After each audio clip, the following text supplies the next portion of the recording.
So generally, like where I live, my nearest neighbor is probably a quarter mile away. So what happens in that situation? There are different rules when you're in the rural area. Gotcha. The boundary expands. I want to say it's a half or a quarter mile. I can't remember. I think it's like 1250 on the feed. Gotcha. But there is that, so it does. It accounts for that. Gotcha. Yeah. And so if you have a protesting petition inside the city limit, but it goes out into the county for some of that, then the county boundary takes over. So it's 200 inside and the county boundary takes on to the other side. Gotcha. And don't count the 1,000 feet. Thank you, Tanya. So it does expand that boundary when it rolls through as part of that, but it has to be owners of real property, not. Sure. So if you have renters, Not renters. Renters can't enter into that conversation under state statute. And if you are only clipped by like 15 feet of your property is in, that only that 15 feet out of no matter what you have. So. What are they used for? listed, if the actual owner. Petitions? Protest petition. The court, you have to have the guardian. They've disagreed with the letters of. a decision. So it's basically an appeal. Automatically. I see. No, They have not to be automatically. notarized on the spot by the person that goes and collects it. You can't collect them and notarize them later. There's all kinds of certification rules that the state has to follow. It has to be submitted within 14 days of your decision. Can you click into what a protest petition is, why it's used? Protest petitions would elevate the vote required for an action to occur. So if you adopted something, say You mean the 10-0. planning commission? Yeah, planning commission recommends a rezoning 10-0 and the neighborhood doesn't like it, or there is a concern that's addressed as part of that and they file a protest petition, a simple majority vote of the governing body will not constitute an adoption. It requires 3/4 of the governing body to adopt it. So in the case of the city commission, it requires 4 out of 5, not just 3. And so it elevates that bar for adoption as part of that conversation. After it leaves us. Correct. Did you get a copy of the one that was submitted to council? After we've approved or recommended. To cause the governing We can pull up a different one. extraordinary measures. We can pull up. Agree with. Is there a difference between a petition that we might receive as part of our communications before the item is heard versus a protest petition? Yes. So if you receive a petition as a planning commission for an item, it doesn't carry the weight and affect or change your vote. It is really just public communication at that point. For it to be a protest petition, it has to meet the marks of the state statute. It has to be filed with the county clerk or the city clerk within 14 days of your action as the body. So you can't protest something until after the planning commission has taken a consideration item. And there are things that are not subject to protest petitions. Comprehensive plan amendments, plats, those kind of things are not subject to a protesting petition. It's really your recommending items, your rezonings, your conditional and special use permits that would have that protesting element. An example of that is when we updated the solar regulations for the county. The group out there presented us with individual bound booklets of a couple hundred petitions against it. It came both from Johnson and It was interesting. but it was great. We know this is what you thought at this time back then. We don't know what you think now. And the other part of what you do is it really changes. You'll see this in the way that you will recognize the language in your thing is part of your role. The majority of your role is a recommending body. You are very rarely the final say on an application or an item. Many times you will recommend up to the governing body. There are a few applications where you are the stopping point potentially. Plats are probably the most familiar. The preliminary plat, you either that's on you. You approve that one, that's good. We'll move to the final plat. You don't like it, that it stops right there. That's kind of what we have to go through. Comprehensive plan amendments under state statutes, you have equal footing as governing bodies. So you are at the same level as approval. So in the case of a joint planning commission like you are, all 3 bodies have to agree on the exact same amendment before it becomes adopted. So if someone changes a comma, it starts over. So you have to completely all 3 agree before it moves on to that part of that. Now, the thing that we've seen previously and some of those other things that have been questioned that we've had is, does that stop the rezonings or the things that are also tied along with that? And the answer is no. in the case of a rezoning, you're still a recommending body. So your recommendation for denial or approval would still continue up regardless of the outcome of the comprehensive plan. The rezoning says it has to be in conformance with the comprehensive plan as one of the factors of golden. But as you all know, you don't have to meet all the golden factors for it to be in line. Now, different communities will put different weight on the plan and conformance elements to it. And traditionally, there's been a strong ask of that to be in conformance in the community, but it is not required in that sense. So if it's a package of things, it's a comp plan amendment, a rezoning, and special use permit. I'm really making things up out of thin air here. And you decide to not approve the comprehensive plan amendment, the other two applications would continue with whatever your recommendation is to the governing body that's going. So, and that is a state statute work there. So. And so if a group of property owners wants to pursue this protest petition path, is that something that your office guides them on, or are they just expected to know the technical requirements and meet them? We help them. Okay. It's a very old state statute. So it's not written for a lot of people. We have a handout on our website that tries to make it easier and try to understand it and provides a template for the form about how to, has the lines and here's the notary that needs to be done and the detail at the top of it. But we always help when those come in, and we try to, I don't want to say humanize it, but it's effectively make it where you can understand what's going on. Enable it. And then when those come in for the city, we will typically certify those as a department, and we'll certify if it is valid or an invalid protest petition. Got it. But we are here to help that from the beginning to the end on that process. Does it help to have a lawyer petition or not? I've not seen a lot of them. I mean, some people have chosen to do that, but we try to make it where you can just, you don't need to engage with that. We try to make it as low bar as possible to participate and do that process. Don't lose somebody. Yeah. You want to go to court. I think we touched on a couple of them there. We got some things we'll talk about, but this is the part where I talk about I think the thing we all kind of know and talk about is, how do we do all this planning? It all comes from the comp plan down. That is where it works its way down through the magic. So what comes in the comprehensive plan is then how you set your zoning regulations. And how you set your zoning regulations affects how you set your subdivisions. And then how you set your subdivision affects what your development applications look like. So that mission, that vision, that detail that you put in the comprehensive plan and Plan 2040 then filters its way down to the bottom of the codes. And so if you want to think about it in terms of it right now, we're at step 2 and step 3 in the city in relation to this. We're looking at we're looking at the zoning regulations and the subdivision regulations because they're both in chapter 20 at this point in time. So that's the conversation that we're going to have is how does that zoning code reflect what the community's wanting that to look like, not just in terms of the comprehensive plan, but sustainability, transportation, economic development, all the things come in there.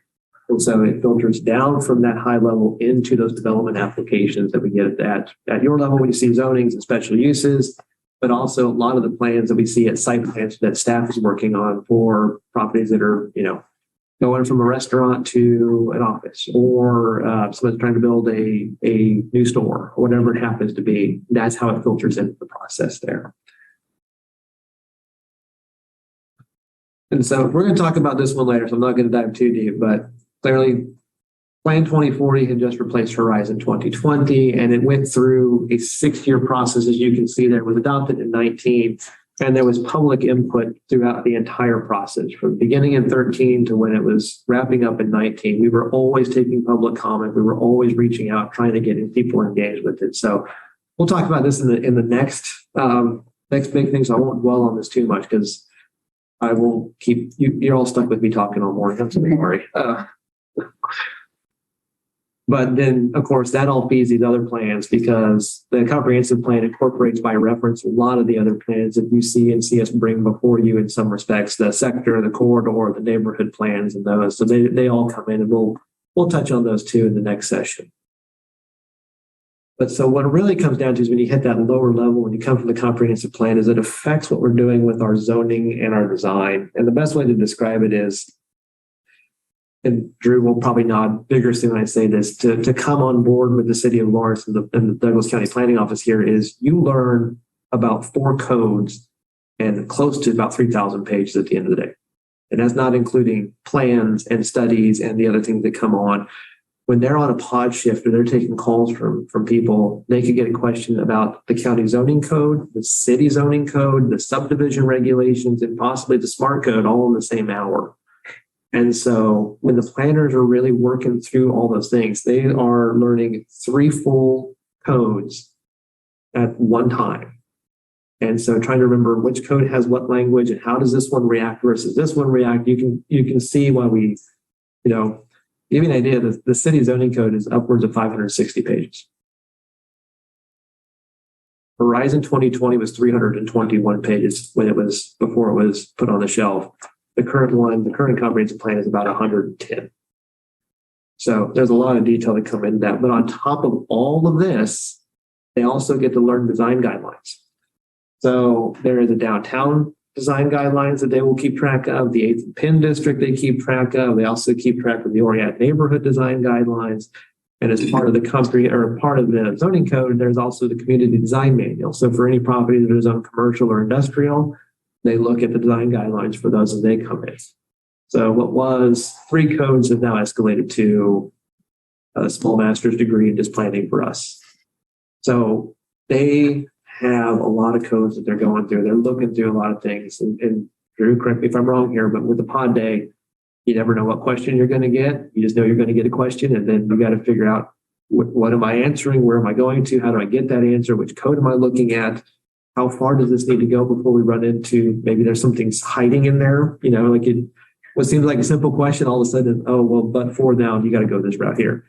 And so planners do a lot of homework when they get those questions because there's a lot of things that could be there that we want to make sure applicants and people know about that this call and say, what's my zoning? We can tell them, but if you're trying to do a use, that may be complicated at the level based on the codes. And so we try to run all those crafts we can when we know those details. You said 3 full codes. That's the city zoning code, the county zoning code, and the zoning code and the subdivision regulations. Is that correct? Yep. Okay. And the comprehensive plan is a Guide. Yeah, just a guide that kind of oversees all of that. And then within that, there's the design guidelines, which then there's a bunch of different factors. The plan really dictates kind of what you're talking about with the conformity. Yeah, but it's not law. It's not. The other ones are regular. The regulatory. By regulatory. We try to hold as true as we can to the neighborhood, the sector plans, and the comprehensive plan. But it's, we treat it as a binding document under the way that everything is written. So the design guidelines fall under the zoning codes. So the sector plans, the neighborhood plans, and nodal plans will all fall under the comprehensive plan column. Design guidelines, subdivision regulations, zoning is all in its own kind of regulatory column, if you will. And it's still a guide. I mean, the zoning codes are Law. And that's just a normal Tuesday for Drew. And part of what we talk about, and you all see this, and I think this is one of the best examples we can show you, is when you see a plat, you're seeing this kind of come through and what it is there. But what we tend to then see happens is that enables this. And so your approval of a plat is really about the midpoint of something else that's going to happen, which is going to involve public improvement plans, building permits, financing, discussions about all the things that occur to even enable this to happen. And so it's not a stretch to say from when that annexation application comes in to when you start seeing something like this come on the ground is probably 2 years. And I will say that it used to be 2 years because I think under supply chains and all the other things we've got now, it may be a little longer. But just to get through the paperwork process to go from nothing to potentially this is about 2 years in a normal time. And you really see it kind of at its very beginning part or it's kind of right at its middle part. And then after you all kind of see that preliminary plat, that's when planning staff goes to work on the final plats. We go to work with building safety on the building permits. We go to work with MSO on the public improvements. So streets, sidewalk, infrastructure, subgrade, all those things that you see below the ground. That's when we really see staff go to work on a lot of these, try to figure it out. That's a question that's not connected to any of this. Yeah. So during COVID, there was a lot of like tent cities that popped up. Mhm. Does that in any way affect what we talk about, or like does the city kind of say, hey, if something like this were to happen again, we want to set aside this area or something like that? Or is that something that we can't control and we don't think about? Do you know what I mean? We had the discussions during COVID. We're still having those discussions today because there's a lot of that that's going on. And I swear you guys are this is totally unprompted. I appreciate it because it actually segues into the other thing here. It's exactly that kind of conversation that we have. And so planning is only 1/6 of planning and development services.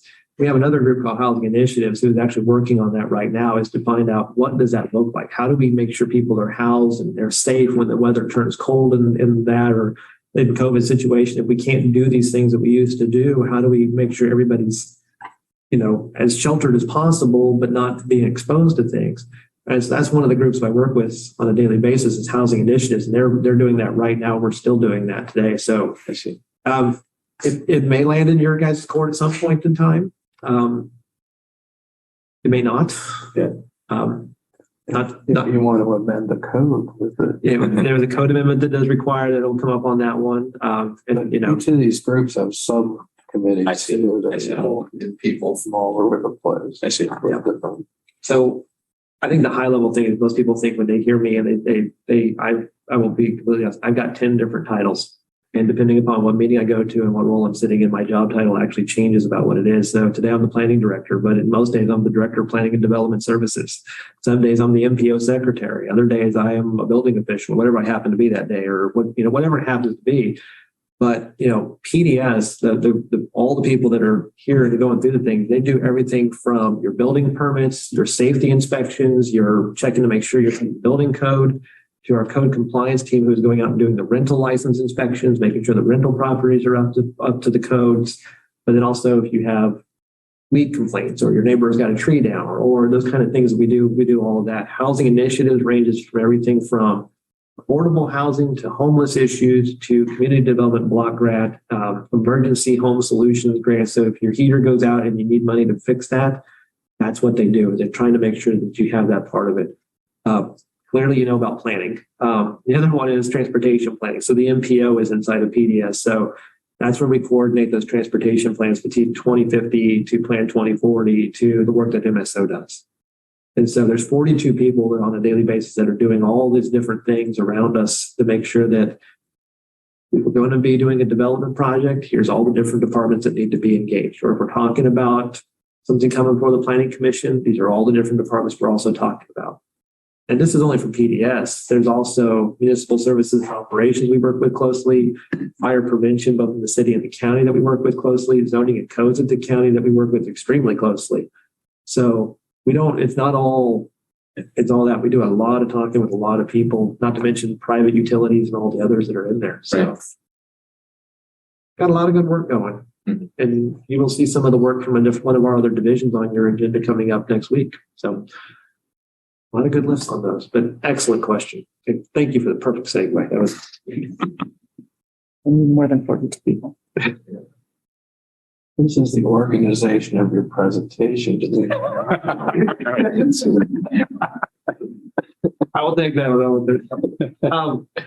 Needless to say, we spend a lot of time at meetings after hours, and this is just a list of some of the boards and commissions that we either staff and hold and participate heavily in. And quite truthfully, there's a lot more boards and commissions that we go to that aren't on this list that we show up as we need to. So Multimodal Transportation Commission, Sustainability Advisory Board, any number of them, Food Policy Council, you go to quite a few of those, they need us to come by. So these are the ones that we take care of pretty much on a monthly basis.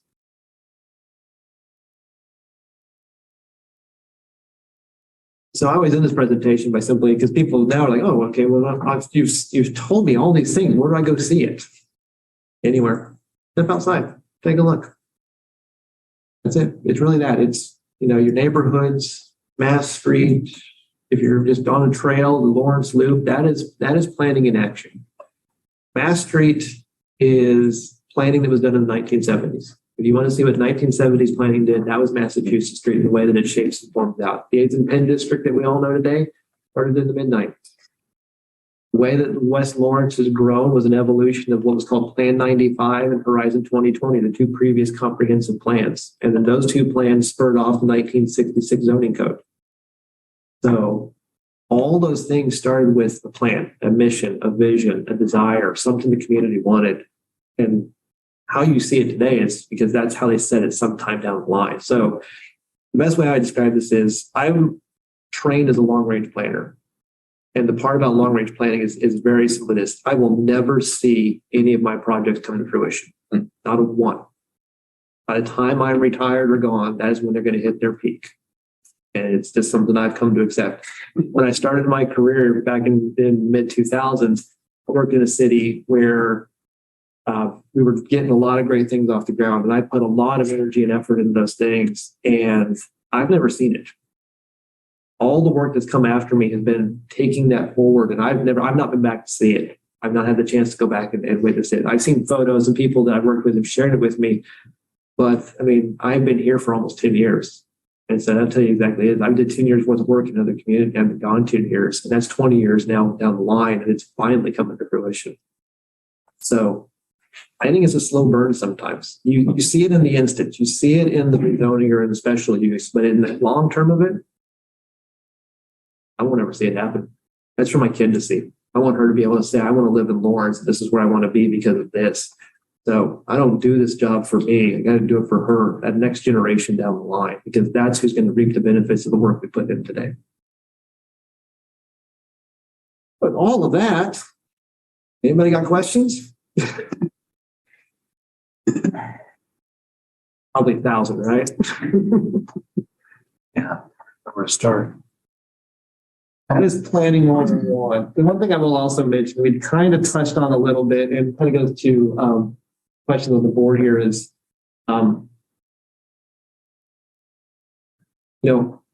what can you do and what can't you do in the instances there? There are certain things that are ministerial, and they're ministerial functions where you tick all the boxes, it's approved. Site plans are a ministerial thing. If you meet all the marks, we approve you. You can appeal that to the commission, but it's very much, meet the 5 things on the application code, you're good to go out the door. There are things that are not like that. Special use permits are discretionary. You're not compelled to recommend them if they meet all the marks, because there are conditions and factors that you could look at and say that doesn't work in this instance. And I should also say that's identical for conditional use permit. So there are things that you have that the recommendations are discretionary. And there are things that you will have that are ministerial. Preliminary plat is a very ministerial item. If it meets all the marks of the code, you are compelled to approve it. But it's not so much about, I don't like a street name. You can't really, that's not it. If it meets all the code marks, that's out the door and gone.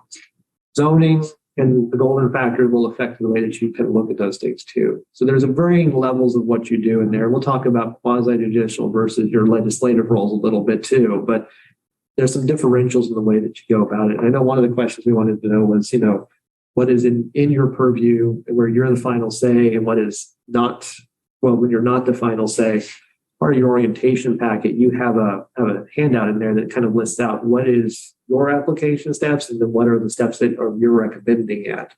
And we kind of manage, the number I can't ever keep in my mind. I want to say it's either 35 or 37 different applications that are code derivatives. So out of those 3 code, there's upwards of 35 applications that staff works on. And it's most of what you will see is a quasi-judicial application, which means you need to weigh the conversations, the evidence, the material presented before you, and you will render a decision in that kind of semi-state as a courtroom, if you will. That's what quasi-judicial means. It means you're weighing it on the merit of the arguments of the day. Very few of your applications are legislative, like a comprehensive plan amendment, or when you're looking at recommending an annexation. Those are a legislative function. That's where you're making policy. You're doing those kind of things and having those discussions. The other side of that is the very ministerial item. If it meets the 5 things in the code, it's approved. So there's really those 3 levels that you kind of work in, and you really spend most of your time in that quasi-judicial phase with the zonings, special uses, and conditional permits. Can I jump on that? Yeah. Those 3 categories always weigh in my mind what context you can and can't have out in the community. when we're quasi judicial, pretend you're a judge. Hmm, I don't talk to anybody unless I happen to bump into them. I see. If it's legislative, you can talk to everybody. And the other one, you can talk to everybody and say, well, that's out of our control, the ministerial part. I see. But that's just the way I approached it. I Just see. being that one. Right. Kept those lines. Yeah. We'll talk more about that later today about where those I see. are. So that changes based on each individual thing you're looking at? Well, If it's ministerial, this jumps ahead to after lunch, but sure. look at what the application is, Got it. how many votes are in each one, what do we have to vote for in this one topic? Right. Because sometimes we have 2, 3, 4 votes Right. on the same topic. I see. And then, if it's a zoning change, it's probably best not to talk to people. I see. What's that though? Because We've talked to ex people. parte, you can talk to people, Yeah. but I'm just saying it depends what you do, but you have to reveal you talked about it. Right. It's Right. the coma stuff. What's about reveal? what you have to reveal about your conversations, Yeah. what you can say to them, what you can't say to them. Sure. I just find it easier. Just Try not to. try not to. I'll listen and sometimes I'll explain process. That's it. Never. So, Never about, I see. but all that will cover Sure. throughout the day. That's part of the first thing I always do is what's each topic for everyone, Yeah. County, city, county, areas, whatever. Got it. Say that again was one of the first things you do before you read it as well. Well, when I get the packet, I just start level 3 and see what the subjects are. Like we've been getting several months in a row, we've had county night and then city night. gotcha. But this one's a little more mixed up this month. This month's a little bit of a jumble. And you do that, so just to have a framework for yourself, or you do that and then just so you know which codes to click on or like what? Well, the reports we'll do this afternoon. Okay. But I'm just trying to figure out part like of it is- everyone's framework for when they go through reading the packet, Yeah, like, cause this I'm is- still figuring out how to get through This the is packet. there's too much information. So it's just incremental learning. You never know it all because it's always changing It is. Right. and the interpretations keep changing. But it is important to know like the framework that you use and the kind of things to be on the lookout for. Like even if I have to then go and relook the code up again, or, there's certain things I'm never going to memorize, Yeah. but at least to know kind of what to be knowing I should know. That's 1:30 this afternoon. We'll go to that. And one thing I'll do real quick before I lose track of it is, there it is. So if you want to go to the website and find out more details, the nice thing about the website is there's a lot of different ways to get to it. I have zoomed right here, but if you ever need to see a map of Lawrence or some of the details of Lawrence, this is where you can kind of find it here. And this is also my favorite way of finding all the things, like if you want to know where active building permits are at in the city. So if you want to know where all the building permits are at, they're right there. If you want to know about environmental baseline map, historic resources, the floodplain maps are there. But as you scroll down, you'll run into planning submittals. And then this is a map that updates every kind of Sunday night, so like 2 a.m. in the morning. So really it's like Monday morning.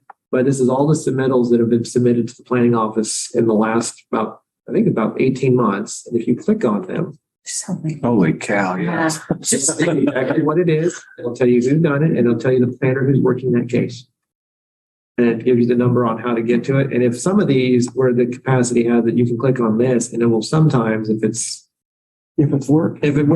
behaves correctly, some of these won't have them.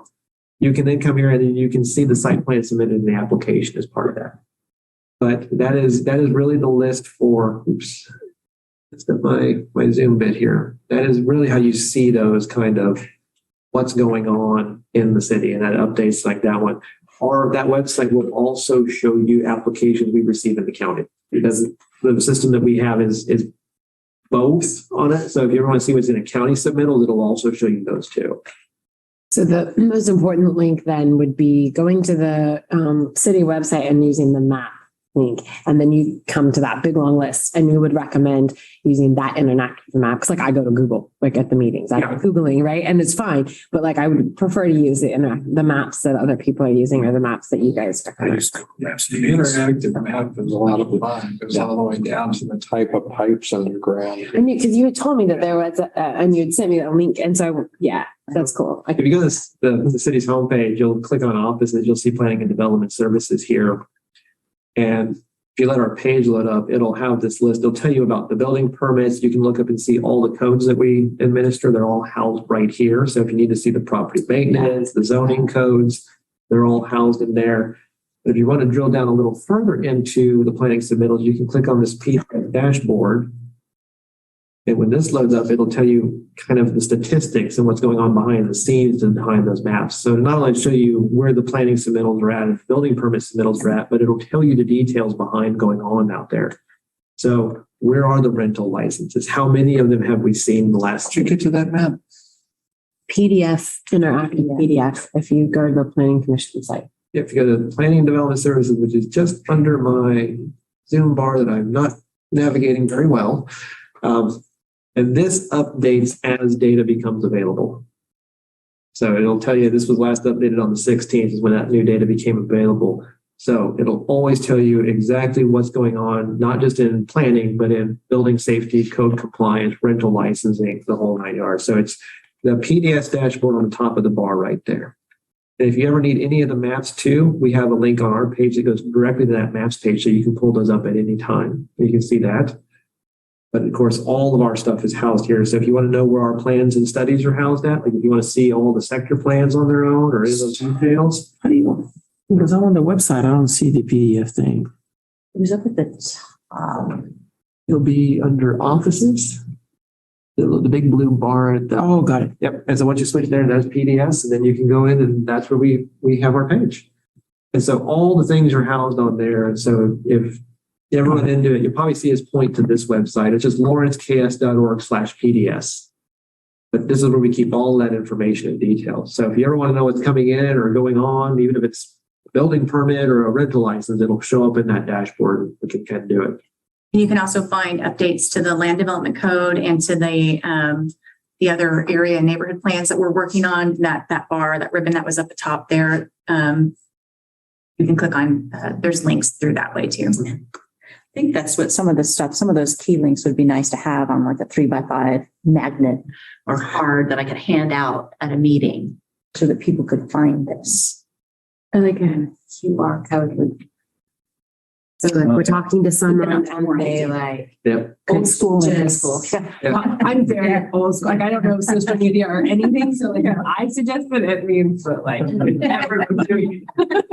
Right. I'm regressing to the point of I want like calligraphy style memos. Right. So I'm going way out the other way, but I know we've had a lot of good luck with the QR codes. And there's also don't worry, I will not be on social media stuff. So there's very smart people that know how to do all of that. We can get them engaged, but we used to have this, it was a business card that says, if you'd like to know more about planning, and it had a link on it. And pre-COVID, I know we had a few of those. I think they've gone, but we can always see about getting those kind of things. That would be handy because then we can hand them out too. And that's what I'm always about. And I don't know how to work a QR code, but I know people love them. Yeah. Well, the thing though I find about the computer stuff is I'll get an email with a bunch of links, but then I got to go find that email with a bunch of links. Mm-hmm. And it's never right there. So. Well, that is Planning 101. Barry, before we go on, get like Tanya, Ben, and Carl to come up on our screen so our new people can see our county people. Tanya, Ben, Carl, are you there? There's Tanya. Hi, everyone. I just thought it'd be a good chance to have all of the new planning commissioners at least see the faces of the county people.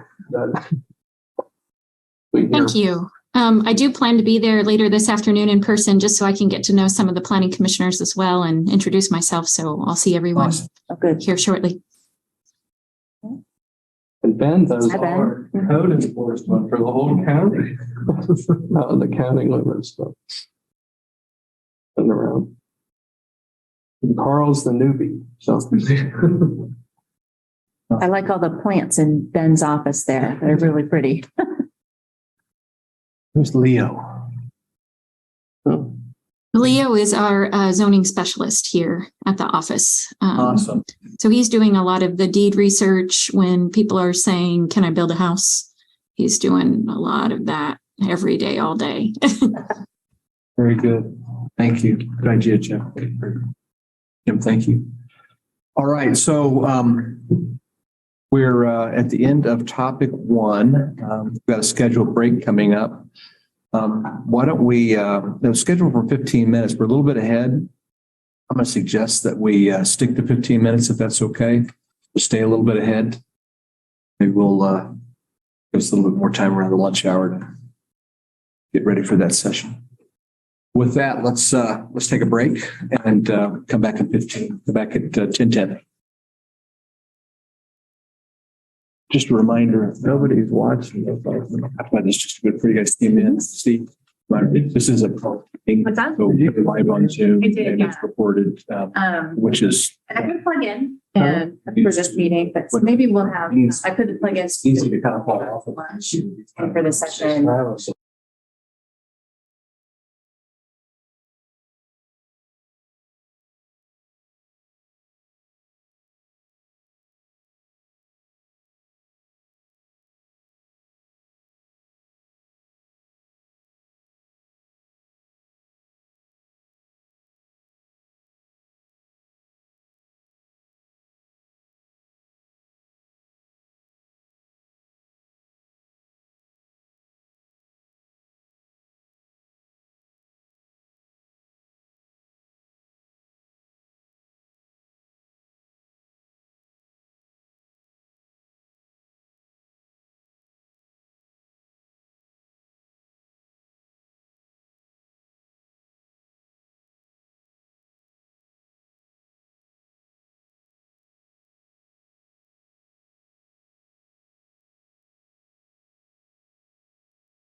Welcome back.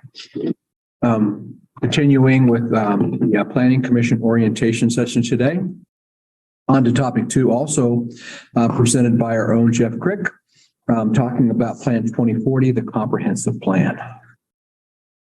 I apologize that you all still have to listen to me talk for Oh, no, another bit of time here. we're lucky. Quick. And I am going to confess to this very quickly here is that this is a presentation that I gave in 2019. And the reason I'm going to use it today is because I think this conveys all the points we want to talk about. And I will probably also tell you, this is probably about the 55th maybe presentation iteration that we had for Plan 2040 at the time. I think this is the one that really covers all the bases. So there might be some things here that are a little out of date on data and stuff, but it's really got the essence of the whole plan together. So, and the reason I picked this one is because I felt like it really encapsulates all the details in one good swoop. And so might be a little out of date on the data, and maybe a little of the information, but I'll try to adjust as we go through here. So very high level introduction. It's what is a comprehensive plan. It's really there to provide the guidance for elected and appointed officials to evaluate needs and make long-term decisions about the community's future. That is one of its key principles that's there. It's there to inform residents, owners, and developers and others about priorities, intentions, and the implementations of these priorities.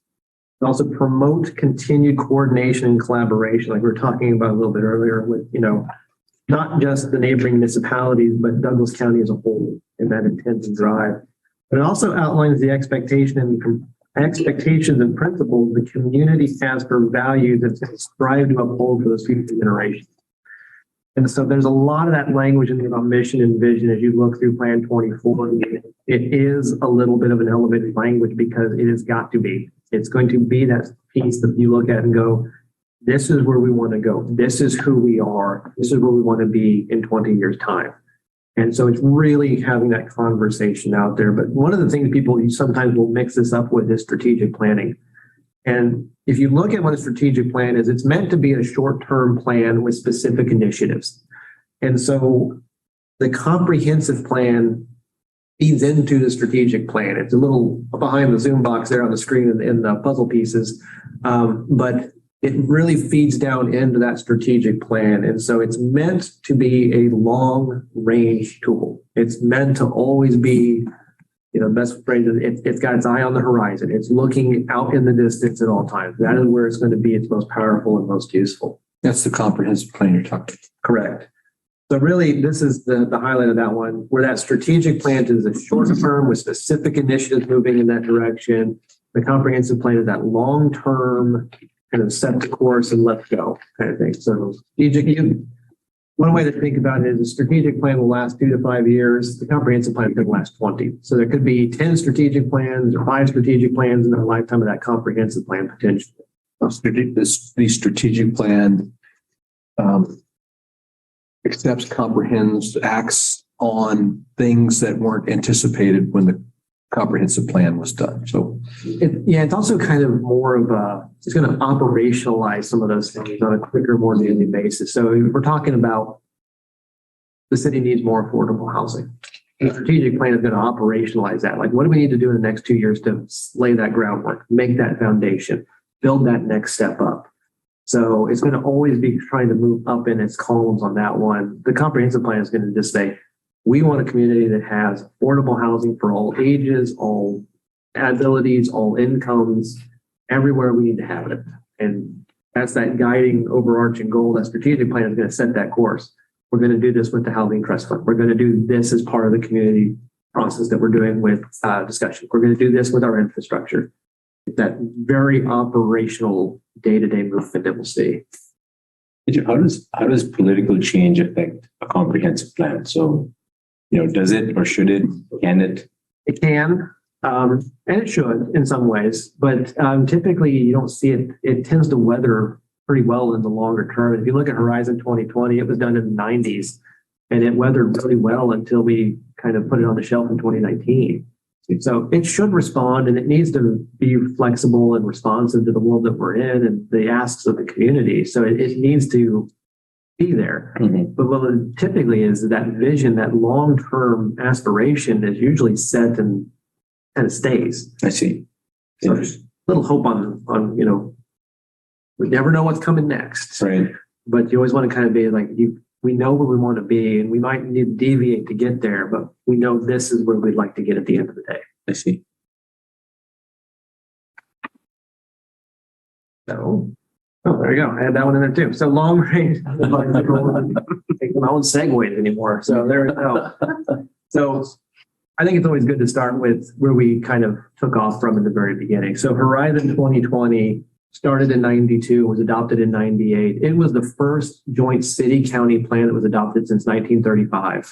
We had a joint city-county plan in 1935, and in those years in between Horizon 2020 and that first one, there were other plans that were one for the county, one for the city. And they did great. And one of those was Plan 95, and you hear a lot about it still to this day because it was a good foundational touch point for the city. The Douglas County Guide Plan is the other one, and it was spectacular. It carried us a good distance, laid a great foundation. And the thing you do with comprehensive plan in the writing is you never show one the door completely because you build on that from what you had. It's the foundation for the next one that you do. And so you very rarely want to show it the whole door because it did something and it did some good work. What you want to look at and go is, what part of it worked for us and what part is not working for us, or what part do we think could work better? And so the best way I describe comprehensive planning is the last one you did is the foundation for the next one you want to do. You never want to fully show it the door. You want to use it as that touch point, but you got to recognize that foundation is going to have some limitations. 1992, when that comprehensive plan was started, Lawrence was 67,000. Douglas County was around 85,000. When we finished up Plan 2040, Lawrence was 97,000 people, about, give or take. Douglas County was 121,000. That is plus 30,000 in the city, plus 36,000 in the county. So we grew, we've changed, we've evolved. There's a lot of different things that are going on in that plan and its span. Because I am a full committed data nerd. There you go. There's what it looks like in the numbers there. 1940 to 1970, you saw it was a 218% increase in the way the population changed. And you can lock that in. Right after World War II, we went climbing. The planner in me is going to tell you, look at that 2010 number, though. Look at the separation between the red and the blue line. And that tells you a little bit of what's going on in the different world that we're in. Lawrence is still driving a lot of the growth, but it is not as much of that growth driver as it was in the 90s and the 2000s. That separation there tells me there's some population changing that is beyond those two municipalities that are on. It dropped off in 80 as well, didn't it? Yeah. Just a little bit. Had a little bit of a shift in there. So the deviation between those two lines, the planner in me says that's a key thing to watch. Yeah. But what is it throughout the country? For the country? Well, I mean, I'm just scared. I mean, population, there's lots of articles about population decline. All across the world, it's about 50%. So, People are choosing, making different choices. So I'm just curious how that connects. Lawrence connects to like what else is happening. Oh, yeah. And there's a lot that goes into that one. I mean, this is really just looking at the correlation of, if Lawrence grows, does that take the county with it and by how much? And that correlation is decreasing as you get to 2010. So as Lawrence grows, the county's still growing without Lawrence. Mm-hmm. So there's something there. And you can kind of see that a little bit more as we start digging into the numbers and you get into these growth rates. And you can see you've got bumps and movements in there. But if you look from 1970 to 2010 in there, Lawrence's growth rate's about 2%. That's pretty high, but you don't see that 40 to 70 growth rate of being 4% in that mixture there. So there is that high bump, but it's not ever achieved or maintained that high bump because of exactly those reasons. You had that change after World War II with populations, the way the demographics worked. And I could spend a lot of time talking to people about household sizes, and that really affects the numbers and the way that things work in there. You're just seeing that respond in our trends. So we're not any different in a lot of communities in there. It's really going to be what has our rate declined or inclined based upon growth in the community. And then did you compare that to the other cities in Douglas County then? Like, are they having an uptick, right? So are people choosing to live in other cities versus Lawrence in our county, right? I mean, and then the questions are why? Yes. I mean, I'm a county representative, so I wish it was. But not quite there. Yeah, we looked at that as part of that to see what, I mean, when we do this stuff like this, we do these kind of things there, we've got an in-house estimate and projection program that we run, and we run it for 5 factors. So we run it for 5 factors over 5 municipalities. Sorry, 4 factors over the 5 municipalities. And you're seeing that change, right? So the rates involved in Eudora went up from 1999 to 2010, whenever that data expires out to. But the other thing is you're seeing a very steady baseline for people that are in the rural areas of the county. It fluctuates as you would expect to see in there, but it's not moving as much in relation to the others. Now, in numbers, there are more people, but in proportion to the number of people in the county, in percentages, it's not fluctuating and moving in a statistically meaningful deviation at this point. We're missing a decade of data there. Yeah, this was all done before we got the 2020 numbers. Okay. So I haven't had a chance to go back I'd and love to update. see what that is from the last 10 years and Yeah. love a projection in the next 10 years, you know, given the potential for Eudora and to a lesser degree Baldwin to residential populations to grow. Yeah, and with those kind of things, they're always going to be a little bit retroactive because they're going to have to lean into what's occurring now. So even if we got data today, we wouldn't see anything for probably a bit. But yeah, this is one of those things that haven't gotten it updated into this one, but we're tracking that. But there's also been some delays on the Census Bureau side about getting the data out in ways that we can access it with all the different things that happened in 2020 and the data releases. So we're catching up on it. 2 key indicators I always look for is what is the people per household that we tend to have, and then what is our poverty rate when you subtract the students from the number. And so those are 2 things we're still calculating and trying to get comfortable with. But household size has typically decreased over the years because it used to be about 2.5. We're down to about 2.2 now, probably in 2.1 range. So if you span that out over a square mile, that's a pretty sizable drop in population that you would tend to see. But as you also put it against actuarial tables and population pyramids, we're getting older, not younger. Even with college students, we're getting a lot older. So the question becoming is, are we a retirement destination or are we not? And we don't know where they're coming from or what they're doing yet. So that's something we're still waiting for the other interval numbers to come out and tell us a little bit more detail too. Or do we just not have housing available for people in younger people? I mean, Yeah, It's very interesting to think about. it's a question we've asked is do you have housing for all ages and, Right. and aspects of life? And I don't know if we do or not, but we're seeing very similar things all in the region like that. So it's hard to kind of parse our number yet, but that's the question I'm still trying to get at, the one that's been keeping me up at night. right, it's your 8 to 80. Are we able to Tell from the data, are you guys able to tell from the data some causation in there for if the county population seems to be increasing, sort of that stride that you're seeing is that people from Lawrence moving out into the county, new people coming in, if people are moving out to the county from Lawrence, what's driving that? Like, why are they choosing that?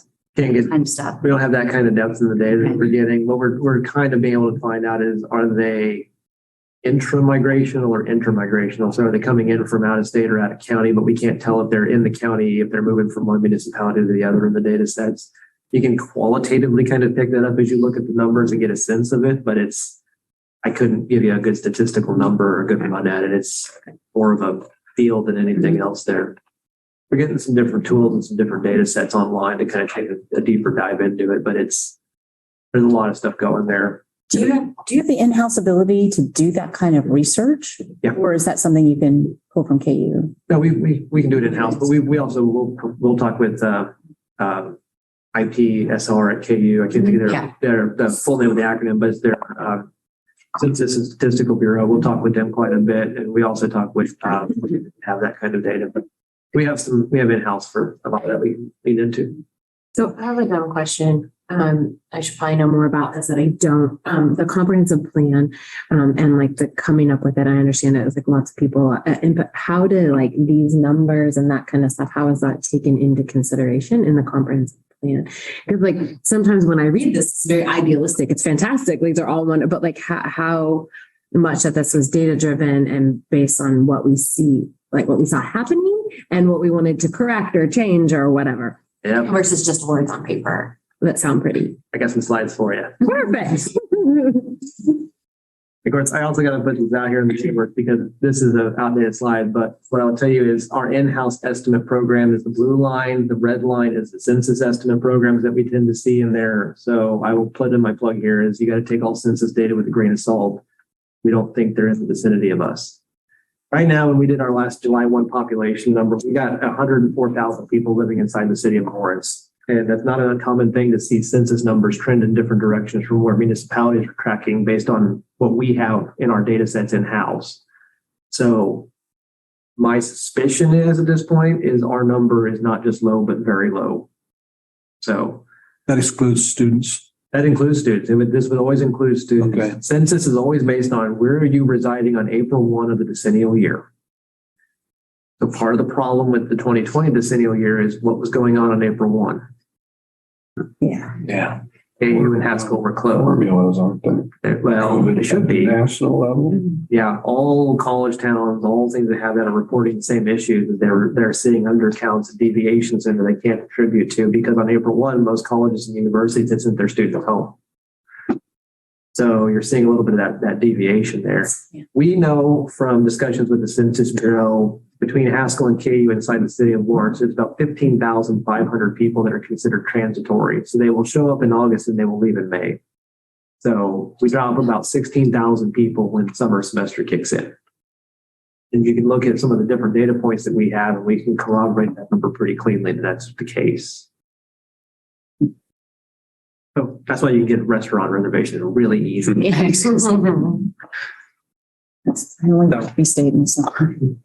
But part of that in-house program, this is one that's a little dated, but this goes back to your question, Commissioner, about how do we use that data? This tells us who are we planning for, how many are we planning for, and then what do we need to do next? So the blue line is a bit of a dated graph, and I can pull up the latest one that we have here.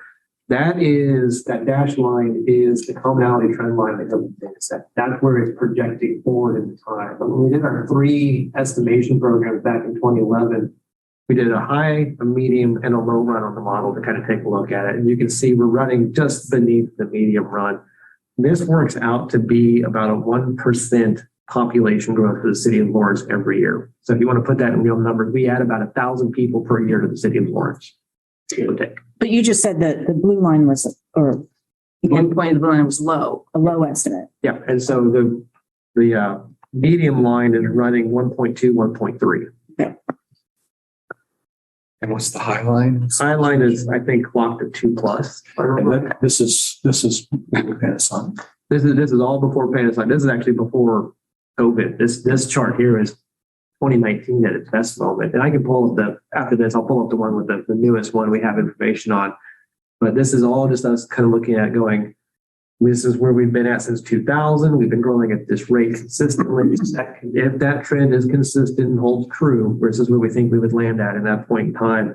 So as of July 1, 2008, we thought we were at 100,736 people. We think that current trend is tracking pretty well because the difference between that yellow line and that line is about 6,000 people. So we know that we're pretty well in the money on that one. The people always ask, how do you kind of do that kind of thing? We look at the building permits and we look at the sewer rates. How much million gallons per day is a sewer plant treating? Because there's actually a way engineers can look at how much water is coming back to the sewer plant for how many people are in town. And when you see the amount of water coming out of the water system and coming into the sewer system, our numbers are lining up with what we think at. It's awesome. It's amazing what you can get from Water. COVID rates and population rates and. Amazing data tool. I'll tell you that stuff. Is that about normal? Is that where most cities are? Is that where that we comprehensive plan says we want to be, like the 1% growth?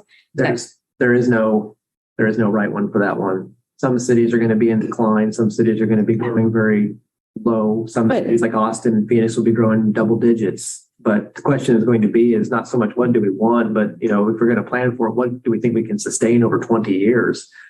Population growth is beyond us. People will come here or they will leave here based upon any number of factors. The question is does the plan have capacity and thought process for both directions in place?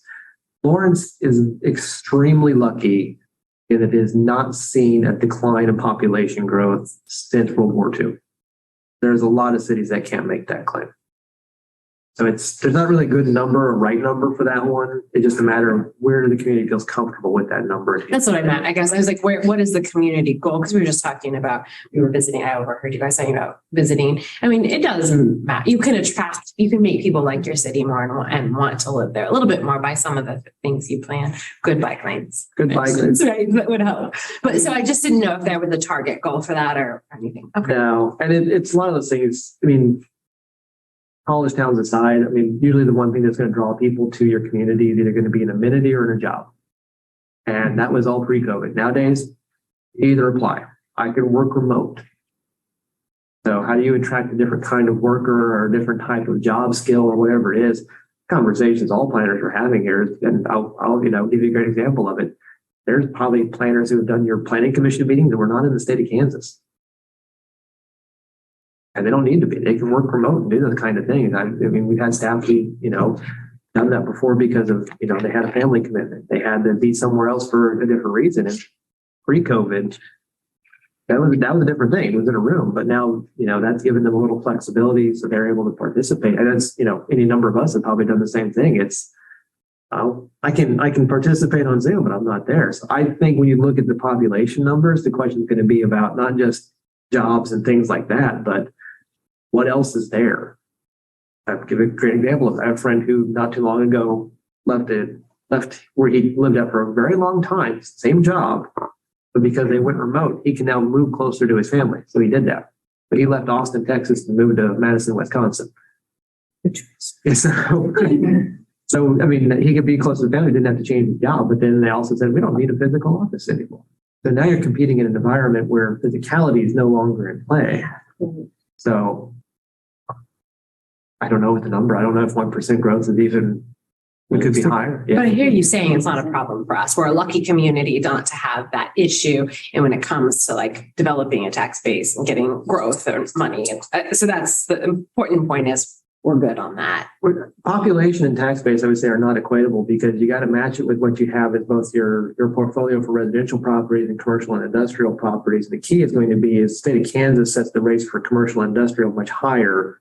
So the numbers are a little in flux and I'm going down a little rabbit hole. But if your community is 3/4 residential, you're leaning very hard on your residential properties, which pay about 12.5%. I think that's the right number. Still struggling. So that would your industrial and commercial properties will pay 25%.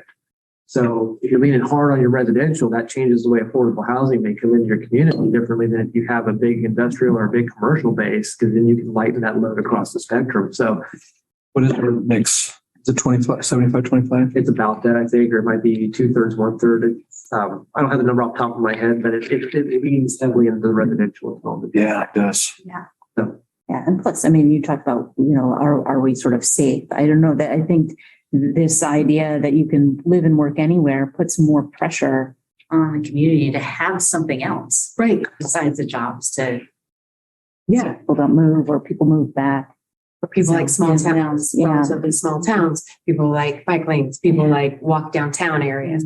I do think those things kind of matter or may matter in the future for all the reasons you said. exactly. And that's planning. So this is all very interesting talk, thinking about these kind of macro trends that everybody's dealing with.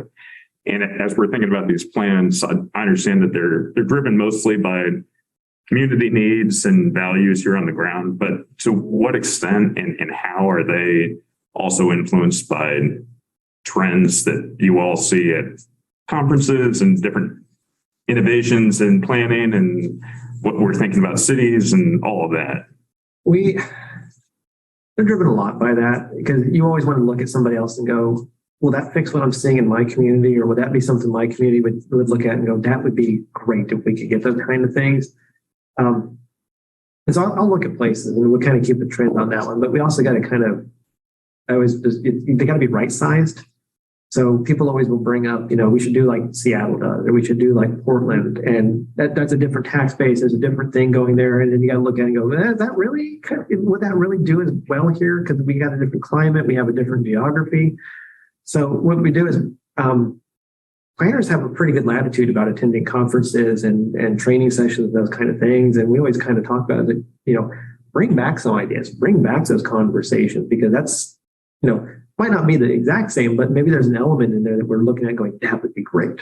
And we'll tell you our affordable housing team has done that quite a bit, is they've gone to a lot of conferences and seen a lot of different places in action, brought that back. And we said, well, that's probably a little bit beyond what we need. But if we did these components, that would really change the game. And so you're seeing them action some of those big components in place. So we try to keep an eye on what everybody's doing to try to borrow. Do you have like specific reference cities, like a peer group? I assume it's more like less Topeka and more like Iowa City, but are there like particular communities that you're keeping an eye on as reference points? It depends on the project. Yeah. If you're looking at populations or demographics, we've got a list that we keep looking at, how much are cities of this certain size with this much student population that we will look at to see kind of those dynamics. If we're looking at transportation, we'll look at a different set because the amount of road miles or the amount of bike lanes and those kind of things that kind of look for comparables. So it kind of fluctuates depending on what we're doing, but we got a pretty good list of about 10 or 12 that we will kind of, they match our demographics, they match our student population, or not demographics, sorry, or match our population to match our student population. And we'll use that to kind of pan through to kind of do it. But keep an eye on everybody. Okay. And I will tell you, a lot of people get it. I get a lot of calls from a lot of places about, hey, I see Lawrence is doing this. Tell me more. Tell me how you're doing it. What is this going on here? And so it's not uncommon that I go every week, I'll get a call from a different city or a different planner going, how'd you do this? How is this working? Is this really as good as it looks when I look at it online? Or I was just in, I had a call this week not too long ago. I was just in Lawrence over the week and I saw this. Tell me how this happened. And So that's what that was. it was 8 to 10. It was the 8 to 10 district. So how did 8 to 10 revitalize? How did you connect it to downtown? How did that get connected to all these other things? And it's like, well, there was a plan in 2000. We had the Lawrence Loop plans in place. We had all this transportation infrastructure in. We did the overlay district. It was just kind of talking about how does a revitalization occur in that area. And so it was just really, you get them all the time. So I go somewhere and then I will call their planning office and say, hey, I was there. Tell me more. I saw this, but tell me what I didn't see. And so we get those calls quite frequently too. Can you talk just a little bit about urban versus rural population growth? Rural is pretty, by number, like by real number, it is increasing. By percentage number, it's been pretty steady. I don't think I've got that number I've got a couple down here, so let me advance out of that one. So skipping that one real quick, that's the percent change in population that you see between 2020 and 2040. So that's the kind of changes that you'll see as a whole for what it is there. But when you look at just kind of rural population here, again, 90% falls into that Plan 2040, then your purview there, but it hovers right around 10 to 11% of the population of Douglas County tends to be in the rural area. We have seen through a number of different reasons and certificates of surveys and things, you see some changes in the way that housing is showing up in the rural area. And there are some things you can point to and say, maybe the cities are not doing something correctly, or are they displacing something in a different direction on that one? And I think it's fair to say is you probably saw a lot of growth in rural residential in the county because the city of Lawrence wasn't responding necessarily the same way that others were wanting to respond. So that goes back to that first conversation. It's something that occurs in one, doesn't obey the boundaries and gets pushed out into the others. So we saw some of that in real numbers increasing. Percentage though, if you just looked at the percentage, you won't see that change too much, but in real numbers, yes, it did increase over the last 10 years. Thank you. In case anybody wants to see that last one, just for a minute for the numbers.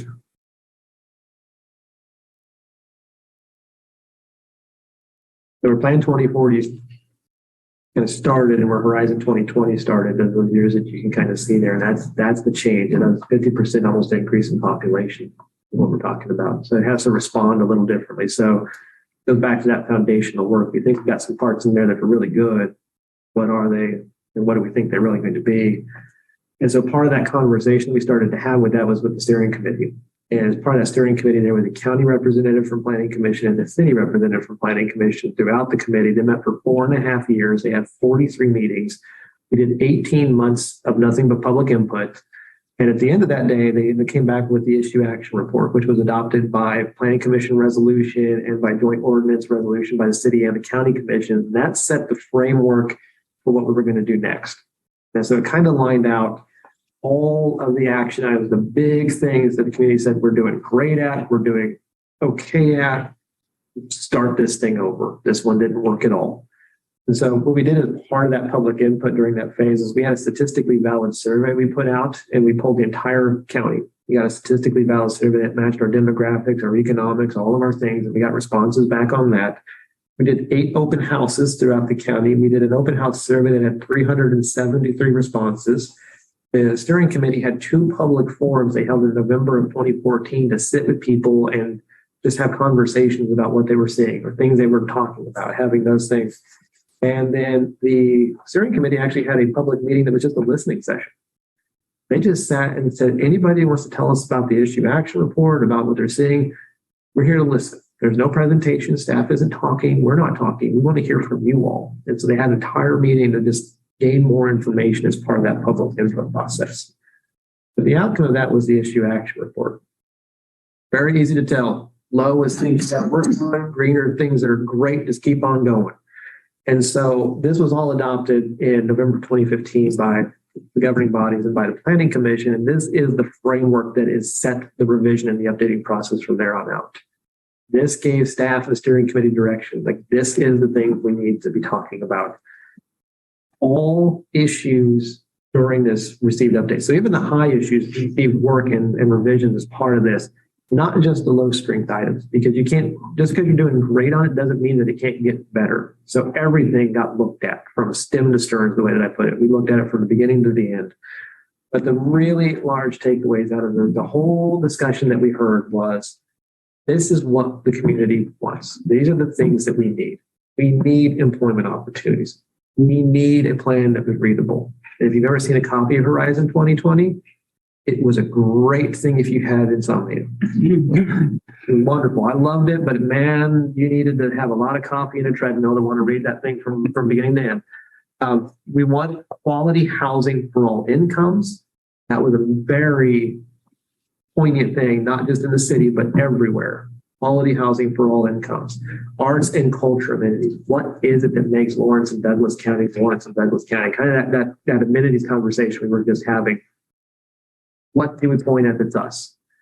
Height and density in appropriate locations, support for local food, quality neighborhoods for all ages. This is where you had that conversation. Going to go back to the grandpa Jennifer test I was talking about earlier. For all ages, all incomes, those discussions. And updating the Parks and Rec master plan. And during the process, Parks and Rec updated their master plan. They actually beat us across the line on that one. In case you're interested, they're going to update it again. It's already getting ready to start and do it all over one more time because they want to do it. They like it, but they think they can do better. So that's going to start as a process here soon too. And then we address readability of the plan with the plan itself. If you ever see a copy of Horizon 2020, it's a wall of text. It is pages and pages and pages of text. And if you look at Plan 2040, there's text, but there's descriptions, there's details. And 2040 was also made to be a living document. It updates as things change. The maps update as roads come online, as real things happen. So if the new road is open, our maps will reflect that because they're interactive and they're online. If there is a hyperlink in the document, we try to point to the source. So if you want to know more about what FEMA is doing, we change that FEMA link to make sure it's going to the right page every time. So it's intended to always be changing the document. It's supposed to be like a clearinghouse at the end of the day. You want to click on something to learn more, it'll tell you more. That's what we tried to make it do from beginning to end. But it really gets down to this. We're kind of diving into the document itself. It wanted to do these kind of things. And the steering committee actually made a subcommittee to talk about this because this is what they said sets the tone for the entire plan. This is everything we want this plan to do. We want the community to be a place where you can live, work, learn, and play. All in Lawrence and Douglas County. That is the heart of the item. This is why you see strengthened emphasis in certain areas of the plan that you maybe didn't see the same in Horizon 2020, because they wanted to make sure this responded to that mission, to that vision statement that we heard from the community, that the steering committee picked up on, that we heard from the governing bodies, that we heard through all the communications was, I want this place to be all these things. So that's how we get going. So really, the big highlights on this one is you're going to see a lot of readability and continuity changes in the way that the plan works. It was rewritten in a lot of different ways to make it approachable, but it had a renewed emphasis on a lot of things that you see constantly showing up in our conversations even today. Downtown stability, historic preservation, the character of our rural areas, enhancing agriculture, accommodating growth, not just infill growth, but accommodating growth at the edges and different places we need to be. The size and the location of retail, because that's an ever evolving thing. And restaurants of different sizes, we're seeing that a lot in the last 2 years, 3 years with COVID. So evolving to keep up with what those restaurants, those things that we go and say, I want this in my community. Where does it need to be? What size does it need to be? Does it need to have certain parameters? Employment opportunities was a big thing. You see that kind of reflected in a lot of the ways, but also bike and pedestrian safety enhancements in that network, same as in our transportation network. And you saw us add a couple new things in there. We added arts and culture, not in Horizon 2020. We added quite the part about Lawrence neighborhoods and affordability. That is in there that was not in Horizon 2020. We also added elements about the food system development as part of that conversation, because that's kind of us. That's one of our characters. That's what we like to do. But we also boosted kind of the conversation about rural land elements. The best way I can describe it is this. If you look at Horizon 2020, it starts at Mass, like ninth and Mass, and it works its way out to the county lines. It was always, if you read it, it works its way out from Lawrence and goes there. Very intentionally worked it the other way when we did Plan 2040. It starts at the county boundaries and works its way into the center. And so all of the structure in the plan, everything that's geared up for it is never from Lawrence out, it's from the county in. And so that was an intentional programming because we wanted to make sure that we got the broad picture first. So that was the stuff that we were talking about. So it works its way in. And it did the one thing that we always talk about a lot is it contains the reference plan still. So west of K10, Farmers Turnpike, Revised Southern, Oriad neighborhood, they are all there and incorporated by reference into the plan. And so the other things that you see, the food system plan, the open space plan for the county would be one that we would incorporate in here when it gets completed. Arts and culture plan for the city of Lawrence. There is a multiple page list of plans that are adopted by reference as part of this that we lean on, and we're looking at planning decisions, land uses, conversations that we have. And so they're all referenced in there. And this gets to the one of the things we're doing right now is these plans, west of K10 and all the others like it, are on constructs that were in Horizon 2020. They have their roots in the old comprehensive plan. So now is the time to give them a reboot, take a look at them, dial them, adjust them to get them to mesh with Plan 2040, but also just have a good conversation about, are they still responsive in the way the community wants them to respond? Some of these plans were written 2008, 2009.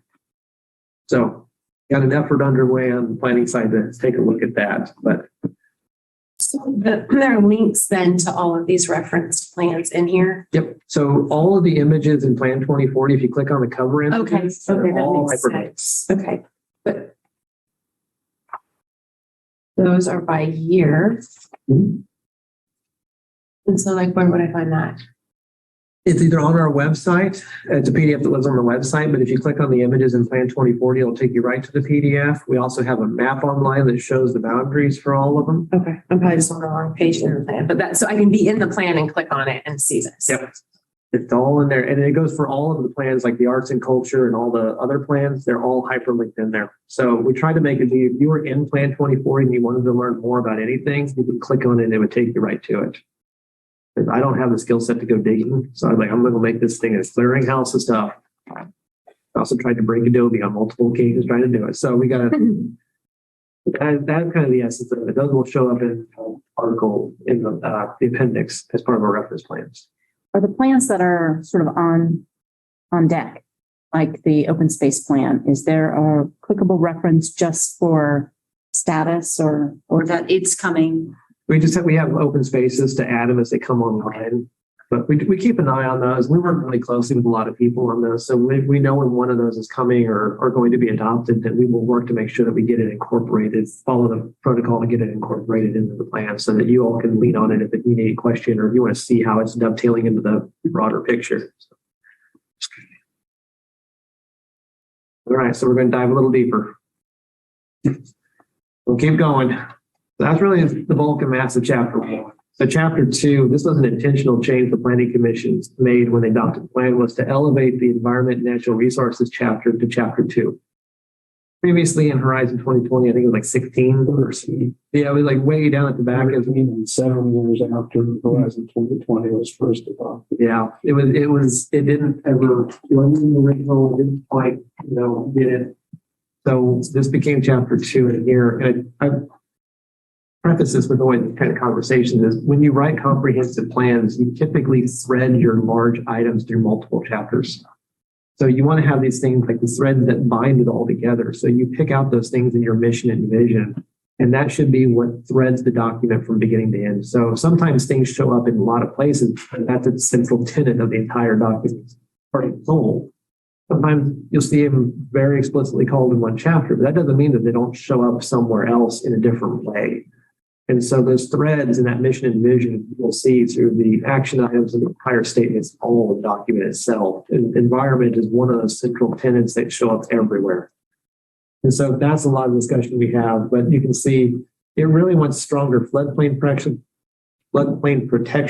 It redefines and has conversations about sensitive lands and the ways that we want to talk about those. But it became the big opening step for the rest of the plan, because this then sets the tone for the chapters on down the line.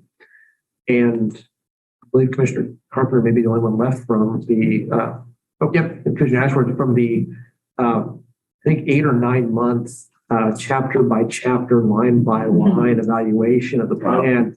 The commission sat down and Started. yeah, and we just barreled through it from beginning to end and had all the conversations. And they'd had a lot of the conversations the steering committee had over the 4.5 years, but it was not a rubber stamping. I guess it wasn't just, that's nice, and we're out. It was I don't like the period. I don't like the comma here. What does this word really mean to us? Yeah, exactly. And so it got a full and thorough proper vetting as it should have got. And it got from stem to stern looked at like it needed to do. And this is the opening bit. But what it really starts to look at is climate change, those floodplains, that sensitive land. Those are the big things. You're going to see that kind of show up in a lot of the other chapters as we start moving on. Each of the meetings, we published which chapter we were going to be looking at and have public comment for each chapter as we went. So it was another chance. Yep. So Yeah, but another kudos in terms of this planning is that it really came down to like one bullet point that people had a great debate about. I mean, it was just, most of it was just like, this is all great. And we ended up with just a very few items That created yeah. one of those was just one word. Right. That's true. That's right. And when was this? This was 2019. 2019. I see. Like beginning of 2019. We started the planning commission review in November of 2018. And we closed it in November of 19. Because I was on leave and had to come back and I wanted to see this thing through. So I came back to put the last dot the last I. And it took that long because it was approved by planning commission, city commission. Didn't change. They did. City commission made a comment about they changed one word or something. Yeah. Went to the county commission. So the county commission adopted what the city commission did. But because there was that Change. one sentence or one word change, it had to come back to us for a final vote again. That one word was, like I said earlier, change the comment, got to go back again. So we did it again. So chapter 3 is the big one. Chapter 3 was actually 4 separate distinct chapters in Horizon 2020. And if you go back and look at it, sometimes they talk to each other, sometimes they didn't. But we tried to put them all in one umbrella because it's all about that growth and that discussion point. So it looks at rural aspects, it looks at housing, it looks at the density and the growth from that. Accommodating growth is part of that. It also looks at the commercial options that we have as part of that. And to your question about the data here, the data actually fed into how we looked at the tiers and the way that Lawrence would grow. And so in Horizon 2020, they just put a line on the map. And if you look at it, it's very far ranging. It's very out there. It goes, quite a bit. So we said, okay, if we know our growth rates, we know our future land uses, and we know a little bit of the details about the infrastructure, can we model this down a little bit and say, where do we really think we're going to be able to go in 20 years' time? If we know some basic assumptions about life. That is how the tiers were developed. So blue tier is Lawrence. That is the city limit at the moment it ran through. Tier 2 is your growth area. That's what we thought we would grow through in time for 2040 to kind of run its course. Tier 3 is the remainder of that growth area that was in Horizon 2020's growth area that we don't even think we could get to in 2040, even at the numbers that we had at that point in time. Now, it doesn't mean that we can't go in that direction or annex in that direction, or we need to shift in that direction. Because again, it's flexible. It's going to move with what we see in the world. But just with what we knew at that moment, we could get there if we had to, but we didn't see us going in that direction at that point in time. So tier 2 is about 8.5 square miles of land around the city. It has an estimated population capacity of about 19,000 people. Inside the city limits, when we did the numbers at that point in time, we thought we had about 20 years of multi-dwelling inventory on the ground, so multi-dwelling zoning that was available. We know we got about 2 years of single family inventory on the ground right now, and that's about another 17,000 people at that point in time. So when we ran the model out, we asked it, take all these things into account. How far do we get? By 2040, we thought it'd be 124,000 people in the city. The estimated capacity inside of tier 1 and tier 2 was 135,000 people. So even if we got past 2040, we would still have capacity left over in the land to do, some more space in there. But that's where that population of analytics came in, because we tried to actually put a real measurable boundary on it to understand what was really going to potentially happen in the world at that point in time. But the constraints on the model were really this. Where can we provide water and sewer? Where can fire be at? What streets can we get to? But, people like parks, so we should probably have some parks out there too. So some just general constraints that we would need to have. But the assumptions were this, when we fed it to it, was you have a 1% growth rate. We're going to assume infill development first. So once we run out of infill, we'll grow then. Because the real world, to be honest with you, does not necessarily always work like that. But that's kind of the way we had the model think about the world, because it was a little bit more realistic of what the plan was asking. But we also said you can't just skip out randomly. So it's got to be next to the city limits. But then also look at your future land use densities. And if you're RM32 expected, let's go to RM32. Let's put it at the top. Let's see what that's going to be, because most times they will get in that vicinity. So it is a best guess. The best way I describe it is the very fancy magic 8 ball, though. Every day we get new data. Every day it would change, and it's not, locked in stone. There's always conditions around it swirling and changing, but it gives us an idea of what we think we can do. That's the tiers if you want to see them kind of as they stagger out, and if they work.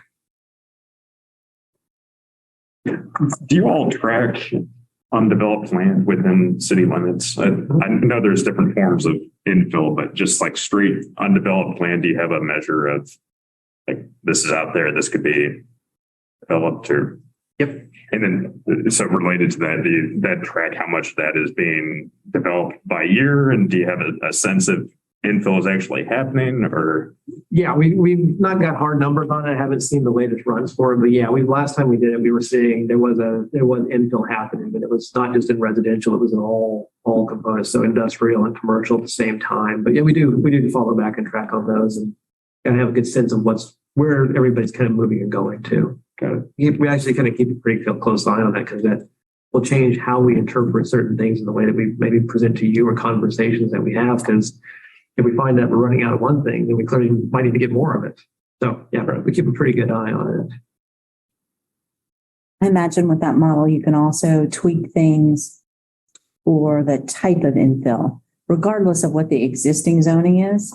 What could possibly happen if zonings were changed, from RS to RM, and tweak it that way. Yeah, figure out. We can do quite a bit to it. It takes a while for it to go from beginning to end, but we can find out, kind of give it some scenarios, or say, maybe 32 units per acre is now low. We go to 55. We can have it figure that out as part of that process. So, but this was its capacity run when we did it the last time through. Kind of give you an idea of what it was looking at. So if you have an infill location that is like a large open green space that somebody wants to build houses in, Was there any thought given to, it's not already a green space, so that is okay to not consider as part of like a park plan? If you know what I mean? Like, in other words, does it have to be a designated park already for it to, you know? If it was designated as a park, we left it as a park. If it was zoned or just vacant, we applied a development capacity to it based on its zoning or its future land use. I see. So if we knew it was going to be commercial, we would program it for commercial. But if it was, if it was zoned in the holding pattern that you are, could be anything. But we just kind of said, if it's in the future land use plan, let's match that future land use. If it's not, let's. So if it's not already a park, it's fair game. It can be, yeah. So if we get a new park, law would respond differently. Right. So really the whole thing with this was, it was the plan is to accommodate growth. And part of that conversation about the real character was simply that let's protect and preserve the real character, that agricultural heritage that we have. So it prioritized infill development in tier 1 as its first thing. And annexations in tier 2 in those conversations, it really wants to talk about, let's have that conversation about what it is. So it prioritized development at any time in tier 1. In tier 2, it was really about let's be reasoned and let's be focused about what we're doing and be very, responsive to what we're talking about. So if we're hearing a lot of conversations, let's respond to those conversations. But it did set the parameters to Commissioner Carpenter's point about the 3 paragraphs there about, there needs to be accommodated demand is established and provided as part of that conversation. So there is that community benefit that you hear a lot about in there. So it talks about that. Tier 3 was preparing for beyond 2040. So 2041, 2050, 2060 down the line. And, you can go out into that area, but the plan sets a little bit of a higher bar there and says it is the only way to identify a community need or a benefit that's provided. So it wants to say you can go there. There's reason to contemplate it, but that bar is a little higher than what we'd say in tier 2. So little of that conversation that we had back through those days. And so these were the key policies that you probably hear a lot about at Planning Commission. These are the ones that got a little bit of conversation that the City Commission, and like I said earlier, I'm recycling a presentation that has this in here, so I don't want to pull it, but there is a little bit of those kind of discussion points there. And because I am cutting in on Randy's time, so I need to hurry up. So it's all right. We'll skip around here. So community benefits are well, it may, it never, it had to include anything, but it may include a variety of things, but it's not an exhaustive list. There's lots of different things that may be necessary as the plan evolves and grows over time. So it's, whatever is of the moment of that key concerns, that's what we're looking at as part of that conversation. So skipping to 3 here. It was all about neighborhoods and housing. It was that connectivity, that aging in place. What's called in the building code world is universal design, and making sure you build buildings for anybody and everybody with low entry access or zero step access as you kind of go in through the doors. You can roll in and has the right configurations for those. But we also just put it all in one chapter because if you looked at Horizon 2020, if it was somewhere, it was everywhere. You couldn't find it all if you wanted to. So we piled it all into one because that's a big part of our community is our neighborhoods and that housing. So that is what we kind of did with this chapter. Transportation is Transportation 2040. You adopt that by reference and incorporate it as part of your transportation chapter. So the things you see in chapter 5 are really those things that link back to 2040. It pulls those elements up into the land use discussion from Transportation 2040, which is really talking about transportation, streets, road networks. This is that linkage that brings it kind of in whole to you. So that's kind of the key with this. Economic development, like I mentioned earlier, one of those things was all about jobs, those employment opportunities we have in the community. I was just looking at one of the notes that I always talked about with this was preparing for what's next. And again, this was in 2018 when I wrote this presentation, but we now know what next is, looks like some respects there. So this was the part with this one is preparing for what is that next conversation that we have. And of course, community resources really pulling those things together that we point out and say, this is Lawrence, this is Douglas County. These are the things that we look at and say, this is what makes us live here, what makes us want to be here. This is how we identify ourselves in kind of specs. So that's the heart and soul of that chapter. And of course, the things that the plan was always forecasting from the very beginning was there's going to be growth. There's going to have to be growth. We've always seen growth, so we need to be accommodating for that. But we also have to accommodate for employment. We got to think about the way that our neighborhoods are inclusionary. How are they doing for housing types, price points? Best way to think about it is if you want to live in the same neighborhood your whole life, do we have the architecture, the design that lets you do that? So if you move there as a college student and you retire there, does it have all the same things that you need at any stage of your life? It'd be hard pressed to say that sometimes with neighborhoods, but that's what it's kind of going for. It's looking for those transportation connections, ways that we can get better about it, but also making sure that we're responsive and sensitive to our planes out there. And so this was the highlight I wanted to leave you all with. When we did the numbers and metrics, we tracked back through the planning commission meetings that they had. They had over 40 hours of public comment and discussion. There was over 700 changes made to the plan, and it was a thorough line-by-line review that occurred. It was awesome. Right, a lot of you didn't point on the mark. One of the good points is two of the current county commissioners. Yes. And so the big takeaway with this for us, if you look at Plan 2040 in totality, it reordered the chapters. It revised and updated definitions to kind of have that conversation.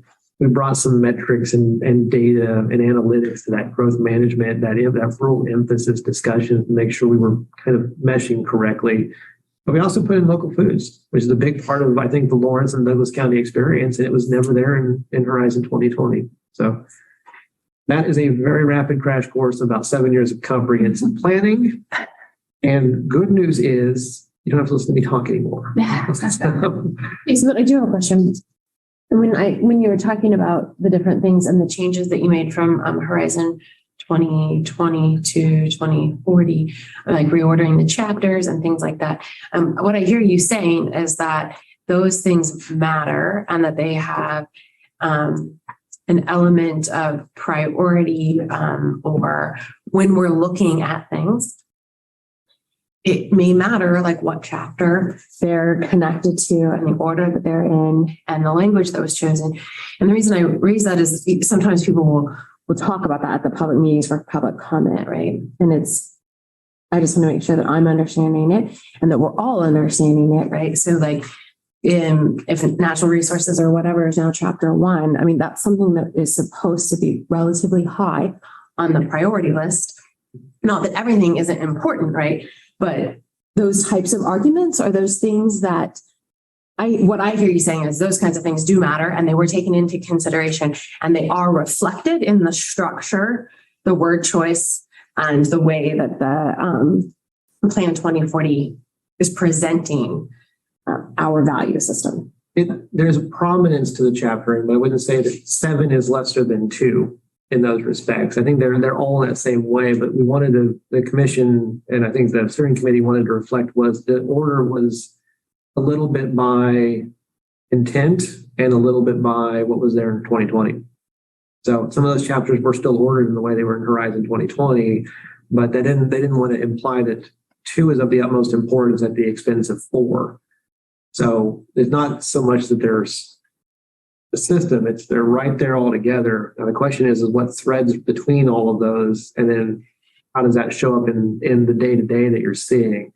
The word choice was, in Commissioners, correct me if I'm wrong here, there was a very deliberate discussion about the word choices, the definitions of those things, because Horizon 2020 had some of those things, but maybe we didn't all agree on it, or it didn't encompass everything that we were hearing in the community. So there was a very deliberate review of the words in the sentences and what those words meant to kind of give that heft to the discussion points. Can you bring up those 2 paragraphs?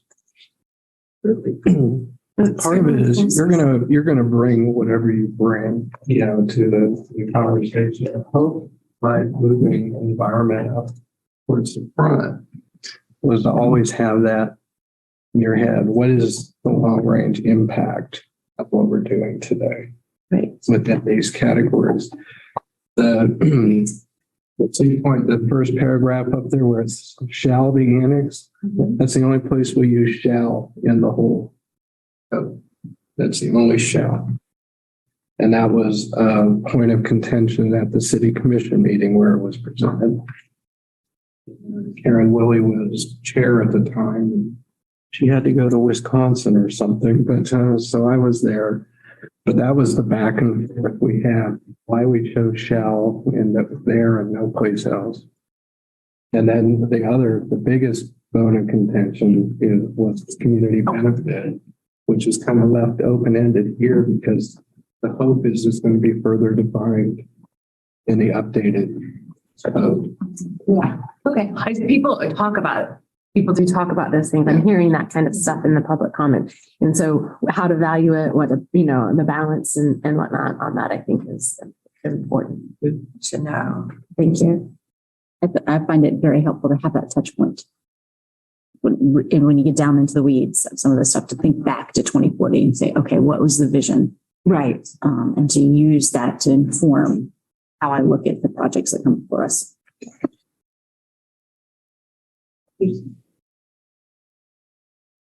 Well, and I know that, it's a big document. It's a pretty important part of, we all talk about it quite a bit. And giving it an hour feels almost like a little bit of a shortchanging on it, quite truthfully, with what it does there. So there's a lot of discussions that's went on. There was a lot of extremely great and thoughtful input that we had throughout all the years that we did the process on it. So if you all want to, dwell on that for a bit, and maybe if you want to have maybe add some of those different things as mid-month topics, I think that's totally within possibility on those things, because there's a lot of, it doesn't look like a lot of pages, but there's a lot to unpack when you have that and you think about it as a document as a whole. So there's a lot there. Oh, how better to say it. Jeff, thank you so much. Clearly, no 2040. I've had some time with it. Okay, great time management as well, Jeff. Yeah. Yeah. In defense, that was my first assignment. That was it. That was your assignment is to do this. That was it. I know a little bit. Great body of work. Great time management. Thank you very much. We're on to item 3. Actually, it doesn't have an item number there. So it's the next item right before lunch. Randy Larkin is here to talk to us about ex parte Kansas Open Meeting Act bylaws. Great opportunity for us to learn the rules and what we can do and can't do, what we shouldn't do in and around our meetings. Randy, thank you for being here. That's right. Thank you. Don't know all of you. I've seen a lot of you on Zoom. It's been a while since I've been in person at any of these meetings. So just by a little way of introduction, I'm Randy Larkin. I'm the Deputy City Attorney. I've been with the city for 11 years now. I was in private practice for 18 years before that and basically represented the city in litigation.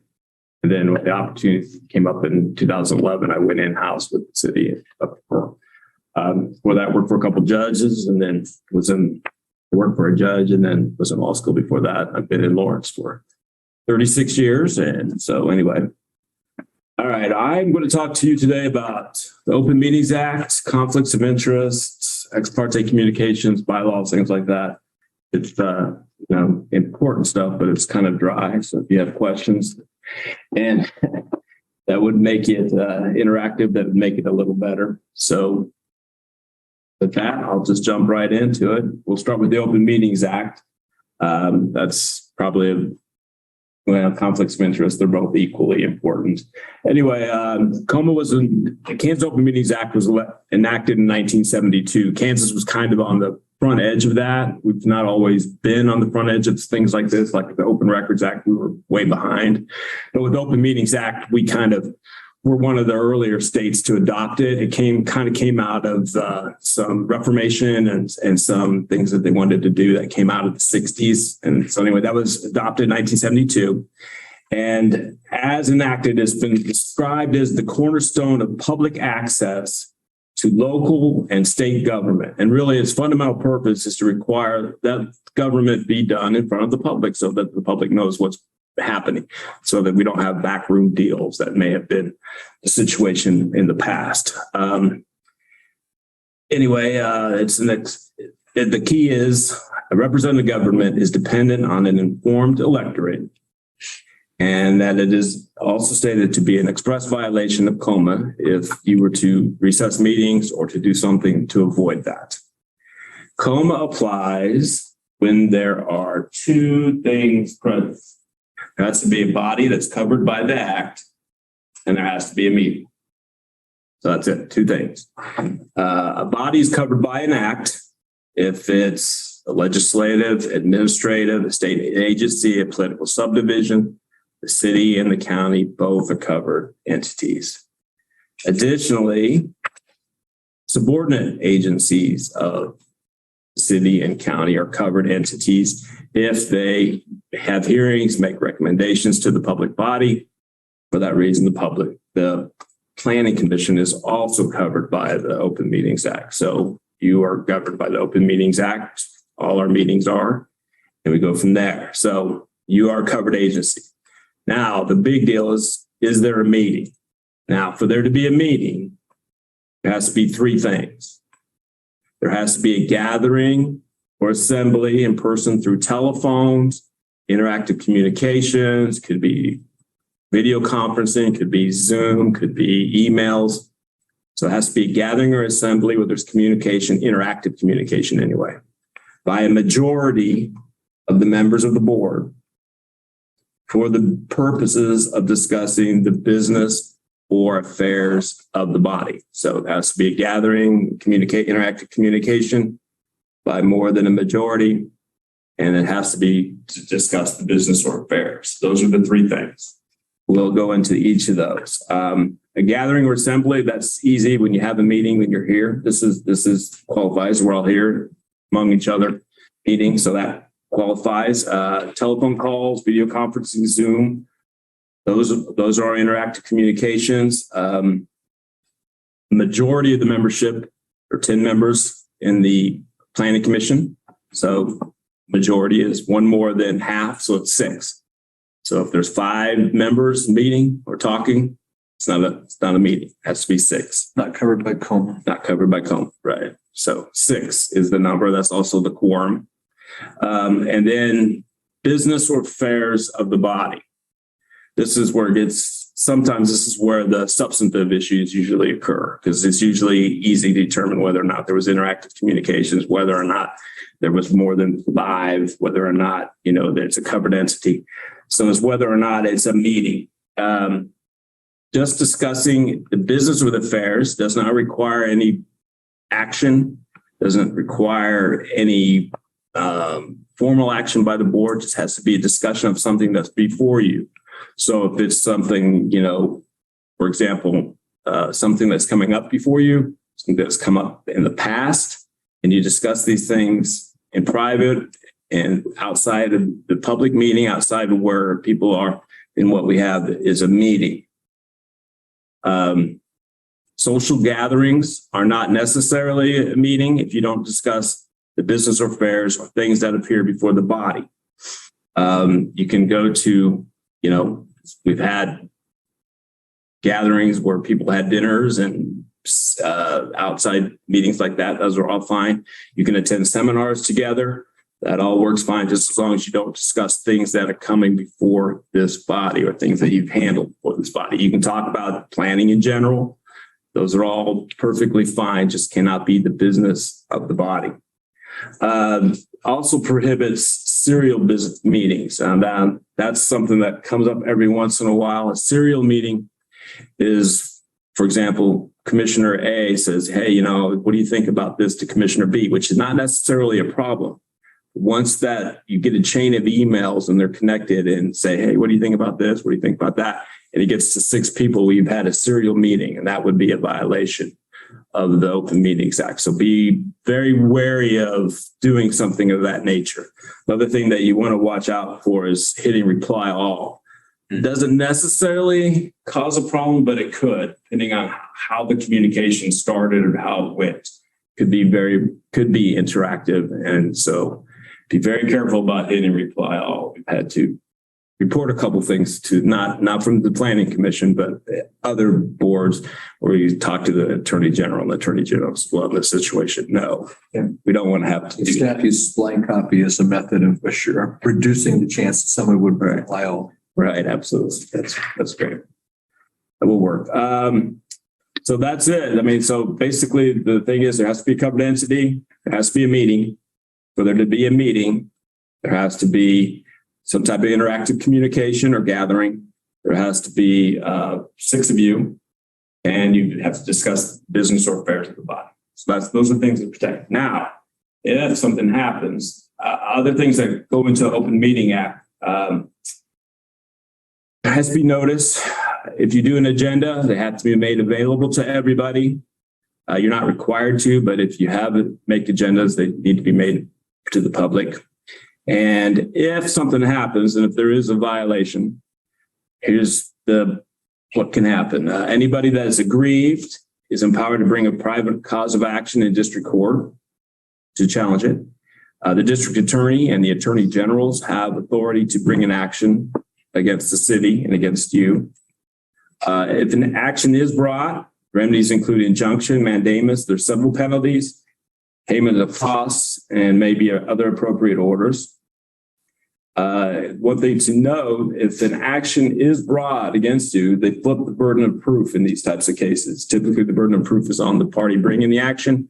But if an action is brought against you for violating COMA, we have the burden of proof to establish that we did not violate. So that's just something to be aware of.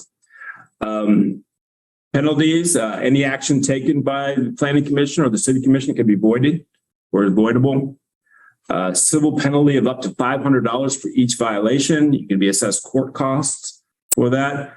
The violation only has to be knowing. They do not have to show a specific intent to violate, which basically means you have to know, not necessarily know that you're violating the act, but you know what you're doing when you do it. So if you know that you enter into this discussion, that's all you need to show. It doesn't have to show, I intended to violate the act. All you have to do is show that the action that you took was done knowingly.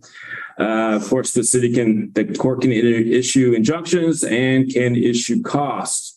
But most likely what will happen is you will get your name in the paper and you will have to go to class. And no one wants their name in the paper for this reason, and no one wants to have to take those extra classes. We haven't had anything go beyond that, but we have had classes in the past that have had to be taken. It's only happened a couple times. So anyway, that's COMA. Are there any questions regarding the Open Meetings Act? Yes. Those penalties, that's potentially on individual commissioners. Mm-hmm. Could be the city as a whole, could be the individual commissioner as well. Yeah. The burden of proof flips. How do I prove that I didn't talk to someone?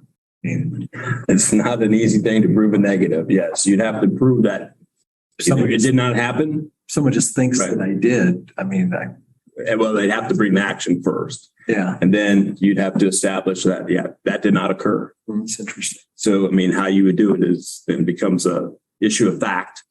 And, if your evidence is more credible than the other side, then they'll believe you. If not, no. It's a good reason to be aware of it. Stay as far away from the circumstances that could be misunderstood as possible. Correct. We try to be as conservative as we can and err on the side of caution. So if 6 of us went for a bike ride, would that be? Not necessarily. You can do that. You can go out to lunch. You can go for bike rides. Just don't talk about business of the thing or anything that's coming up. 6 of us shouldn't ride with all sites on the upcoming agenda. So if you're riding bikes together and say, think about that thing coming up next week, that's a problem. Yeah. But if you just talk about whatever, use sports, whatever, football, whatever. But if we were to look at, say there's nothing coming up, but we've been complaining about bike lanes. If we were to, 6 of us to take a bike ride and then complain about bike lanes, even though nothing is before us currently, that's all fine. That's age citizenry. Right. I know, but now I'm like, well, let's, how far? Because that is the kind of thing that is the kind of thing, but you don't necessarily have anything pending on that. I think you can talk about bike lanes, the status of the roads. You can talk about planning in general. It's just not the business. Okay. We talk about what it means. Pending means, if you know something coming up, if you go, I hear that there's going to be they're putting a Costco down south. You start talking about that, we don't want to be doing that really, it would be great to have a Costco. I couldn't wait or something of that nature. That would be something that would be coming up that might be potentially pending. The thing is, if you know what's on the agenda, what's been applied for and those types of things, that's typically talking. Don't talk about it if it's on the agenda. Right. Or if there's. If it was. I hear Or you even if saying if there's a submission, submittal. yeah. Which we just found out where the link is today to Right. actually track submittals. So, Right. but okay. You check in and say, hey, can you believe that they want to rezone that property to this, or they want to do that to that property? You might have issues. So that's what you want to stay away from. Anything, once there's a submission of the application, then it's the business of the board. What about after we voted and it's kind of like the first stage in a process and we know that maybe there's a restaurant coming? Can we talk about it and say, hey, do you know there's a restaurant coming here because we just changed the zoning? That's been a tricky question. It would be my recommendation to avoid doing that. Even then, at that point in time, it's still the business, and there's always a chance there's a rebound and something comes back to you. Yeah. Sure. So the process isn't actually complete. is how I Right. It's just the think first. Till Now, it's. Yeah. 2 years, 3 years down the road, Yeah. that's no big deal. It's But sitting there. right, yes, That's good to know. So if more than 5 of us are together, that triggers us start to think about kind of what we're saying. Not that we would do it with less than 5 anyway, but right. As soon as Even if you have 5 and you go off and talk to someone else about what we just talked about. right. That gets tricky. So if 5 of you meet and talk about it, and then that communication is then shared with the 6th, then you might get to the point where it's a serial meeting. As long as it's interactive communications, sometimes there's a question of one member, we've had this with other boards, sending a letter to everybody else on the board. Not necessarily a problem. We don't encourage people to do that because it could cause problems. We immediately said, don't respond to anybody. Because as soon as you start throwing emails back and forth, then all of a sudden we've got a problem. So. All right, on to conflicts of interest. Now, this came out again pretty much at the same time as the Open Meetings Act, and it came out of the same ideas of reform that was going around at that time in the late 60s, early 70s. And the purpose of the conflicts of interest law is to make sure that you don't use public office for personal gain. That's just the basis. No use of public office for personal gain. So for the purposes of the act, there is conflict of interest laws, and it's at KSA 75-4301A at SEC. You guys are all considered to be local government officers because you're appointed to the board. So it applies to you. Now, typically what happens is under the act, you're required as a local government officer to file substantial statements of substantial interest with the county election office. So what does that mean? It means if you have interest, and we'll get into what that means. If you do not have that on file and something comes before you where you have a substantial interest in it, then what you have to do is abstain. You can't act on anything that you have a substantial interest in unless you have filed a statement of substantial interest with the county election officer. So what is a substantial interest? Now, there are 6 things. We'll go through them. There's 6 things listed in the statute. These will cause you problems if you have them and you consider and act on something that comes before the board where you have a substantial interest in these things. If an individual or spouse, either individually or collectively, has owned within the past 12 months legal or equitable interest exceeding $5,000, 5% of any business, whichever is less. So if you own stock in a company and it exceeds 5% of the ownership, if you're an LLC and that entity comes before the board, you have to have either disclose that on your statement of substantial interest, or you need to abstain. If you act on it, then you have violated the act. If you expose it early, you can still participate and vote. As long as you filed a statement. If you don't have filed a statement, whether you disclose that or not, you have an interest. But then you would still be there, conflict whether you declared it or not. If you haven't, you have to have it on file. That's just how the law works. Yeah. So even if you disclose the fact that you had it from the board, You just tell, yeah, I have interest in all these things. I'm a partner in this development company. I put it on file. I can vote in favor of everything that comes in front of me that's gonna. That is so interesting. I would not have guessed that. yeah. That answers some questions though. When I watched a couple other meetings going on, I was wondering how people didn't have a conflict of, they voted on things that seemed like would be a conflict of interest, but that makes sense. Right. It may be, but the world knows about it. And so legally. Legally, that's fine. Because, you know, the thing is, you're put on the board because of the knowledge and the things that you know. And so we don't want everybody being excluded or have to abstain because they don't know anything. You know, we have, that question comes up quite a bit. Something's happening in your neighborhood. Well, you might have an interest in it, but you are a member of the public. You were elected to, or you appointed this board to put your input. So even if that's within your neighborhood, you know, it's fair game. No one knows more than you. Right. So, you know, that's why, you know, you guys are all appointed. The second thing is, Before you move past that, how about serving on boards? There's maybe not a financial interest, but there's sometimes that will come up, and I'm going to go through 5 of them, and then we can talk about these a little bit more, because that's just the first one, $5,000 and 5%. Okay. So the next one is if you have received something, compensation, which is taxable in the amount of more than $2,000 from somebody. So if you work for somebody, get a W-2 in the amount of $4,000, whatever, you know, you do some consulting work, you do, you know, you help put someone's roof on, whatever it is, then you have a substantial interest in that business if they appear before the board. So you have to either disclose it or abstain.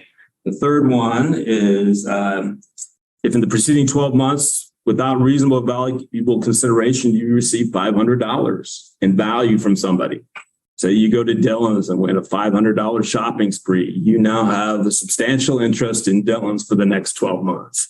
So just be aware of that. So this is to keep people from, well, I have a thing coming up next year and here's $1,000, $500. You get a gift from somebody. I mean, that's the purpose of it. You get a gift of over $500. You have to disclose it. You have to abstain or abstain. And when you say individual or individual spouse, I'm assuming that's technically like legal marriage. Yes. It would be a legal marriage. Yes.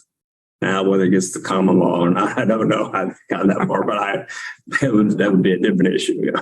In the interest, is that just with respect to a landowner, like the applicant, or is it if they're being represented by somebody else? Yeah, it would be the applicant. Okay. Yes. Did you use the term legal marriage? Well, no, but sometimes like there's cohabitation and things like the world is really expanded. And Right. what we would recognize as two people maybe having similar or combined marital type interests. How does that apply to exposure? Well, it says individual or an individual spouse, and I was just making sure that Oh, okay. that spouse meant like a legally married individual. Gotcha, but gotcha. not Okay, thank you. It does. And this was, the law was written in 1972. And it's still like 1972. And so there we go. It's the individual or the individual spouse. That's the exact language from the thing, but that's what they talk about. Legal marriage, some type of deal. Now, again, whether or not would apply to common law. I'm not worried about that, but I like live with my partner and I just, you know, we have common interests and some uncommon. So uncommon. So. Right, correct. I'm not common, I'm married, so I'm not worried about that. Now, if you serve, the fourth one is if you serve on a board, someone was talking about this, if you serve on a board other than a not-for-profit. So, you know, if you're on the Boys and Girls Board, you know, and they come before you, it's not a problem. But if you serve on the board of directors for a for-profit corporation on the LLC or some other type of deal, and they come before you, you have a substantial interest. Those things need to be disclosed on your Hospital board, not-for-profit, no problem. Right. Corporation X, for-profit. Right. You have to disclose. You have to disclose. Yes. And then the last one is if you receive compensation or percentage of a commission paid to a business or like if you receive a commission of more than $2,000, this usually comes up if you're a real estate agent, real estate broker, or you do something in sales and you do something for somebody where you get $2,000 of taxable income or your spouse gets $2,000 of taxable income, you now have a substantial interest in that entity if they come before the board. So if you do consulting work and you get a commission for monies that are brought in excess of $2,000, you now have a substantial interest in that business and either have to file a statement of substantial interest or you need to abstain. So those are the 5 things. Does the Douglas County Community Foundation count is that a nonprofit? I would assume that it is. We would look at that and as those individuals, the questions come up, but I don't know for sure whether it is. I'd have to see how it's organized and how it's listed with the state, but I would guess most likely it is. I think so, because you can make charitable donations to. Yeah. So that's what I'm Considered thinking. for tax purposes. Yeah. So if you haven't filed a statement of substantial interest, you might be interested in doing so, especially if you have investments or if you are on a board or if you've done work that would raise it up, a commission or something. The other thing is all you have to do is abstain. If all of a sudden you say, oh, I forgot that I did some work for them last year and I got money, I'm just abstain. And that's the way. And when you abstain, you go to the back room and let everybody else decide the issue, and then you're safe. As long as you don't act on it, you are fine. What triggers it is taking action on something that you have a substantial interest in. Yes. Does that have to be, do you have to be aware of the conflict of interest? If I, you do, I mean, I would guess that would be a defense. I mean, you have to know. I don't know how they would treat that. It would probably be technically a violation, but whether or not they would actually do anything with something you didn't know, I would just guess if it came down to it and I would have to pull trigger, they'd say, you probably should know. So, but if it happens, it happens. So when you say you don't act on it, do you mean a vote? You're right. Or participate or discuss or do any of that Sometimes stuff. we make comments that might change another commissioner's mind. Right. So we cannot Absolutely. comment That's what on they it. want to do. There was a commissioner, planning commissioner in Topeka. Now this happened 10, 15 years ago. And he was up there talking and they got to the last item and he started talking about it and he was trying to sell his other commissioners. And then he went down and stumped in front of the podium.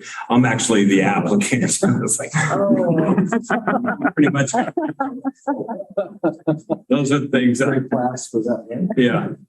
If a lawyer represented you in the past and is representing a client in front of you, is that No, that Okay. you would not, because you paid probably that attorney money. Right. You wouldn't have a substantial interest. You just have the person or. that's okay. That would be okay. Yeah. It's really only about money. If we're getting compensated from someone in a value of over 500 or 2,000, Right. then we would want to, or if we own something, Right. then we would want to discuss it. Absolutely right. And you'd recommend abstaining before the start of the meeting or before the vote? Or does it? I would, at the very start, just say I'm going to abstain. So everybody kind of knows. Section on the agenda Yeah. to declare Oh. abstentions. I see, right. Very top of the meeting. Okay. Then we have a very nice green room off to the side that we have. Okay. I think it's very plush, decorated well.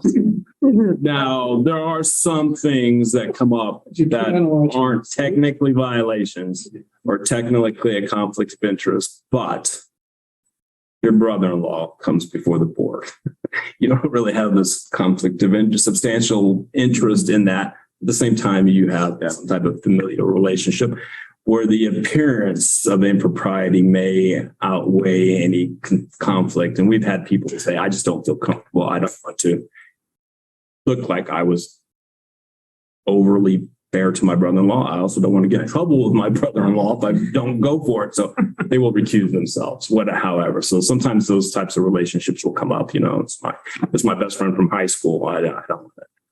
Err on the side of Right. being conservative and cautious. And so we say that's not a technical, you don't have to, but if you want to, you can. So Do you have the forms, the statement of substantial interest? Where did we get that? that would be from the county election office. They have those and prepare them. I know city commissioners have prepared those and sometimes those come through us because they voted on something. They did something, not did something bad, but they did disclose it. So it was not a problem. So we had not had an issue. Now we get to the serious part of what happens if there is a penalty, if there's a violation. Now this is even a little more serious than Open Meetings Act because they really don't want you using public office for financial gain or personal gain.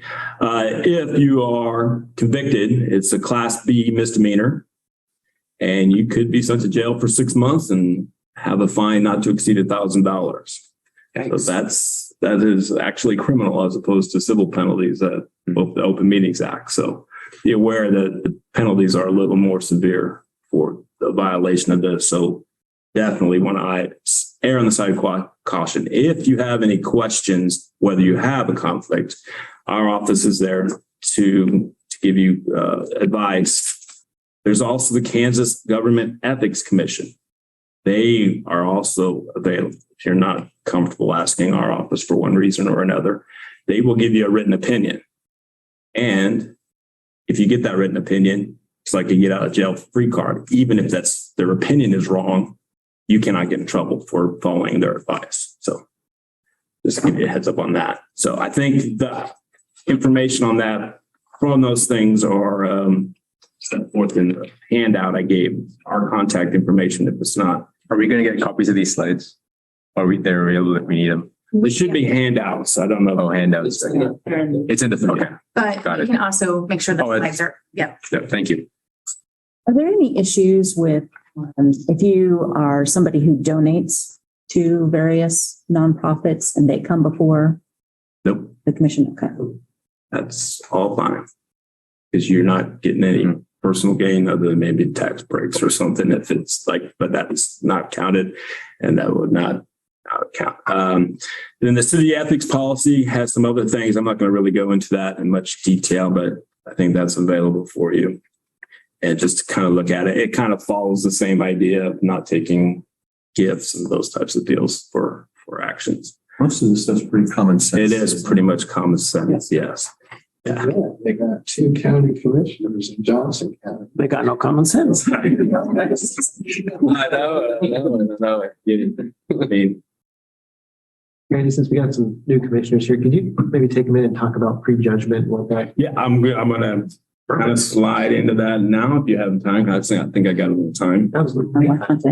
Any more questions on conflicts of interest? Again, like I said, if you have any questions as things come up, feel free to contact us anytime, or you can run it through the planning office if you feel more comfortable doing that, or Kansas Government Ethics Office will answer your questions. So, Or they'll reach out to you if somebody's brought it up.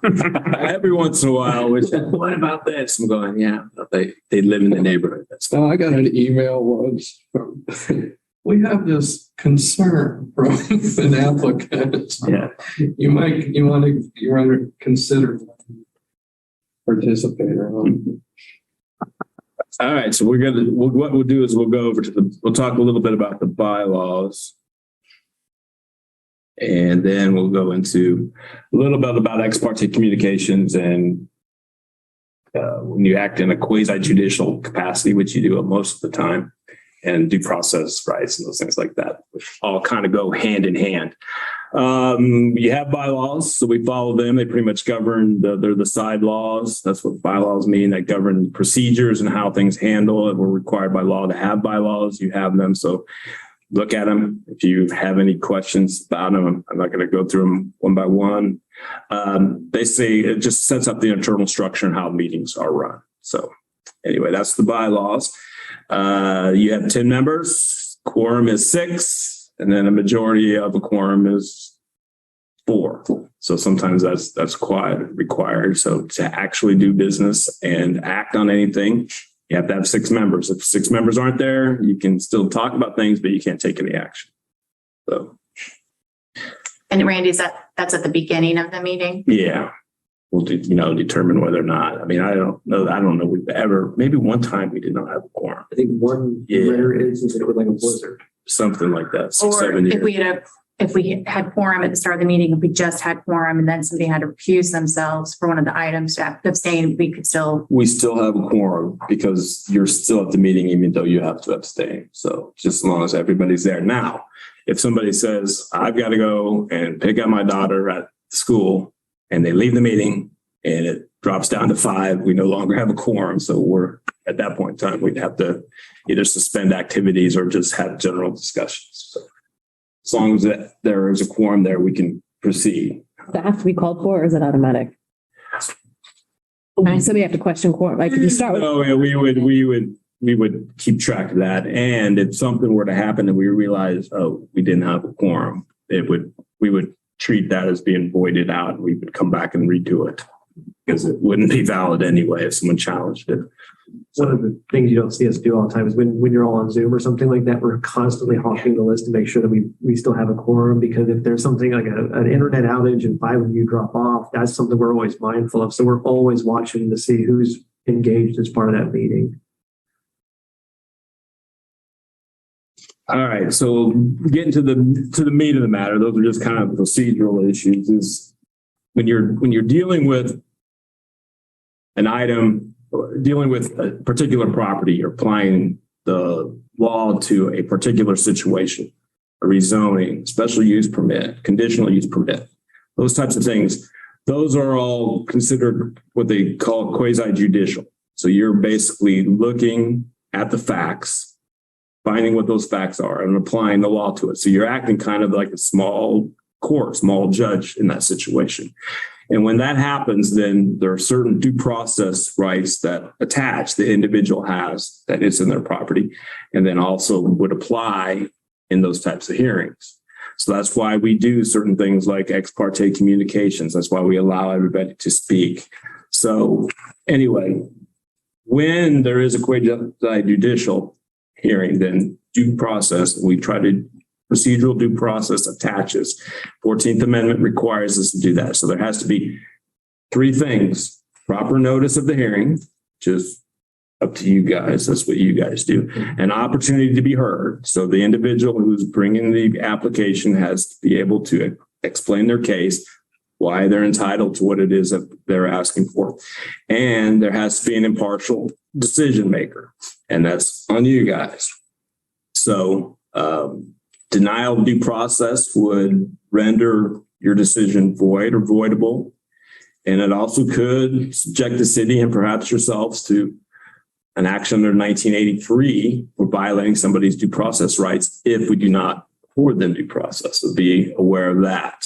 So an ex parte means we have to disclose any communications, right? Issue with that outside of staff or the other board members. So if somebody outside of the room, outside of this room, outside of the meeting discusses something with you, you need to disclose that to everybody doing the ex parte communications. And the purpose for that is so that everybody has the same information when they're making a decision. So if I go on a site visit and there's a neighbor there and I say, hey, are the roads in this neighborhood, do you have any complaints? Is that something I have to disclose? Like just yeah, if it's relevant to the decision that's being made and it's not in the packet of materials that everybody has. So any conversation that could be relevant. Right. Okay. Yeah. It's not in the packet. That's not in the packet, or, for example, you'll get letters that are in the packet and perhaps the person will follow up with a telephone call or something. And then you can just say, that's everything that was in the packet. That's fine. But if they say something additional that's not in the packet, you can say, I talked to this person and he added or she added this information. It's just so that you all have the information, same information to make the decision, so that everybody has a fair and even slate. Make sure that all information is exposed to everyone equally. Right. And I assume generally available information, like a newspaper article, that would not qualify. That would not qualify. Yeah, it's not ex parte communication. And it also, what really it does is there's opponents and proponents to any project. So all that information needs to be out there so that everybody has a fair opportunity to respond to it as well. So that we don't have a single commissioner or a couple commissioners who have certain information that they know that may not be available to everybody else, so that the proponent or opponent doesn't have an opportunity to rebut that. It needs to be all out there on the table so that everybody has a fair exchange of ideas and that everybody's making a decision from the same ideas. So if something new comes up, can I email Becky and say, hey, Becky, I just had this conversation. Can you add it to the packet or something like that? Or what's the procedure? Yeah. The procedure would just be disclosed at the meeting. I had a conversation with such and such a person. You don't have to give the exact time, but, say it was last month, it was a week ago, it was yesterday, whatever. And we discussed this, and this is what this person said. This person is against the project because he thinks it's going to cause flooding on his property. Okay. That's fine. That doesn't have to be too much detail. but it's something that so everybody has an idea what it is. And most of the time, whenever you have these conversations, it is covered in the packet somewhere. Right. Somebody has to brought it up Yeah. or something. So just so I'm getting this right, most of the time that when we're acting as a quasi judicial, but from time to time, we'll be acting as a legislative. Absolutely. For example, But it's either one of those two. comprehensive plan amendments, text amendments, those are legislative matters. You don't need to worry about ex parte communications. I'm not worried about ex parte communications. You might disclose them anyway. We don't really care one way or the other, but it's not a problem if it isn't. But it's just too many. Yeah. And we recommend that if you have them, obviously it's going to happen. You live in a community, people talk to you and you're going to talk to them. But, a lot of times sometimes it's a good idea to say, hey, it might be a good idea to give this planning office and so they can be distributed to everybody. I would give that recommendation. It's not always going to happen. Sometimes people will talk to you and it's fine. But just as long as you disclose it, it's fine. You don't disclose it, then that's fine. So I hate to get a time check from you. We've got another session starting at noon. I don't want to stop it. This is really good conversation, but I wonder if we need to make plans to continue this more deeply in a mid-month, or if we're just about at the end of what you had planned. I am just about at the end. I mean, the other thing that I would say is that it's up to you guys. The only thing is an impartial decision maker. That's the key thing for you guys. And then the thing is, you may have an idea what you want to do or I don't know, that project. What your inclination is. What your inclination is. That's fine. The key is you not have prejudged it, that you have an open mind when you go in. So, an inclination as to which way you're going to go is not a problem, but a closed mind to any evidence is like, I don't want that business in town, regardless. I don't like Walmart. I don't want a Walmart there. Whatever they say, it's out. As long as that's a problem, that's a violation of due process. It's a violation. The fact that you may not like Walmart or you don't want to think the project is valid, those are all valid thoughts, just as long as you have an open mind and will listen to the evidence, regardless of how you vote in the end. That's the key to that. And then talked about conflicts of interest. Talked about ex parte communications. If you get one, like I said, it's always a good idea to ask them to present what they're presenting to you to staff so that it can be submitted to everybody else. You can try to, stop the conversation if you want to, if you're uncomfortable. We've had commissioners who don't like to talk to ex partes, and we have commissioners who love to do it. So it's fine, just as long as you disclose those at the meeting when you do have them. So if we have questions about whether something's on one side or another, we can give you a call. Yep, absolutely right. And really, that's pretty much it, unless you guys have any questions regarding that. I mean, it's kind of a technical legal issue, whether it's quasi judicial or legislative, but Dry though. Thank you so much. Hey. We've got, I want to stop. We've got a lunch session coming up. We're going to need to grab lunch. Is that right, Becky? We need to step out and grab lunch.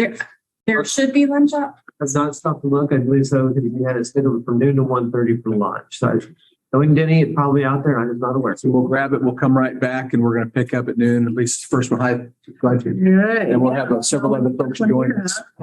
Thank you. Thanks a million. That was far from dry. Very, very good conversation. Well, thanks. Again, if you ever have any questions about any of this stuff that we've talked about, feel free to contact our office or run it through the planning office. They're most helpful. Thanks a million, man. Thank you. Thank you. So let's take a break, grab some lunch and come back in as soon as we can. We'll try to start as close to noon as we're able. Right? Good things. It's a difference. No.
start the meeting back up.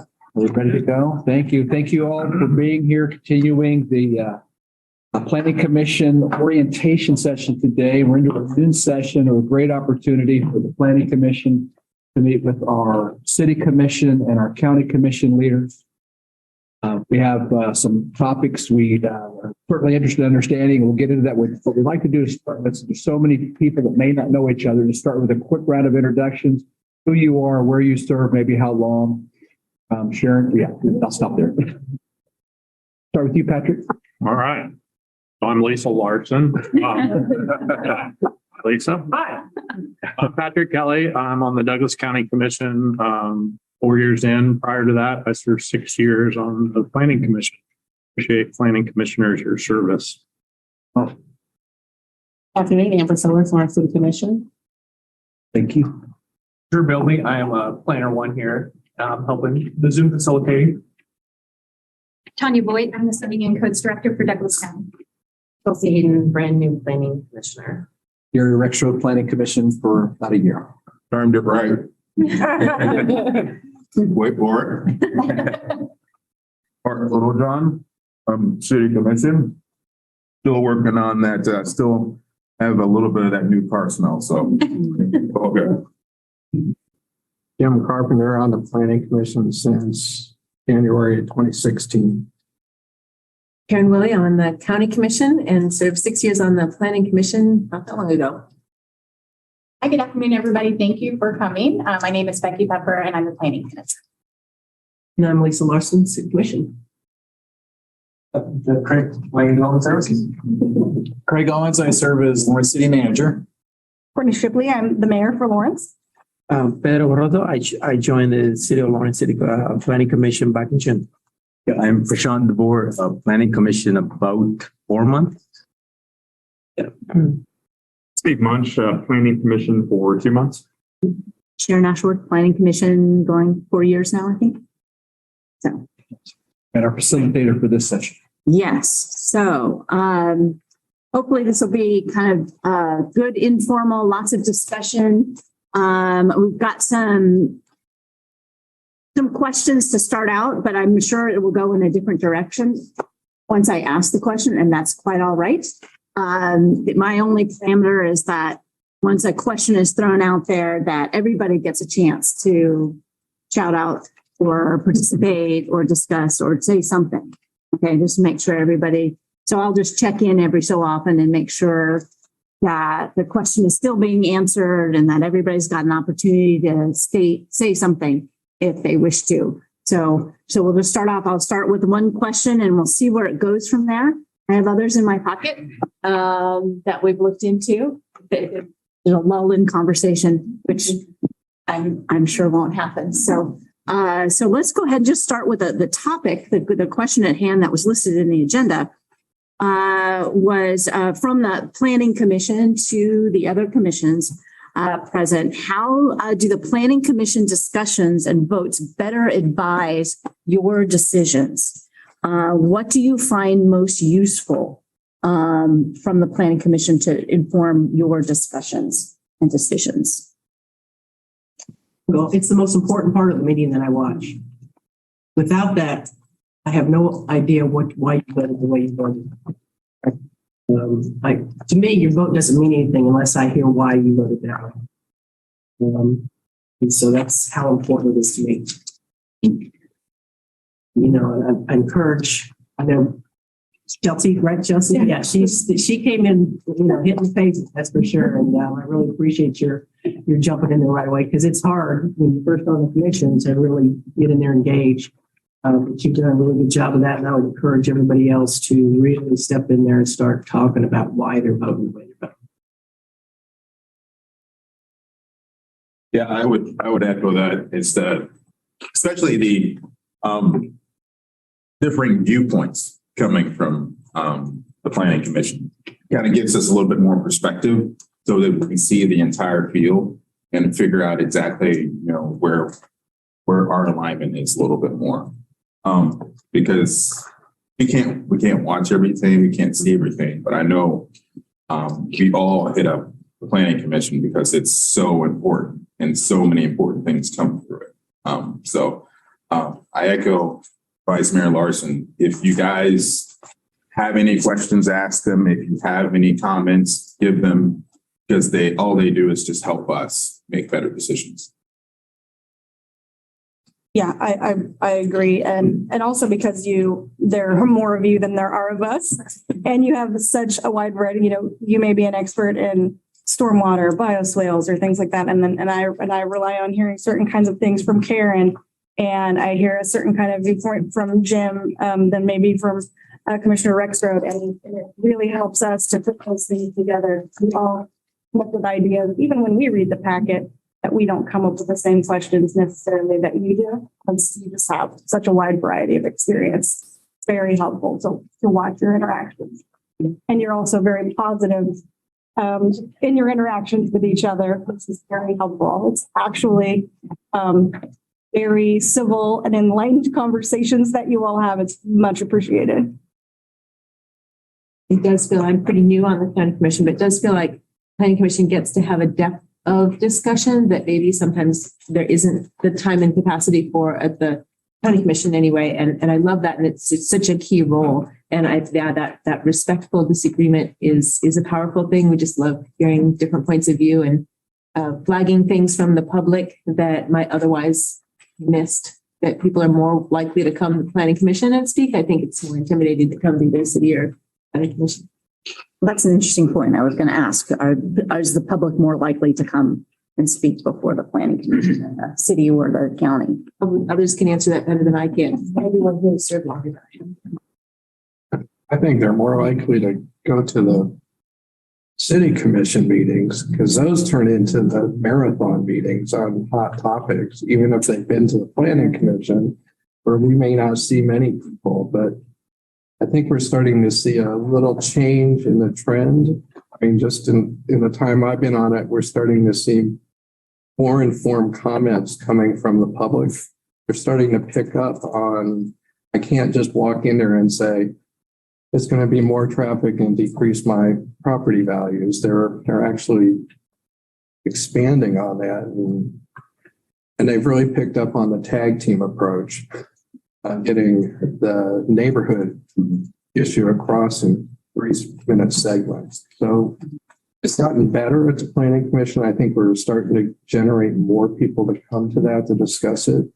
And I still think you get more people at the city commission that say, I've never heard about this before. What's going on certain hot topics. And county commission, I don't think not many people go unless it's a really big issue.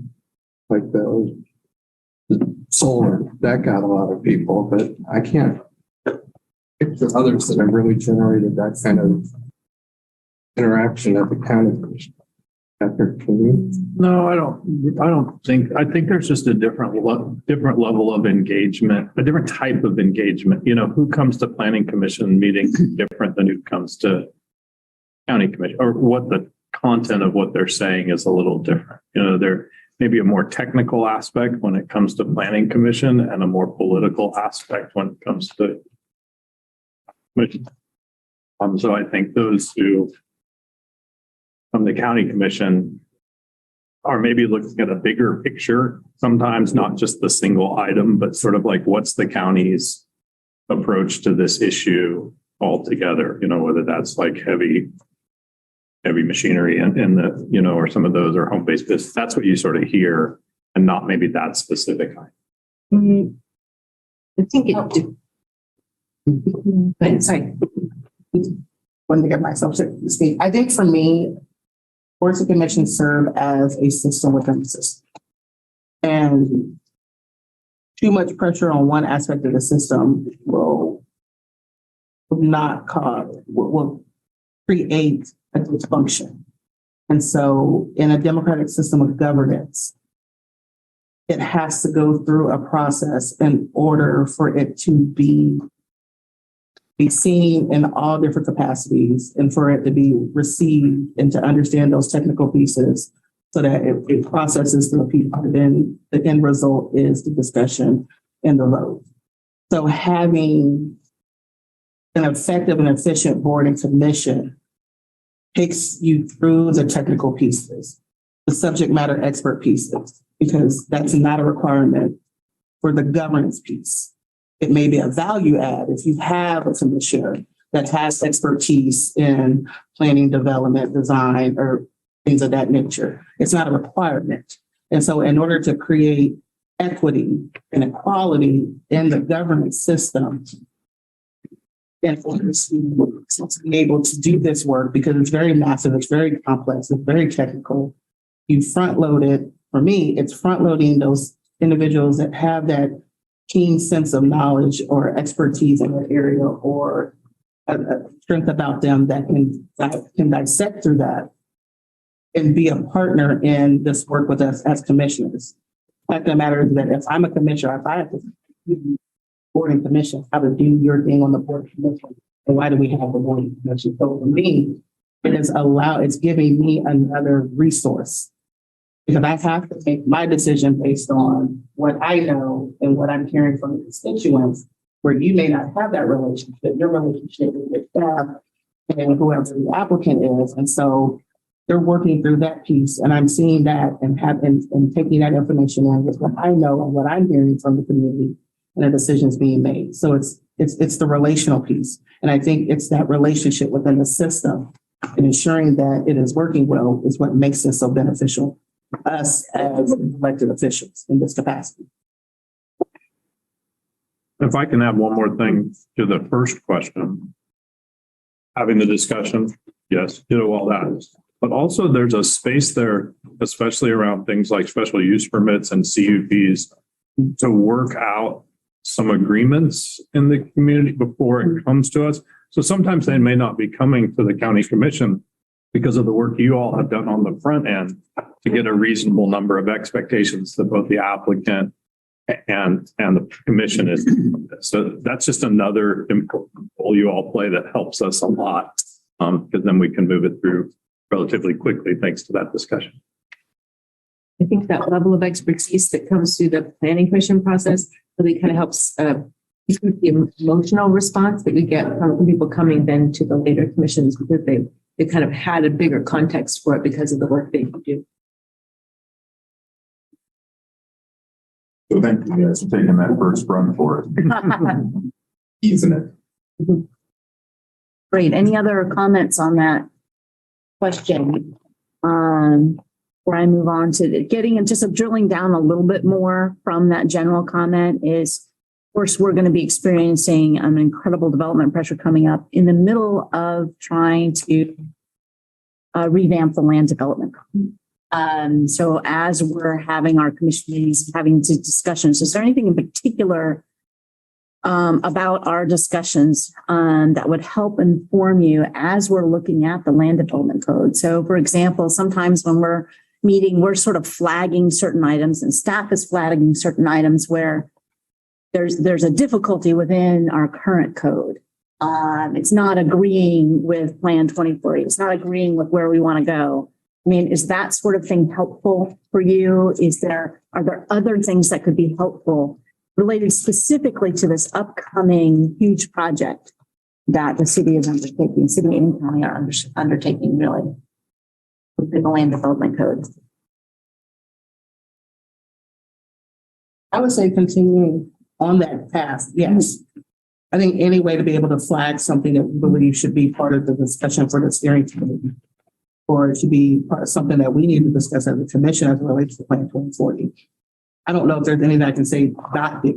You have new commissioners, you have season one. So I think having that discussion and knowing that, looking at it from the perspective of the applicant and what the action item is for the applicant, but also understanding how that reflects the work that's being done and being able to flag that just as a point of reference for us. Because we don't live in this world. Your only task, I don't say only task, that sounds a little bit flippant.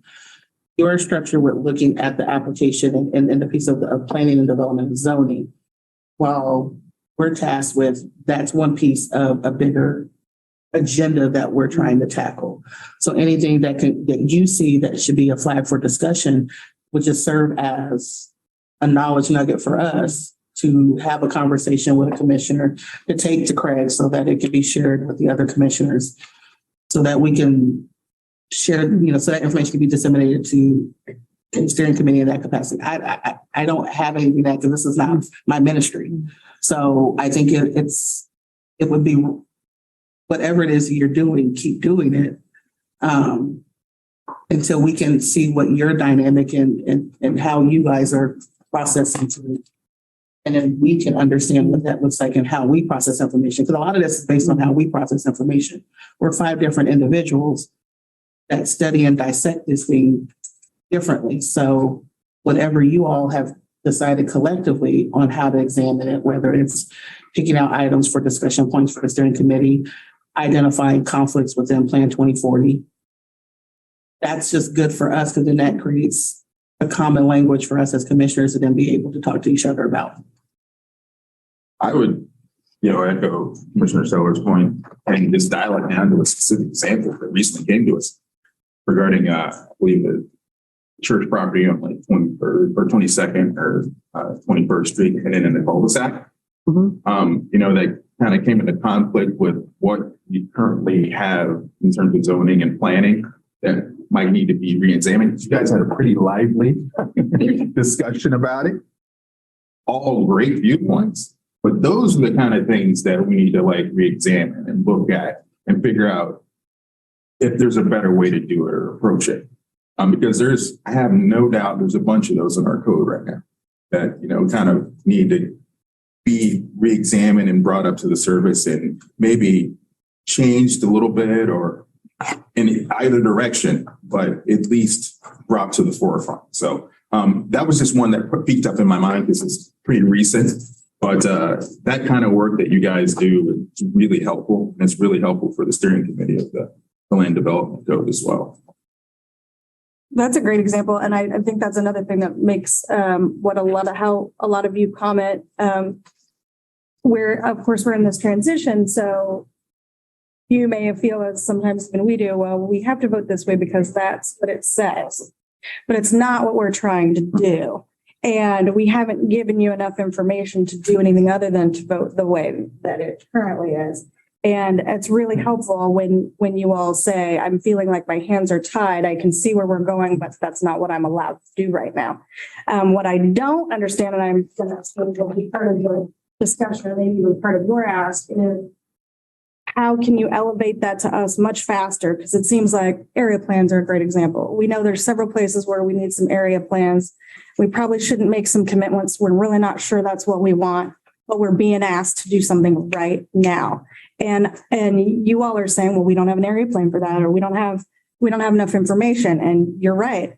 And yet I'm concerned that we're not pivoting or giving you guys what you need to elevate those things or to have all the information you need. We obviously have some conflicts, not only between what we have now and what we're trying to get to, but even within Plan 2040, we know there's some conflicts, and how are we going to work those things out? So I'm glad you brought that up as an example. That's a great one, and a great way that you guys have tried to send us messages, not just by saying those things out loud, but even with your votes.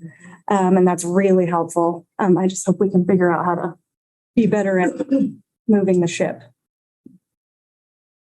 I think planning commission sits on the front lines for how the land development code and all of our other codes kind of hit our actual societal goals for our community. So that's key, that you be involved with the land development code, because you see it more than anybody else is going to in part of the public.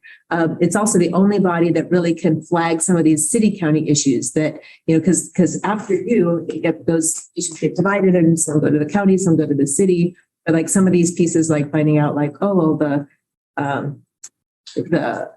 people who are doing landscape work for the city of Lawrence or city of Lawrence residents, they have to move out of town because of the conflicts in the code, and just things like that crossover issues. You'll get to see them, and if you don't flag them, nobody else will. So glad to have those eyes on it, and love that it's a joint body that's communicating well with each other. Do you all track through your discussions, and I may be front loading something here, but as you have discussions through applications, are you all tracking where if there's patterns in applications of different interpretations of I mean, in your discussions of things, whether it's, the cul-de-sac issue brought up, is this the first one that's come up? Or have you seen it in, how do you track conflicts, conflicts and discussions around Plan 2040 or even land development code interpretations?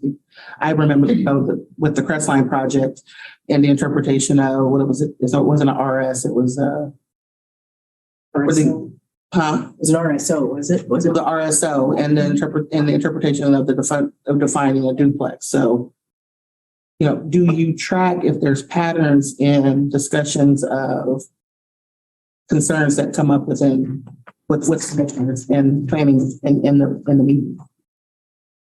Commissioner, if I may, Yes, please. Okay. People running tally on that one. In our world, we call it canary because there's similar the problems going on, but we start seeing a lot of similar items coming up, but even system management planning commission, someone that kind of interfaces with that.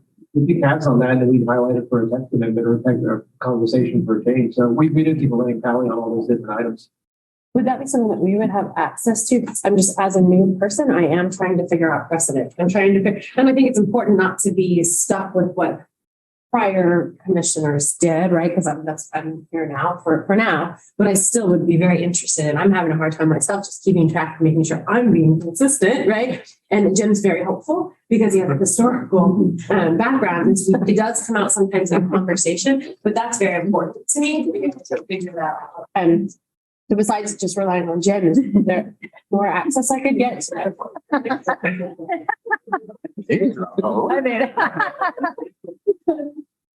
mean, Commissioner Carter. I will set myself in the staff report quite frequently. If you see previous cases or previous conversations, we do try to highlight those, and there's a lot of similarities to it. Got a great team of people that work in the planning division. They keep track of quite a lot, and we may not get them all, but there's certain themes and trends that we see. So we try to highlight those with text amendments or try to highlight those as part of your staff reports and packets, but we can always find different ways, maybe elevate that a little bit for if like. Yeah, or I can be more on the lookout for it too. I just knew enough that And those are what jog my memory. Okay, really. That's very helpful. Yeah, I remember. But it's seductive to think that Plan 2040 or any comprehensive plan or the code, like it gives you ultimate clarity, or even a chart that, tells you like, this is what we've done so far, right? But that's why we have human beings making these, having these discussions and I do think it's really helpful for you to elevate the value that is in that, because you'll find contradictions all over Plan 2040. If we had been able to not have any contradictions in there, it would never have been passed. I mean, finally, we just gave up, right? I mean, and it's like, it's as good as we're going to get, because it's filled with contradiction. And sometimes the code contradicts that comprehensive plan. That's okay. That's what makes good debate. That's what makes good government. And I think it's really great when in your discussions, you elevate those values and you say, like, this isn't about the specific, this is what we're valuing by doing this. I think that helps people recognize law when they're like, it didn't go the way I want. We're just prioritizing one value over another when we make that decision. Piggyback up on that is as the discussions happen, and that's something I have noticed is that you have now for meetings, the contradictions of where we are, where we want to be, and then whatever, is to continue that discussion as you're up there talking about it with ideas that you have that might resolve this conflict or this discussion. And it may be that you don't, and that's fine. Just say, I don't know how to solve this, but other times you may say, well, here's some options that may be considered. So I always love to hear your thoughts, regardless how raw they are or how sophisticated they are. I mean, just whatever you've got that you can add to the conversation is really, really helpful to me. Just pause for a moment. So based on this discussion we've had, so are there questions from the new planning commissioners that is brought up on how city, county commissions and the planning commission interact? Are there any ideas or questions? That church cul-de-sac case is a good example. So at the end of that, some of us felt that we had more to say, and we felt like next step may be to reach out to you guys. How would that happen? Like, would we come to your meeting or would we, how do we communicate with you? I mean, no. Personally. Not your meeting. I don't mean your meeting, but I mean, but what I, no. Are you thinking that or just saying that? I know.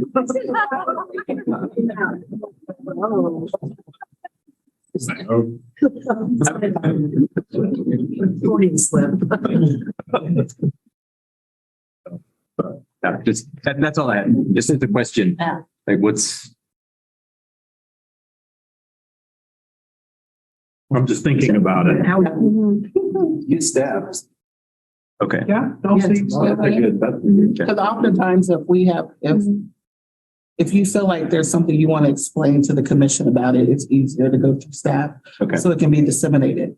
Because oftentimes, we can only communicate with one other person. So, and that takes the stress off of you of trying to communicate with 5 of us when we have a city manager, or you can have those planning liaison to then get that information out to us. Okay.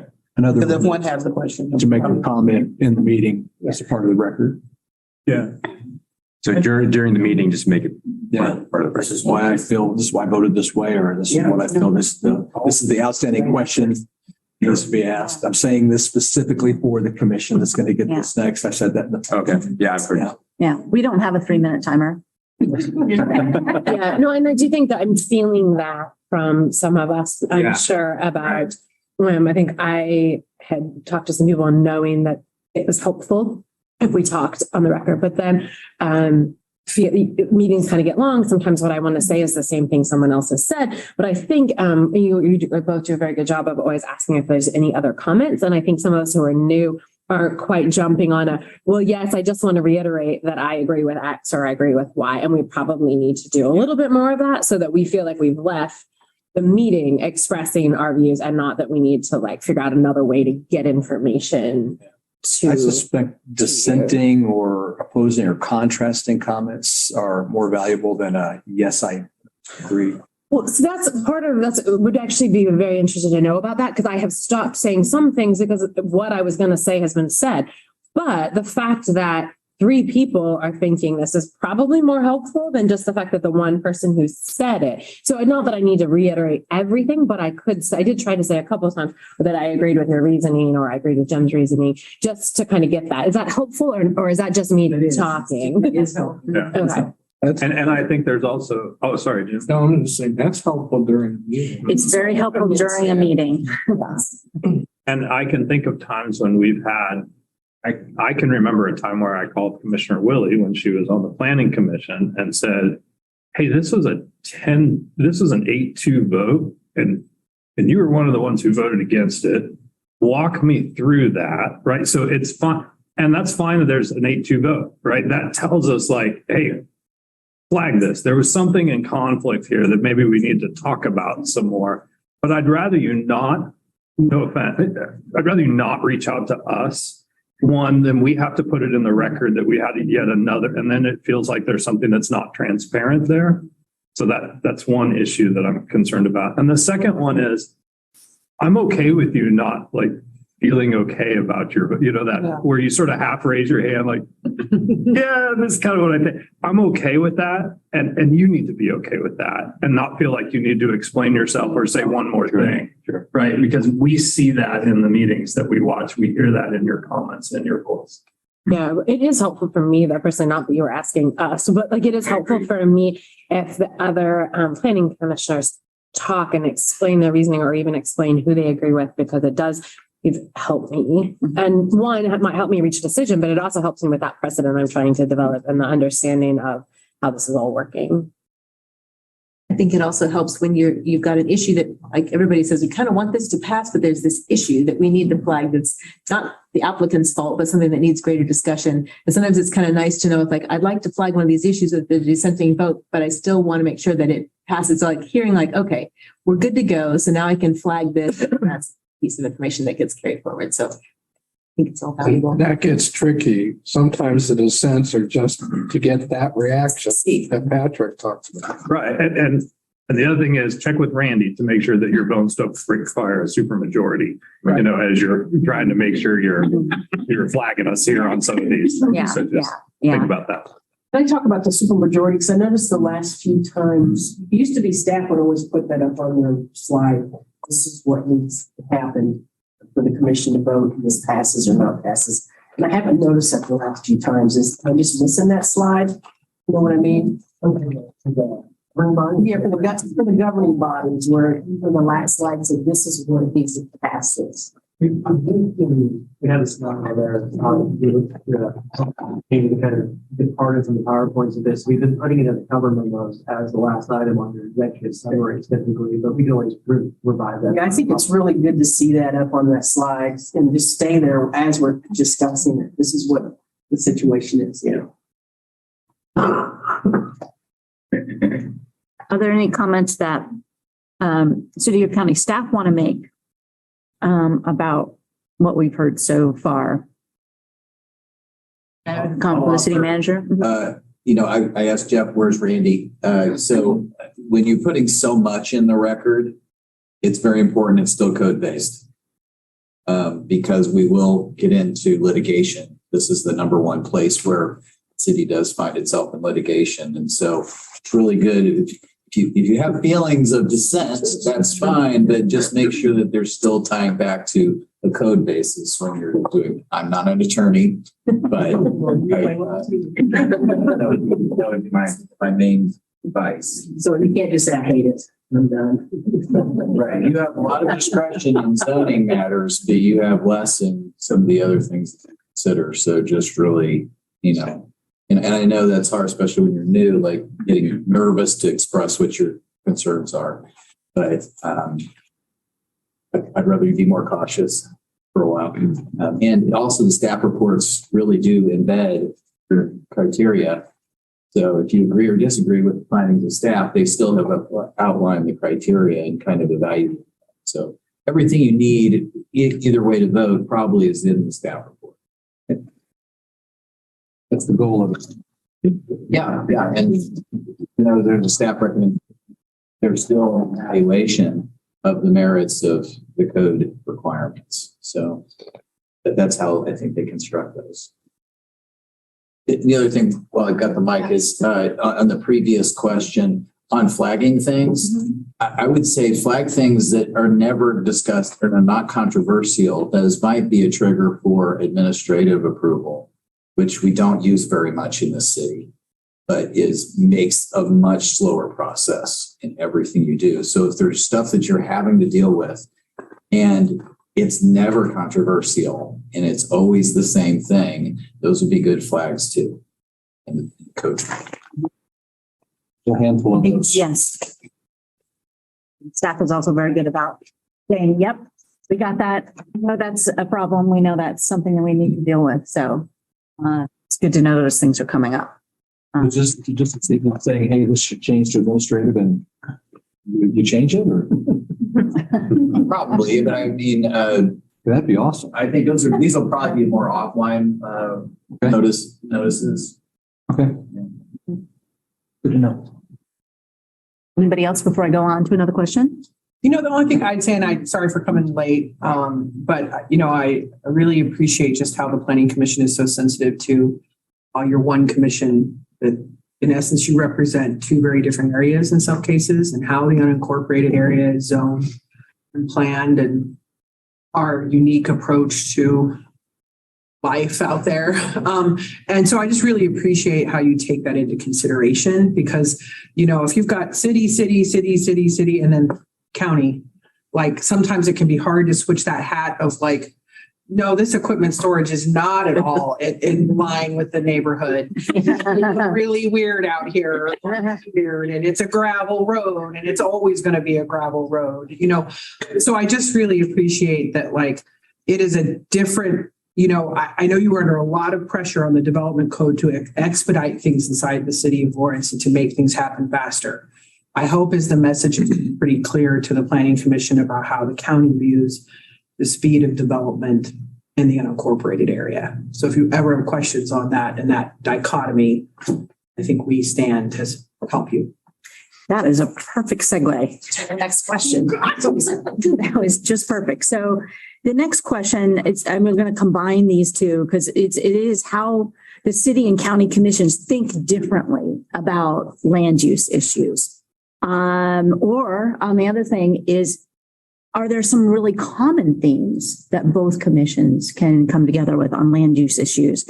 And I'll sort of start with an example. In terms, we've got this impending construction of the Panasonic plant that's going to influence our thinking about city and county land use issues. So in that context, I mean, what are some of the differences of how how the two commissions view land use? And then again, or are there some similarities that can help guide us through this particular project that's coming our way? I'll look at Karen and I can something. Thank you, Sarah. And then, well, I mean, I would say I think there's a lot of similarities. I think the county believes the growth should happen inside the incorporated limits of the city. That's good to hear. Growth, residential growth, commercial growth. Industrial growth, definitely. Anything that needs roads, any infrastructure, pavement, street lights, state fire response. Yes, solid waste, state water. So boil it down, most of this should be happening through annexation in one of the forests. Cities, which we only have influence and recommended for Florence, but say that again. Yes, the city's moving out, not hodgepodge out in the county. If you want to develop, if you want growth, if you want development, it needs to be through annexation first, not mixed use out in the county. Okay. Interesting. They talked about this. It's been demonstrated recently. I mean, I think the county commission has been making very consistent decisions that way, upholding the inside out growth patterns advised by this body. So I think you've been doing that work, and that's not easy to do. Recognizing that's not easy to do, but it is logical and good planning principle. I'll give a little example. So Berry Plastic has a warehouse that is in the county. So it is county fire response. And we trained there one time. And my answer to that was, I'm not coming on this call. Like that amount of plastic burning. I mean, we need professionals to do that. So those kinds of things can be avoided by working our industrial land through annexation inside the city limits, so that there are people who know what they're doing with that. Like that's out of our pay grade. I think Craig and I professionally never say never. It's probably the theme of city management and county administrators. But in that regard, yeah, I don't think Berry Plastic should not be like that's if we want to talk about an example, like that should be in a city. It needs the services. We made it work. It's not ideal. And it's not great. So I think like how we can work together to support you in that regard, and then let's leave the unincorporated area for wonderful agricultural production and open space and flood protection and all the great things that we want to do in the unincorporated area. Would you include the K-10 corridor? So I think like that's a plan. Actually, we've been talking a little bit about like there was an old K-10 corridor the study as old.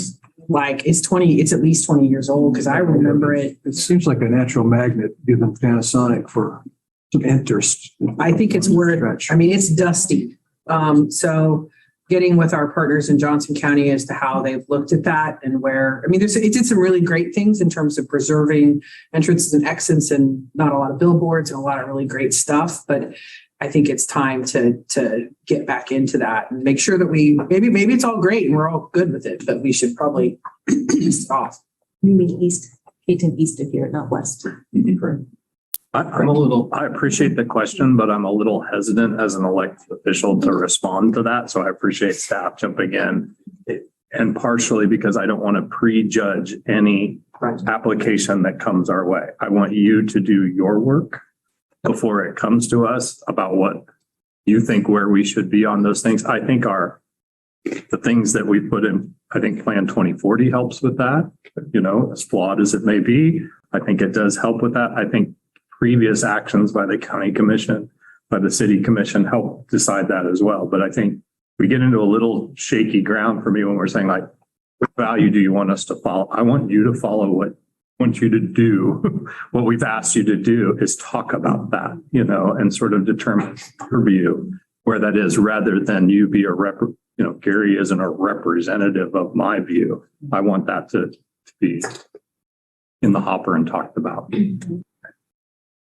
Okay, go ahead. No, just said again, it's back to the system. If I have to tell you what I want you to do, then I don't need you. But I want you. I think somebody told me that once. So yeah. Yeah. I didn't say it quite like that. I don't think you took it.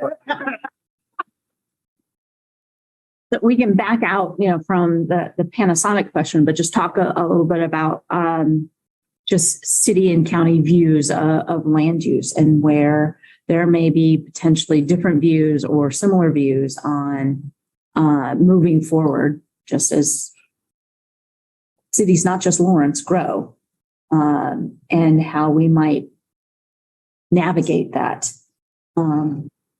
between the two commissions.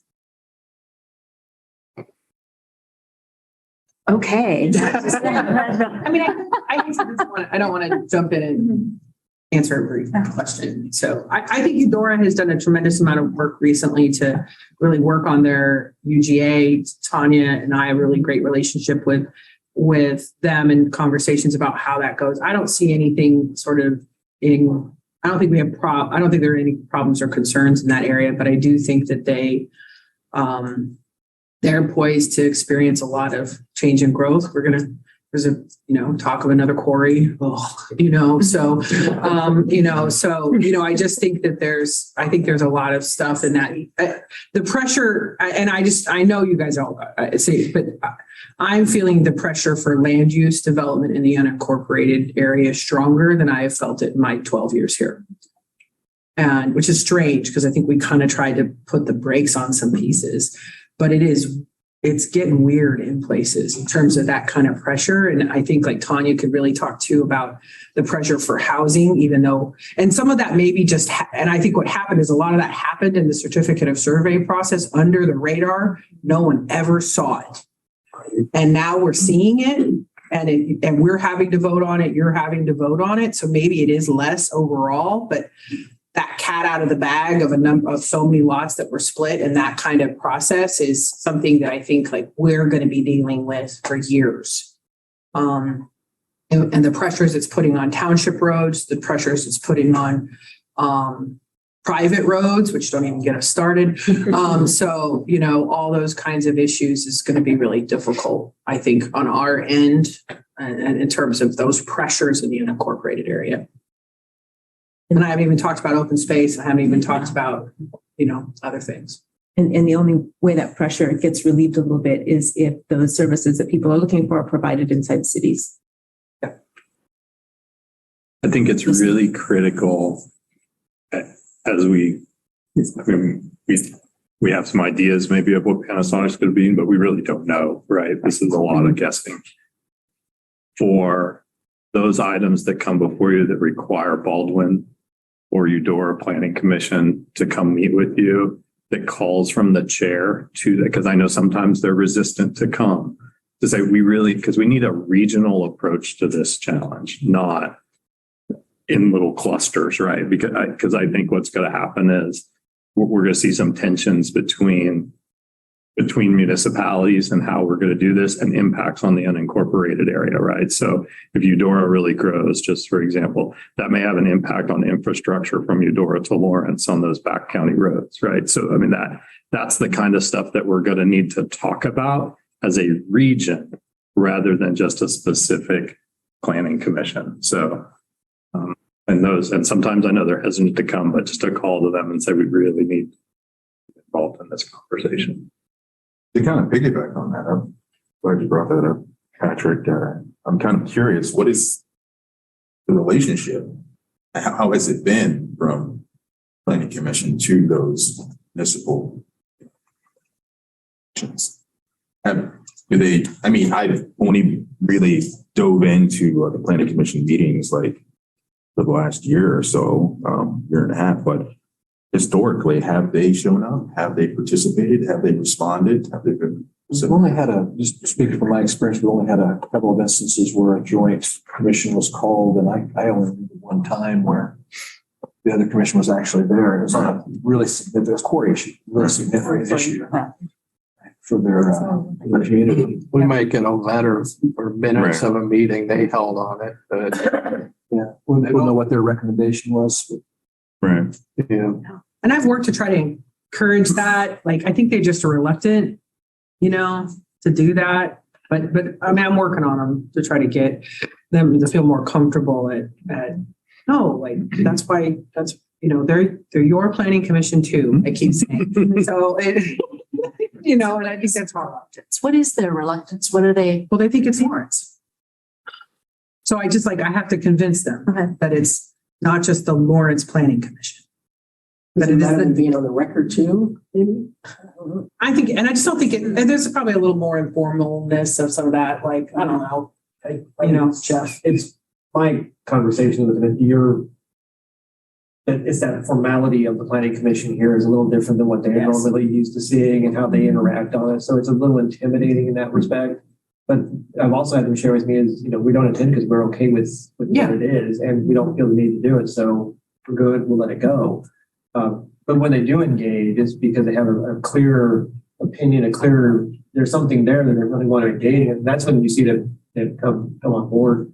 I think a lot of it's been around those issues that are truly regional issues, where they're really identifying is that, whatever happens is not going to stop at a city limit line. This is going to really have a big change for us all. And that's when they really engage you as part of that. But I know the planners are always reaching out to the different municipalities, their staffs to kind of get more information, have those conversations. We talk to the townships to understand the roads, the dynamics, part of that. But it's just a little hard sometimes to get everybody to want to come and join a meeting, but we do try our best as we can.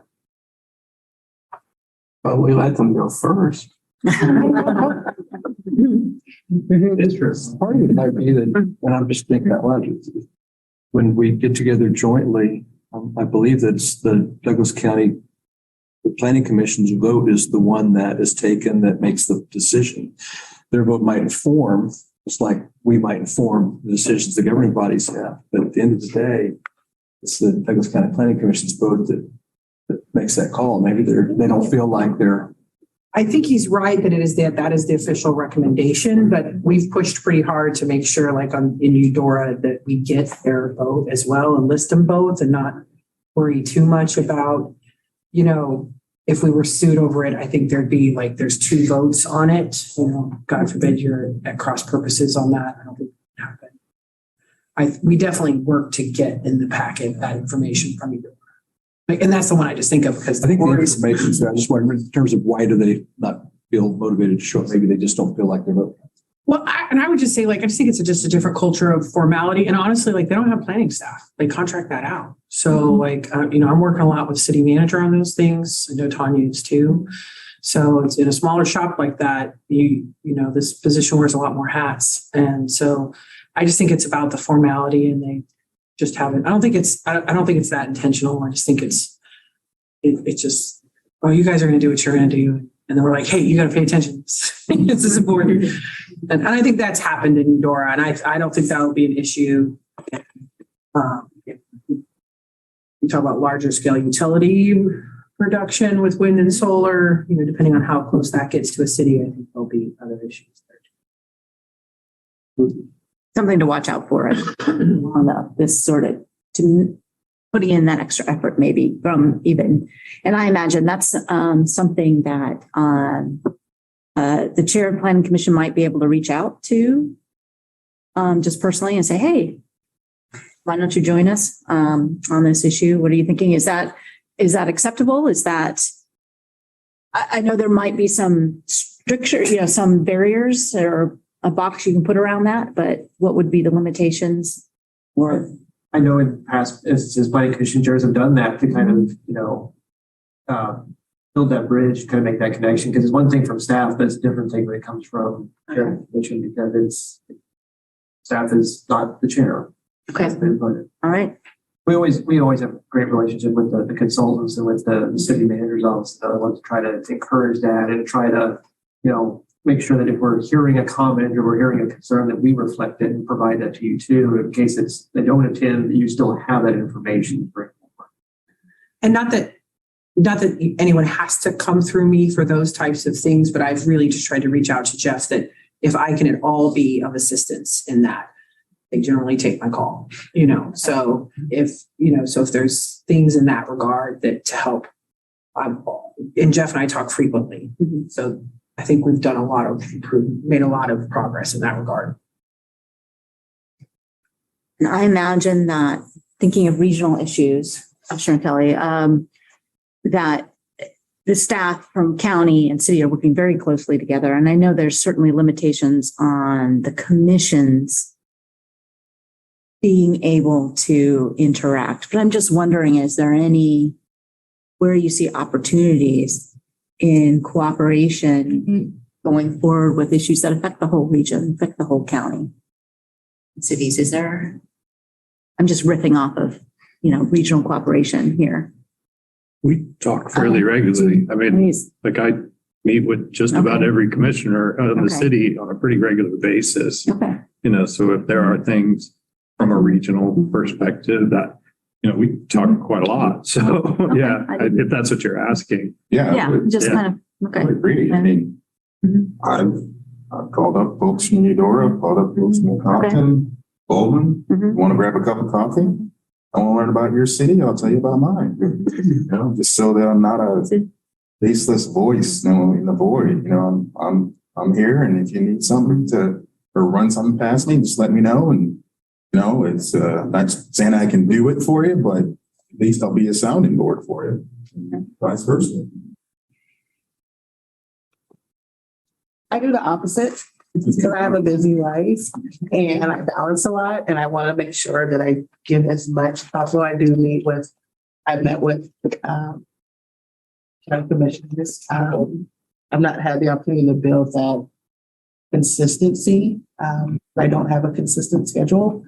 And so that's something that I've been intentional about doing, where to be a little bit selfish because of the work I do in my professional life, it would be nice to have opportunities to have dedicated time, because I think in some capacity we're all faithless voids to people in Lecompton and other communities. And it would be nice from a regional approach to have structured time to meet with each other, intentional time to build those relationships and to make that part of the system.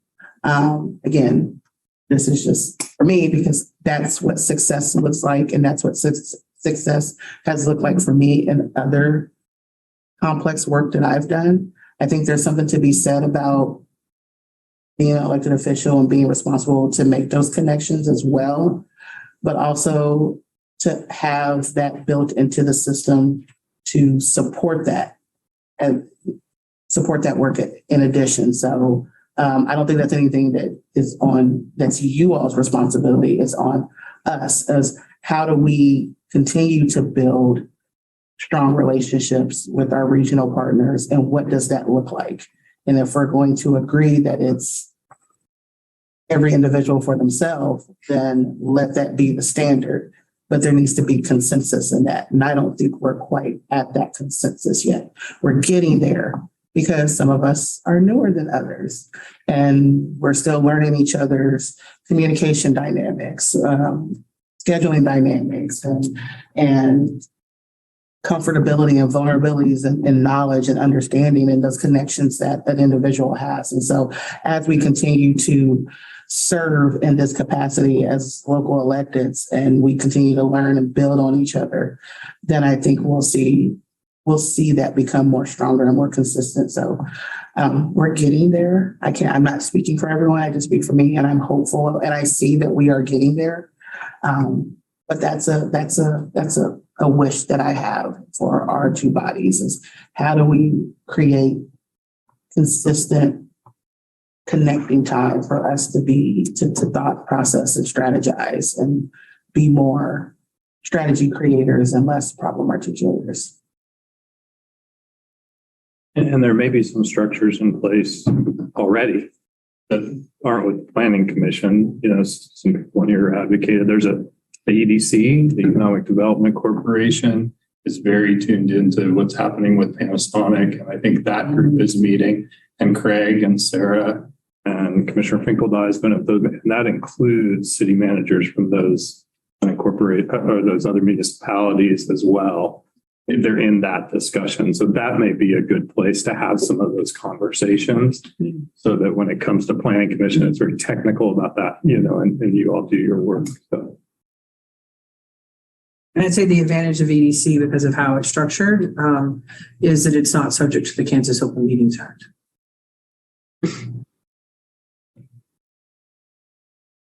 Okay. So let me ask if anybody from the city or county commission has a question for the planning commission in terms of. I have one. Yes. So we talked about the value of institutional knowledge on the planning commission. And right now, you know, it's 2 terms, so 6 years total. Is that the healthiest term length or 2 terms for the planning commission, or is there some other length of time that makes sense? Because of all the boards, this is the one that takes the longest to get up to speed. And I know I felt like, okay, I'm 5 years in, I think I know what I'm doing. 6 years, I'm gone. Just for you guys to give us some thoughts on that. I don't know that that is a great discussion that we've had very much yet, but just wondering. And that's why you received the hearty laugh when you said, I'm going to get, you know, you're brand new. And it's like, when I get this figured out, I'll laugh. Right. So that's a good question. It's how long could you last on this thing? You might have it all figured out and then you're exhausted and you're done. So, but likewise to that, Karen, how do we create succession? How do we, it shouldn't be about how long can you last, it's what are we doing as a community, as a commission, as the local electeds to encourage and bring folks to the table to say, who may say, I don't know planning and development, but you may have something about you, about your, you know, your strengths, your intuitiveness that would make you great for this. How do we bring people in? How do we usher and create a ramp onto a space where folks can process and be able to see if they're up to this? Commissioner Kelly has the most experience trying to identify people. Yeah, I mean, I would say actually our system is actually pretty good. I mean, we really get strong plan. I mean, you are a very strong planning commission, you know, and you have great discussions, and that's partially because we built up that capacity and staff has done a really good job of things like this. This didn't always happen, right? Is that you had time to talk to each other about what it's like to be a planning commissioner and the role that the chair plays and how we operate how you operate as a commission. So I think there's a lot of value. I would say that, you know, to Commissioner Seller's point, you know, you all, when you talk to community members who say, ooh, tell me about the planning commission. And when their ears go up and go, that sounds cool. Like every time I mean, maybe it's 2 people. And we're saying that, but there are those people, I mean, those people who really enjoy it, right? And you all can talk to them about it every time we have an opening on the county side. I'm talking to former planning commissioners and saying, hey, you know the job, you know some people in the community, and you know, because we have such a wide variety of skills and values and interests on the planning commission, we get a nice blend there, you know, of people that come on. And so that's helpful to me is when you all take my call and say, hey, here's somebody who I think might be good, you know, and understands that role. And so that's helpful to me. My other question is the same question I've probably asked every year for 6 years, and I get to do it again. And it's what voices are you missing? So as we, city and county commission, look to put people on the board, like, you know best what expertise you might need, what voices you might need out of the community. How do we help you maintain the diversity of opinion that you need to do your job. We had a short conversation earlier about public process feedback, how to engage with the community. One of the thoughts that I have is that we have mechanisms to do that, but they always seem to be kind of on the tailing edge of that. And the number of people who show up to a planning commission meeting the day a decision is to be made saying they've only heard this for the first time.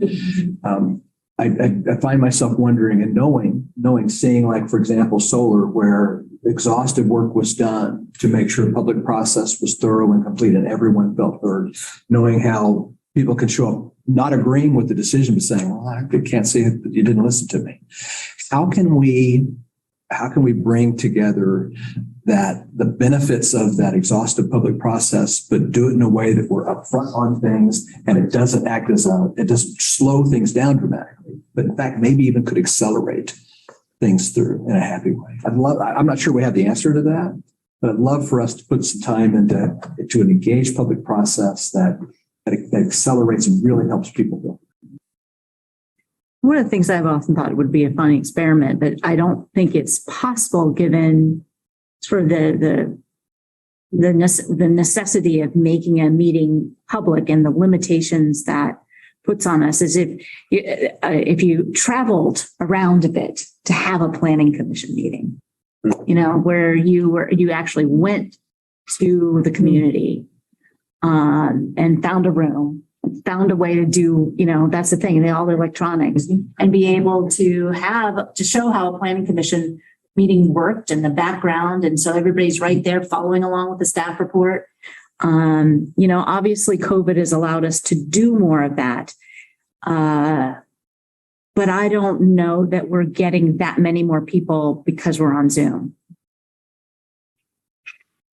Versus when we were in person. You think that can't happen?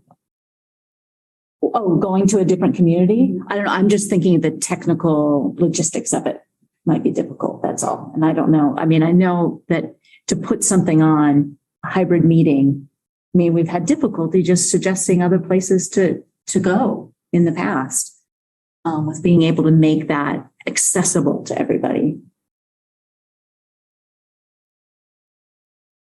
And just if you're talking about trying to find a pipeline, trying to find people who are really engaged and really interested in doing this kind of work, going to them instead of them expecting them to come up, find more ways to go to people as opposed to have them come to us. Would you want to, if you could do it outside of the hybrid approach, would you want to do this? Yeah. You didn't have to worry about the hybrid. Yeah.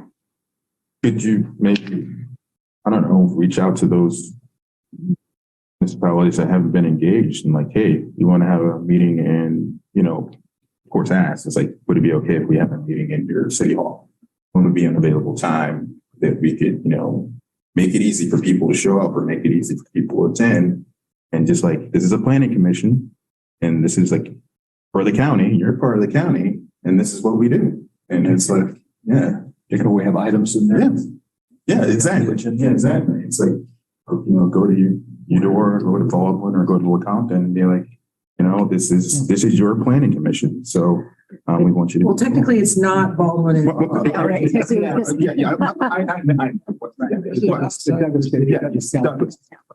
Yeah. But you get what I'm saying. The Kansas Supreme Court did that a few years ago when they went to different cities and actually tried cases. Yeah. It was awesome. I had a great time going. That's actually what made me think about it. Yeah. So I have a question for you. So we started this out with you asking us what we need the most. So I'm going to ask you, what do you need from us when we're up there making that decision, having those discussions at the dais? What do you need to hear from us in order to better inform you? So a discussion. I mean, it's not, if it's just, I watched the planning commission meeting, I agree with what they said. Sometimes there's some intentional work to try to set up particular issues to get feedback, but we can't just say that's what we're doing, but what we're doing. And to not get the feedback, we're stuck. What do we do the next time the same issue comes up without some of the direction? Now the variance is helpful. I mean, that got to you the way it was. I mean, it was a matter of law. versus what makes sense. So it was good. I heard that. Yeah. It was good to have that come up and just, kind of get the feedback where we're going to go. And my God, we got to change that when we get to the updating the code. Those types of things that it's maybe just a little more discussion sometimes on some of the issues. Because longer meetings are more fun. Oh, I should do that. Yeah. One that's potential could possibly come back to us. I hope it doesn't. That just was on the county. Went through that. Was very helpful for how to view future conditional use permits and what the county commission is now expecting. That was very helpful.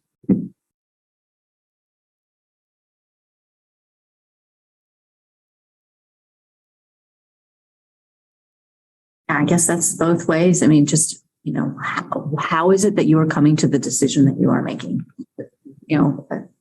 That's as helpful to us as it is to you to have, Is there something missing? Was there something we missed? Because I know sometimes we go way overboard and talk about all kinds of different possibilities. We miss them. Or I might have to disappoint you. I have all the sophistication of just having a magic 8 ball underneath my desk. All right. Just leave it there for the planning season. But no, I appreciate that. Because,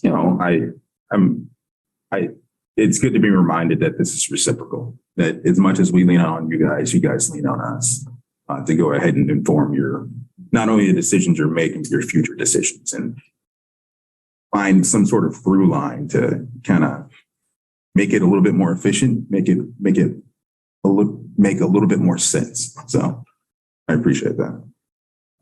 I know that question was kind of between, but I guess I want to, again, Craig said, you staff, I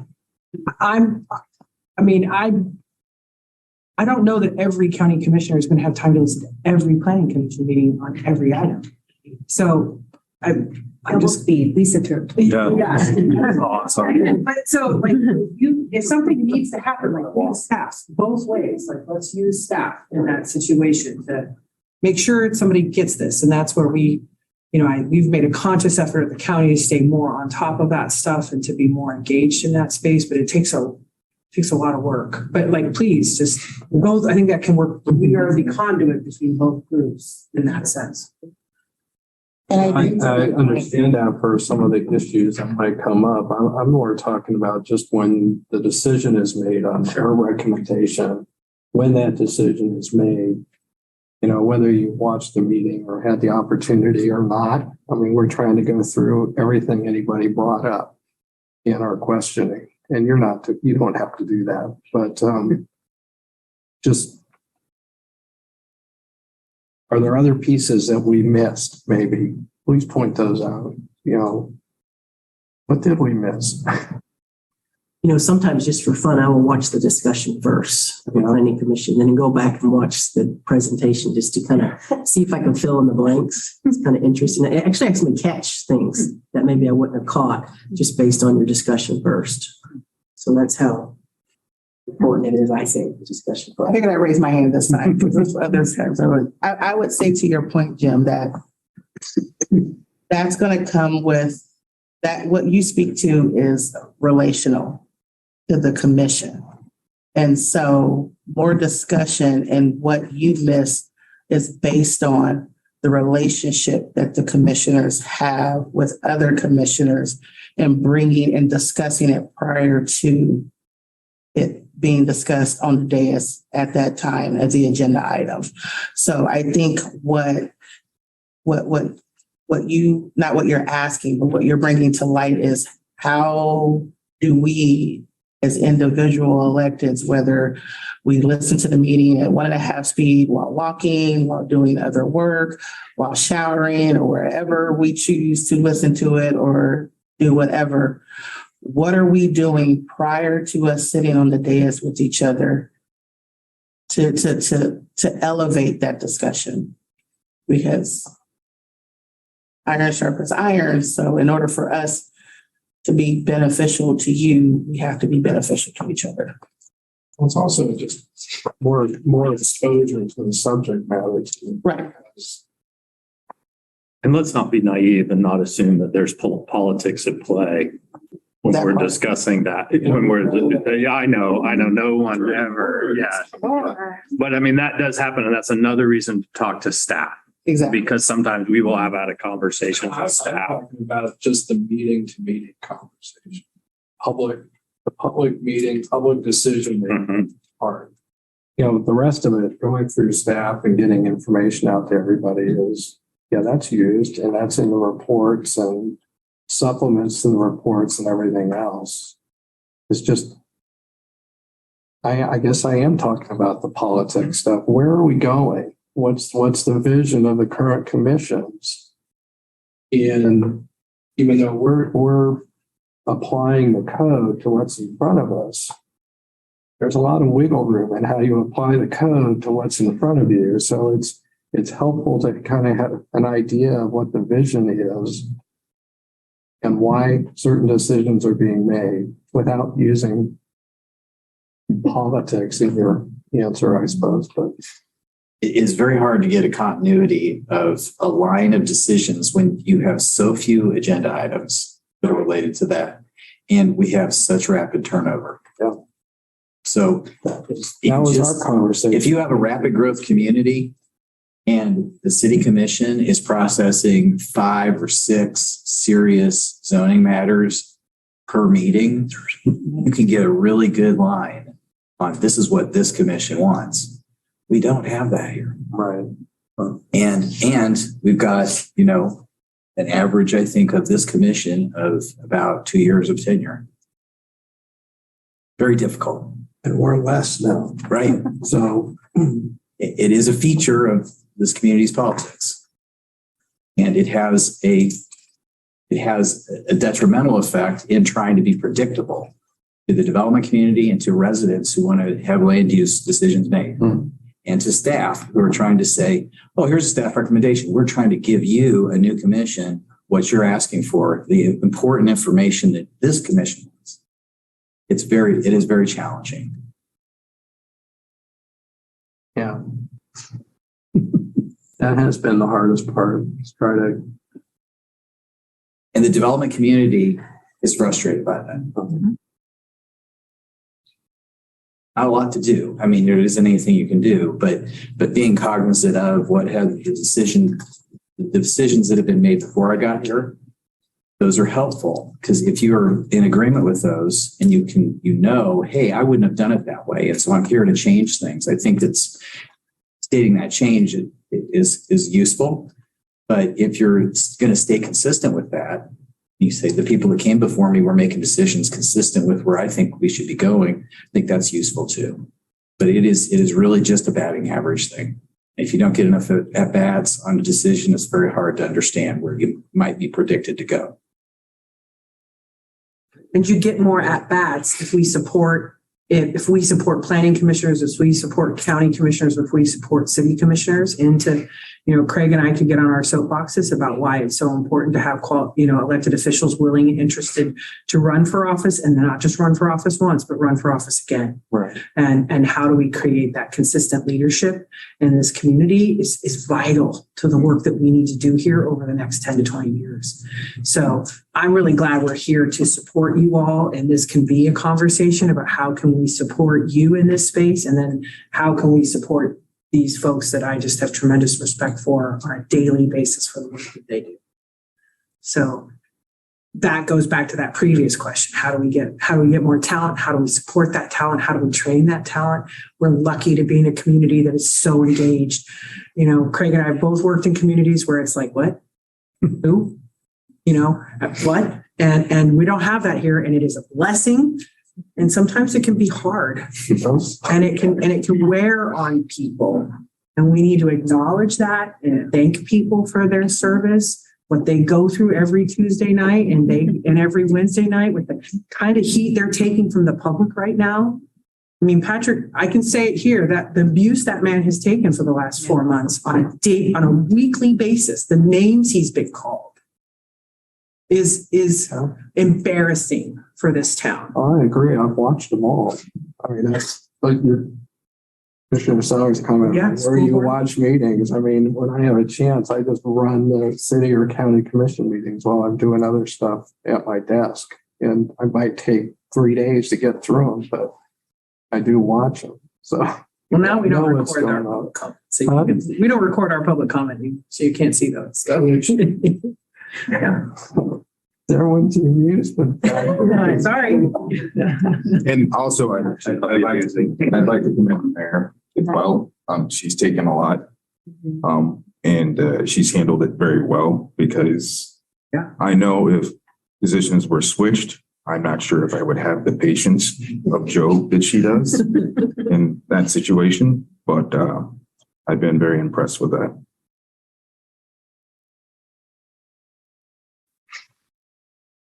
Do you have more questions? So while I asked the city and county commissions, they had questions for planning commission. I want to flip it again and make sure that especially our newest members have an opportunity to ask questions. Since this is a rare event, so I mean this is the opportunity now for us to dive deep into conversations or just get some basic questions answered. Either way. I mean, as you know, one of the things you recognize when you get on the planning commission is there really are no stupid questions. I used to say that to students all the time and think privately, well, of course there are some stupid questions. Because you didn't read the book. But really, in this case, I mean, it's just there's a lot of moving parts, a lot of complex, a lot of personalities. I mean, really, and even the questions sometimes the questions we ask, we already know the answer to, but that's still valuable to ask those questions to make sure everybody knows. So, sorry to put you on the spot, but this happens just once a year. So where we all can. I would just like to, was just some final comments from myself. I have always believed, I've been on the commission 7 years now, and each of the terms that I've run, they always ask, what do you think is the most important commission? And I've always said, this is the most important commission we have in our community, because you set the stage for how we will potentially grow in the future. So I hope you realize how important you are and how important you are to me when I'm making my decisions up there. You form sometimes the basis for how I make my decision. So it's important that I hear your voice and hear it loudly. Thanks. You do. Our planning commission does a lot of heavy lifting in this community. It's a hard job. It's a fabulous job. I thank each and one of you for, especially our new ones, for stepping up and being willing to move into that space, especially at a time when so many things are contentious, but it's needed. And we really value the voice you bring to it. You do great work. Some of you have heard me say this before, but I take every opportunity I can to utter it. I believe that planning commission is the root of democracy, right? Because it is two neighbors who are coming together and usually have some disagreement and asking another neighbor on their behalf to make a recommendation of what to do. That's all it is, really, when you get right down to it. And for many of the people who come to planning commission, it's the first time they've ever interacted with government. They're scared. They feel like there's something they're supposed to know that they don't know. And I really, credit is due to Commissioner Bruce Lees, who really set the stage for how we welcome the public to our meetings. And you all have carried all that on. And I really appreciate it because people can have a negative interaction with planning commission. It gets very technical, but as much as you can explain the process to people and why the process is this way, that's very helpful because when they interact with government again, there's this massive distrust of government out there right now. If we can, head that off by treating people with respect and dignity and understanding that you sit higher than them and look down on them. That's no fault of yours, but that's the way it's designed. How do you make it a warm, welcoming space? Say, I want to hear your side. And we don't even do this on other commission items. I want to hear your side. I'll ask you some questions. I want to hear your side. I'll ask you some questions. I might have some follow. I mean, the process you go through, that's very respectful to people. And I think it gives them a good sense of government when you can reach out and have a very welcoming and warm reception for the public. To me, that's actually the most important thing that you do because it's the first time they interact. Thank you. That was very, very helpful to go forward with that. Remind ourselves of that every month that we do that. And I'll just say real quick that I just really appreciate all of the city and county commission staff coming here today to be this takes a huge chunk of time, to spend a day, and for you to come and spend an hour and a half and sit with us and have these discussions. I really, really appreciate you being able to, because I know certainly gave me, a great perspective on how you're thinking, both staff and the commissioners. I have a much, much better idea now of where people are sitting and what's valuable. So moving forward. So thank you very much. Great conversations. Very helpful. Just remarkable room full of people with very divergent views that all come together and have mutual respect for each other over a love of this county and city. Pretty cool place. So thank you all for being here. Anything else? Wrap that up. So why don't we, since we're just after lunch, why don't we go ahead and take a 10-minute break if that's okay, Drew? And then we'll come back on our third topic with Jim. Thank you all so much for being here. Thank you all for serving.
Almost. Let's give Sherry.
Little bit more helpful, so you weren't with people who had more experience and then like so many new people. And I know we're missing a couple of people and maybe they are the ones that fall right in between, but I feel kind of like a lot of new all of a sudden, and kind of feel like all of us are watching you. You have the most, you know what I mean? I mean, Yeah. I've served on boards, and like the longer I serve on it, the much more I can say, we've tried that. We did that. This is our history. This is why we do this. These are the how we got to where we're at. Not that we have to always follow that, but I do feel like somewhat as a new person, I feel like that's a little missing, or it's not getting handed down, but maybe that's why, right? Maybe it's not getting handed down because we purposely, that's our role, is to come brand new. Yeah. Before we get started, I just want to take a moment to thank Avery for joining us. She's going to help guide us through the afternoon session. So I so appreciate her taking the time to join. Avery. So we have ready for you, Mr. Chairman? Yes, we are ready. Welcome back to the Planning Commissioner orientation. We are looking at our final two topics. The next topic is going to be facilitated by Mr. Jim Carpenter, Commissioner Jim Carpenter. We're going to talk about Planning Commission meetings, structure, prep, types of issues, decision-making process, etc. With that, Jim, did you have an approach you wanted to take to this? I have no written materials, but there's a couple of things that were in our packet that you should probably read down the road. Like starting at page 52, which are just about from the American Planning Association, how to be a better planning commissioner, tips, things like that. But a lot of this is, what do you bring to the table?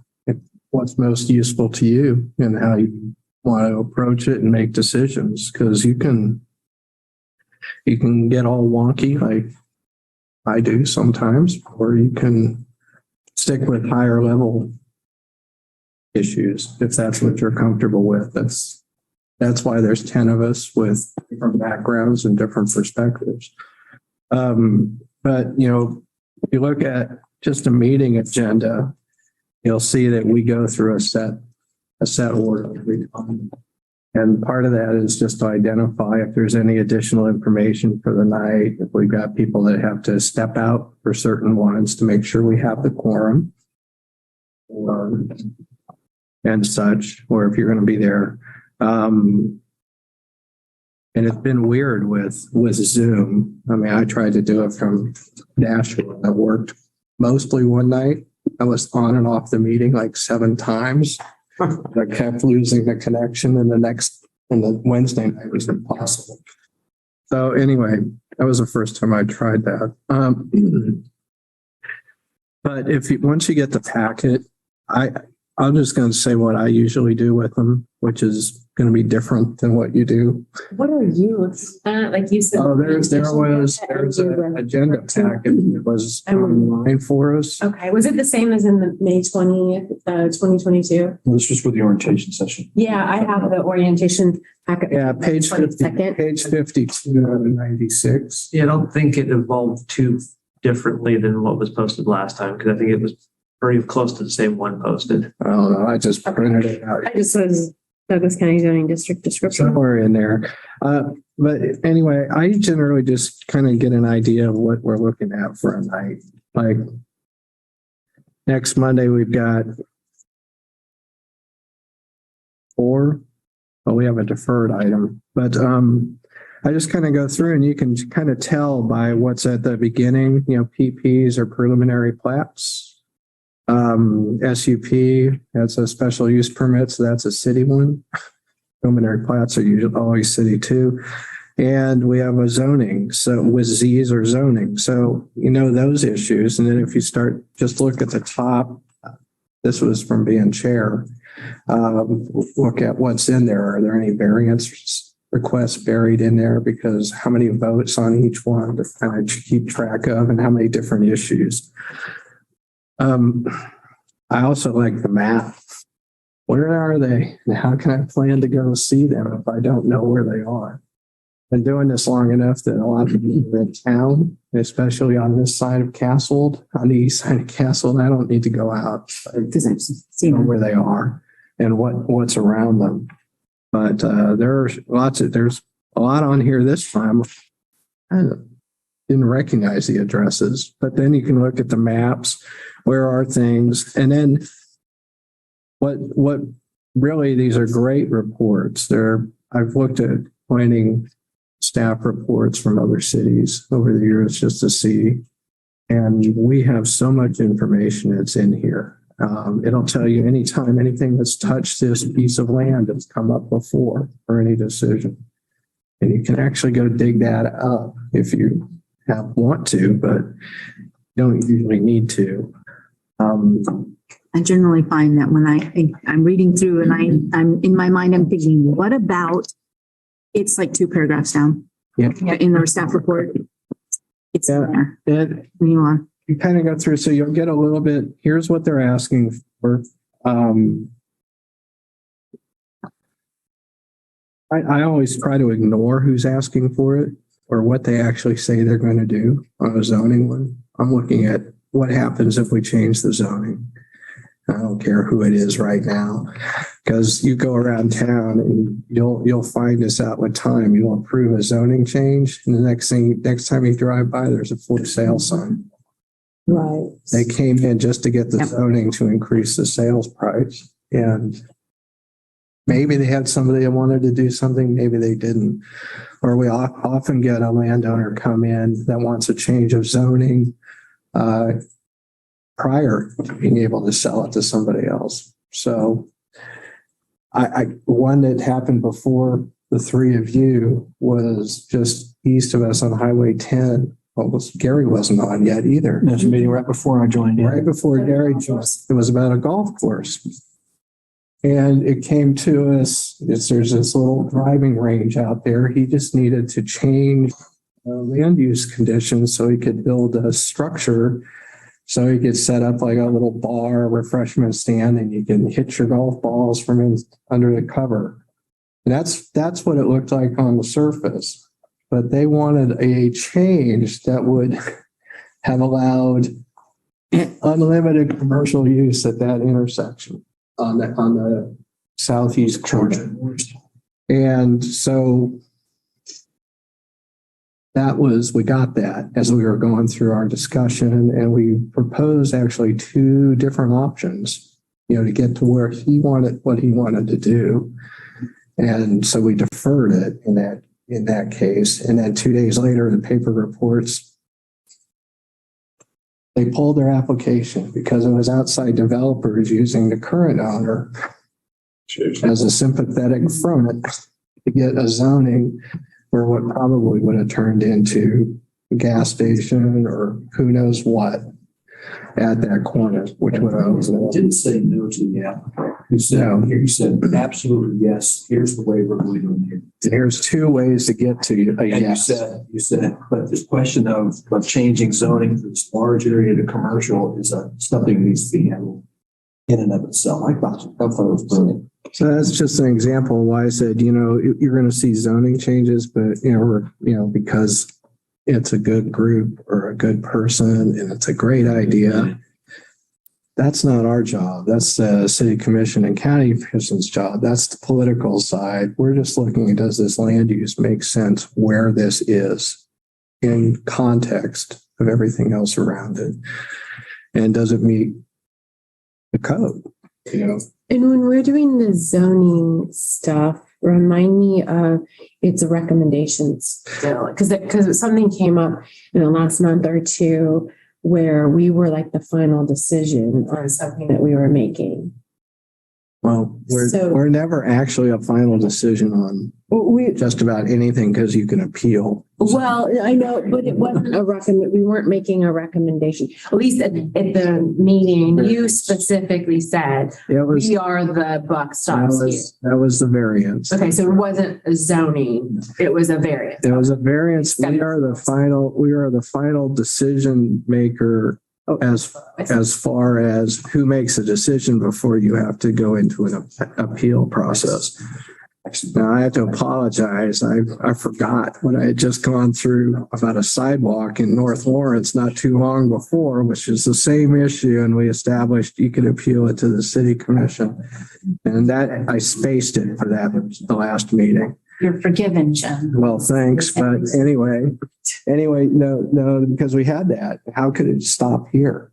We can't be the final decision maker. We're just an appointed body. So you have to have a way to appeal it to the attorneys. You got to have a way you can get all the way up to the Supreme Court, right? Right. So we have to have a path to get there. So that's the appeal to the city commission on variances. But we don't recommend, we make a decision. And then they can appeal it and they go through a whole brand new hearing on it. Which is different than when we recommend, then they adopt it, they make a decision, then there's still yet another appeal process that they could appeal to the court, presumably. Yeah, they can go to the district court. And like the Board of Zoning Appeals makes a final decision and the only recourse is to go to the district court.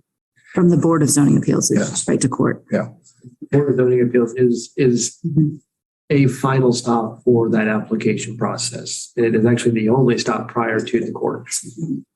And it's a unique body.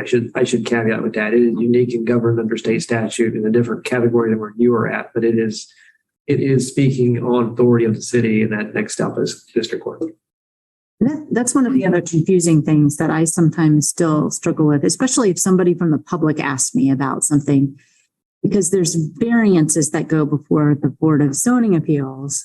And there's some, what I call exceptions, variances that come before this body. And I'm never quite sure why one is going to one body and not the other. Don't get them for the county. They go straight. I'm confused by that too. So you are hearing a technical variance to subdivision regulations. You will only hear variances that originate from the joint subdivision regulations. If it originates from anywhere else inside of Chapter 20 or originates from anywhere inside of the county zoning code, it goes to their corresponding boards of zoning appeals. And those boards have very different parameters under state statute and very different operations they have to behave and follow that are even more strict than you. To give you an example, the boards of zoning appeals will open and close public hearing by votes and motions. because they have to go through that as part of the state statute in the process. They have to motion in, motion out of those. And if they want to reopen it to hear a question from a member of the public, they will reopen the hearing and then reclose the hearing as part of it. So if it originates in chapter 20 in anywhere but Article 8, it would go to you. Article 8 stuff, plating stuff goes to you. Everything else goes to the Board of Zoning Appeals. So I should be careful when I wish that we would take on BCA stuff.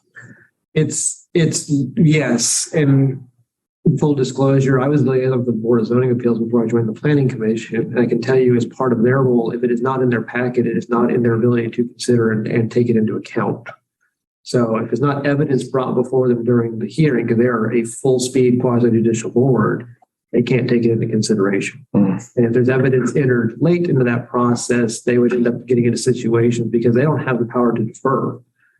They would have to go through different items and to kind of go through motions to bring evidence into hearings and things like that. So your variance procedures are more like your zoning variance. You know, when you do it in the zoning process, if you saw Mr. Carpenter could speak to this, the Board of Zoning Appeals operates in a very different regimen about how they approach a case, how they have to hear the conditions, and they don't obey Golden in the way that they have to do it. They have the 5 criteria that are outlined in the code and the state statute. That is all they can hear. So Does every community have a BCA? Is this statute required? Statute for, Yeah, so it's not self-imposed. no. And some communities will change how the boards will structure. Sometimes their planning commissions will serve as their boards of zoning appeals. They'll have to kind of sit with a different purpose and reason to it. But by code, you're going to have somebody be the relief valve to a zoning thing. I think you're required by statute to have a planning board or commission once you get to a city of a certain size in the state. I think it's second or third class. I can't remember which one of them. Once you hit a certain point, you have to have it. Or if you would like to enable zoning, if you are not of a certain stature. So we're on 1 of 3 because the MPO is set by state statute also. Correct. So we're 1 of 3 that if the city commission decided they want to wipe out all boards and commissions, we would still be here. BZA would be here in the MPO, which whatever that is. Depends on maps that don't really help us much sometimes. So just sort of on the ground, variances that we do, all setback variances come through to us. You see no setback variances. I guess I'm thinking of those right away things. No, rights of So, yes, yes. you would see that. But if it was a building setback or those kind of things, that would Side yard type. zoning appeals. And there's even certain things the Board of Zoning Appeals is barred from hearing under state statute too. Like they can't grant a use to somebody that's not empowered in the district. So if you're zoned single family and you want to do an asphalt plant, they can't give you that use because they're usurping a legislative function. That requires the commission to enter into it. Now, if you want to do a deck and that goes into the setbacks, then the Board of Zoning Appeals will take over. And, even under the state statutes, when you look at it for subdivision regulations, there are some different processes that can be employed and followed. This is just the one that we have. And so sometimes you hear variances in some communities may be an administrative waiver. It's granted by the city engineer because they find it to be more prudent. So there's a lot of different ways to kind of handle those different aspects. So when we talk about flagging things that might become administrative and not have to come to the planning, is there anything in the things that we see that could be shifted to the BZA in the same manner that some things become, there's no way? I don't know, but Okay. I'm just, I didn't know. we made a special effort with the solar regulations to try to keep anything. Yeah, but I'm thinking some of these, is there anything in our discussions that we might want to have to? Yeah, well, part of that discussion would be what kind of review process do we want? Do we want to force people to go to district court or do we want to let them get to the city commission? That makes sense. BZA has a very narrow parameter in which it's allowed to operate under the statute. So even if we tried to put more to it, we wouldn't be able to get too far. The question is going to be in that instance, kind of alluding that, what do we want to be more administrative or what do we want to do? It's going to probably be a discussion to be had in Article 4 in your use table. What do you want to have a permitted use in what district versus a special use? Because that's really, you're going to have those derivatives, because if it's a permitted use, it enters the administrative site planning process. If it's a special use, it comes to you. So the question is going to be is the use table tailored correctly for what the community wants for expediency or comment? Because maybe some things do need to have a longer time frame. So really going to be in that use table. So back to the so you got your packet and kind of see what kind of issues are going to come up. Check out the map and then decide what you want to do. Are you going to just look it up on Google Maps? Or are you going to drive out and actually look at it? I always found driving out to the site gives you a lot more information than you're going to get anywhere else, because you can actually see what it looks like from different angles, although we don't get to just drive up in people's private driveways and things like that. Some people do it. And if you get, and they come out irate, say, yeah, because you are and why you're there, and say, okay, and that's probably want to hear for us an hour about why they should get what they want.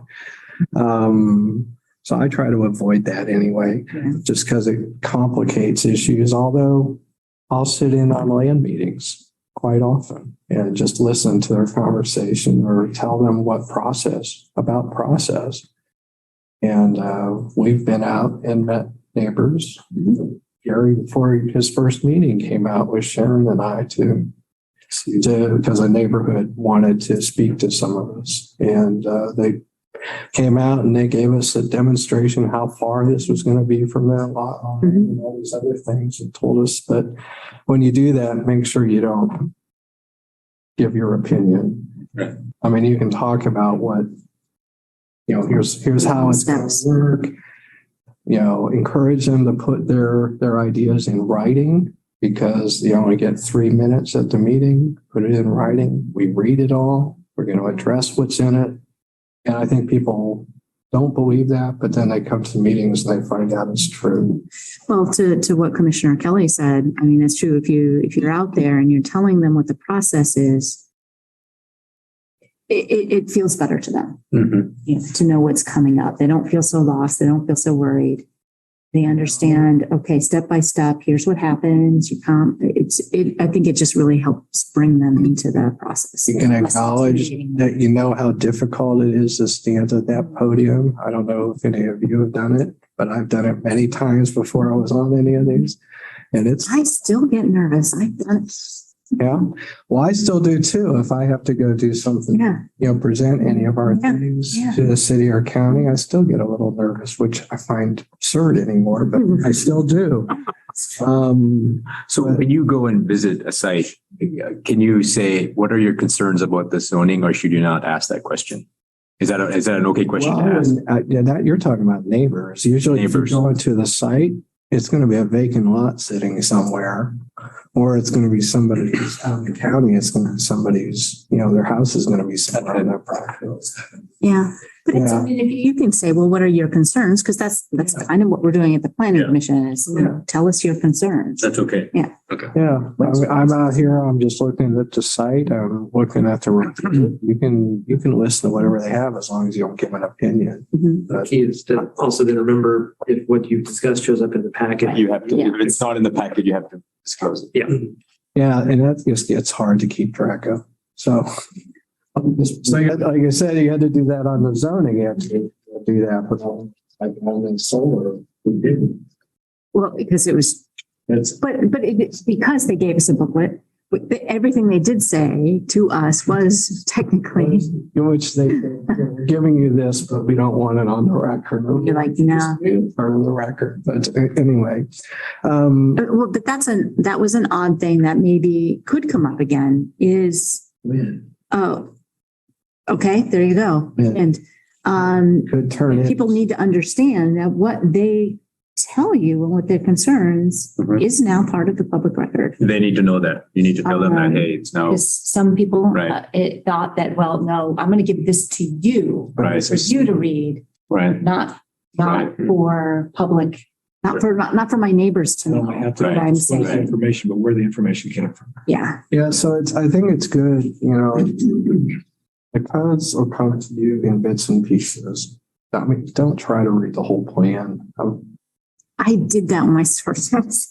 It's hard to remember anything. You mean 2040? 2040 is the easiest. I read the land development. There are contradictions in the land development code. I don't remember it saying anymore. About merit badges, if you read the code from cover to cover. So I owe you one there. But I think that's why I asked about the links because I'm not gonna sit down and read from cover to cover. But I do, the way I'll end up learning it over time is if I read it or access it when we're either when I'm reading the agenda and I'm preparing, or when you mention it at a meeting, then I know to pull it up. And if I don't have access to a link or I can't quickly figure out what it is you're talking about, then I can't pull it up. And I'm not going to lie, like if a meeting gets out at 10:30 or 11 o'clock at night, like I'm not like, oh, I'm going to go home and go find that link and pull that up and read that. Like I'm going to bed. You know, it's a little, at 11:30 and then I forget. it's a little different at the meetings now. The computers, the way they were set up when I started, there was a column over on the left side that you could actually just click and take you to the code. It's not there anymore. But, so bring your own laptop. Well, that's what I'm trying to do. I mean, I'm trying to like create all the links, Yeah. but I'm also trying to, it is more cumbersome to like everyone have their own laptop, like just spacing wise, right? Like I get there and I've been organized and had my Surface or whatever. And then I'm like, okay, there's not room for me to also pull mine out. So I'm not saying that you need to provide the links to us. I'm just saying I need to know what they are so that I can figure out the best way for, even if it's on my phone, to be able to access them, because that's how I'll learn it is when you say it and then, or someone says it and then I look it up. And retain it. So I can look everything out. In case anybody's looking into the orientation packet, page 25 of the PDF is that master running list of links and things. So if you want to see the maps and the plans and all the different things for the code, there's just a big list of links there that you click on and jump to. On page 25. Yes, if my browser is behaving properly. I'm not in the right spot then because I only have 17 pages. I mean, my favorite thing to have up at the meeting is the interactive map. Because if somebody's taking the orientation, that's the way I was. Oh, I was looking at the agenda. They said, well, water tower has always been, you know, to put on the layers. It's like, water tower used to be 50 plants in this. Because the pipes are still right here on the spot. Oh, huh. And, I've usually got Google Maps up, but I should use. I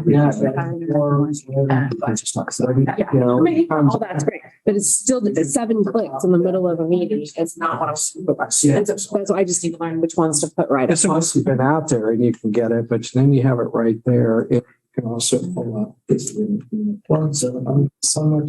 Talk just a little bit about the how much code you need to really be grounded in on each one of these items and where you go to get it. About where you start. Well, where you start. So what? The staff report, right, contains the relevant codes. It contains the applicant's information to that. It contains staff's judgment on both that and if there's any difference in what the applicant's saying. So a person doesn't necessarily need to go out and find the source code, read it. Is sterile from this. It is brought in context. Right. And so for me anyway, do I enjoy looking at the code? I honestly have to admit I kind of do. And I have spent quite a bit of time. I haven't done cover to cover.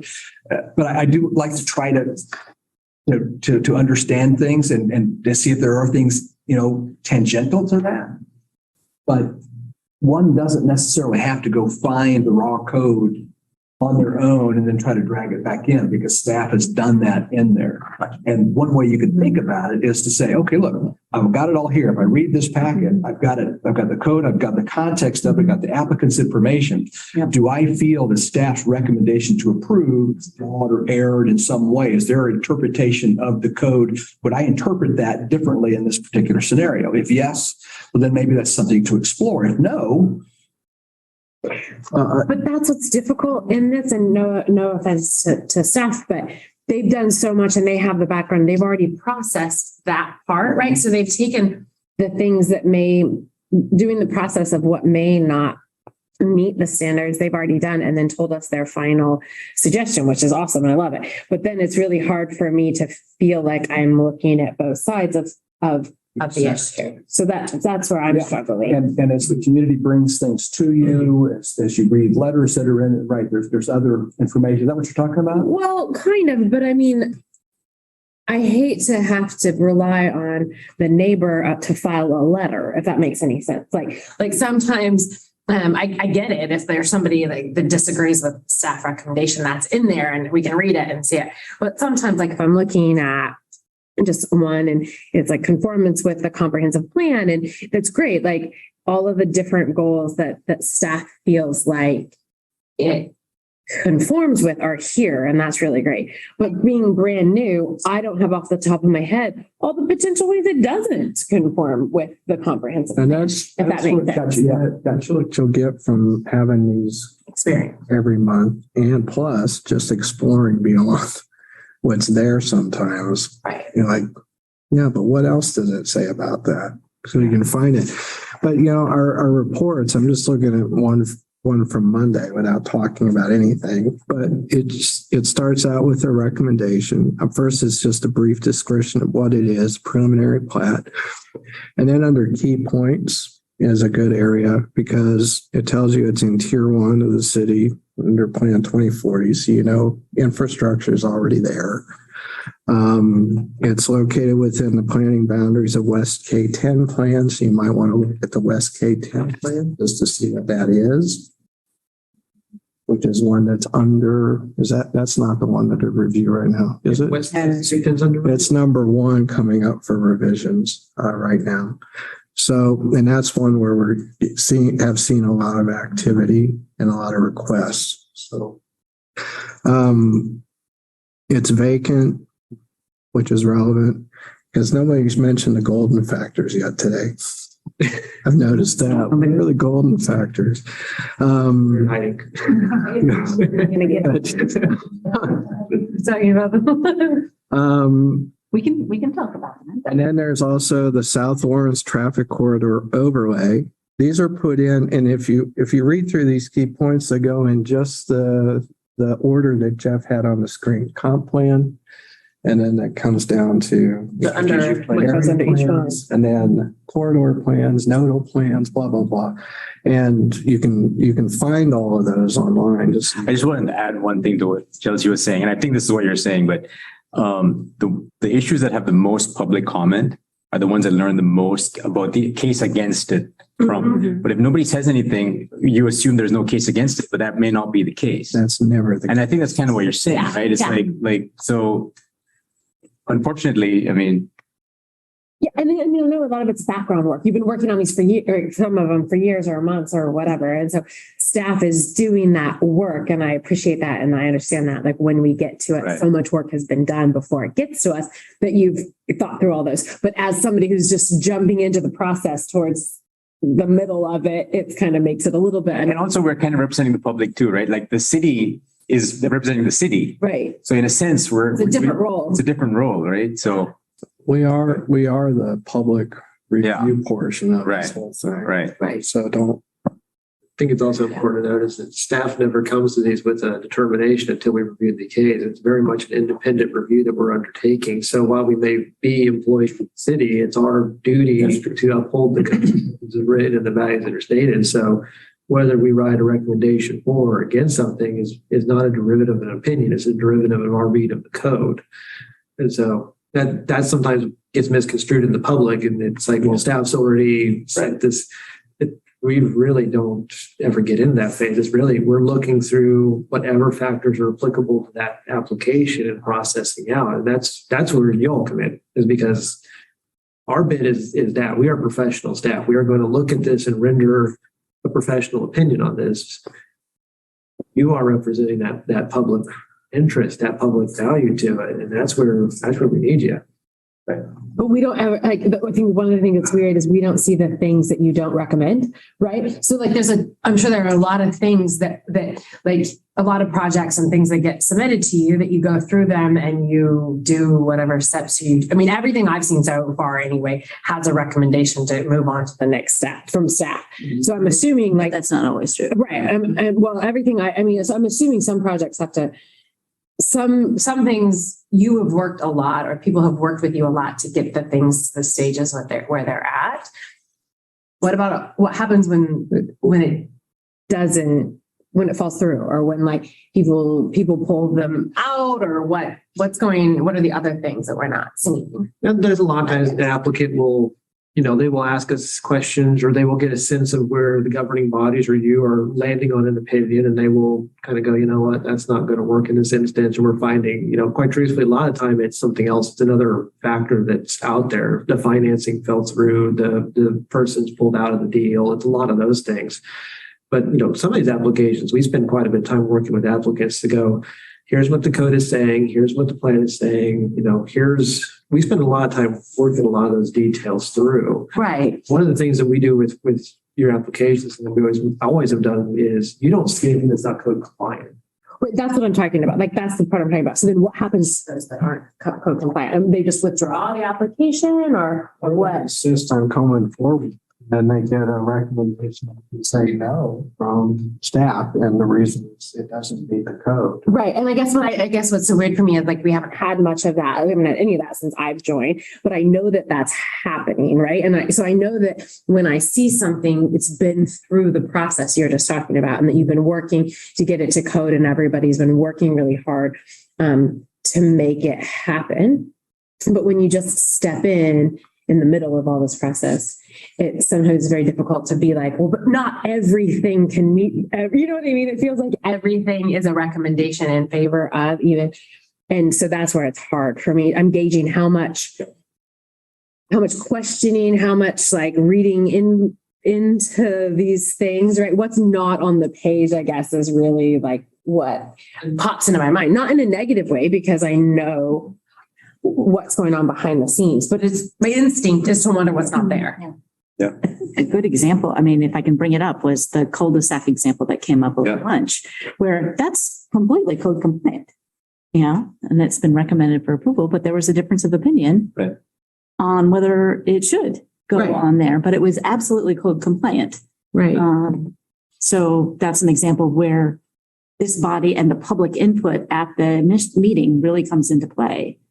Yeah. I feel like we had one that was the opposite too, though, that maybe wasn't technically, I feel like there was one we disagreed with about whether or not, I can't remember any particular example, but we will advance recommendations, for denial to you if it's meeting all the marks. Something can still be code and still may come with a recommendation for denial because it may not be inconsistent with the plan. It may be inconsistent with something else. And that's fine.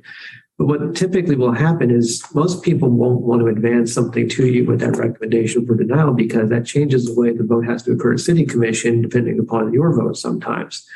And so most of the time we have a chance to work through those kind of details and get through some of those. Maybe we're just not aligning things or we're not seeing something in that same spot. So there's a lot of conversations the planners are having with these applicants in these cases before they're coming to you in the hopes that we can all get to a spot where we think it's code compliant, it's in a good spot, and that it can have that recommendation.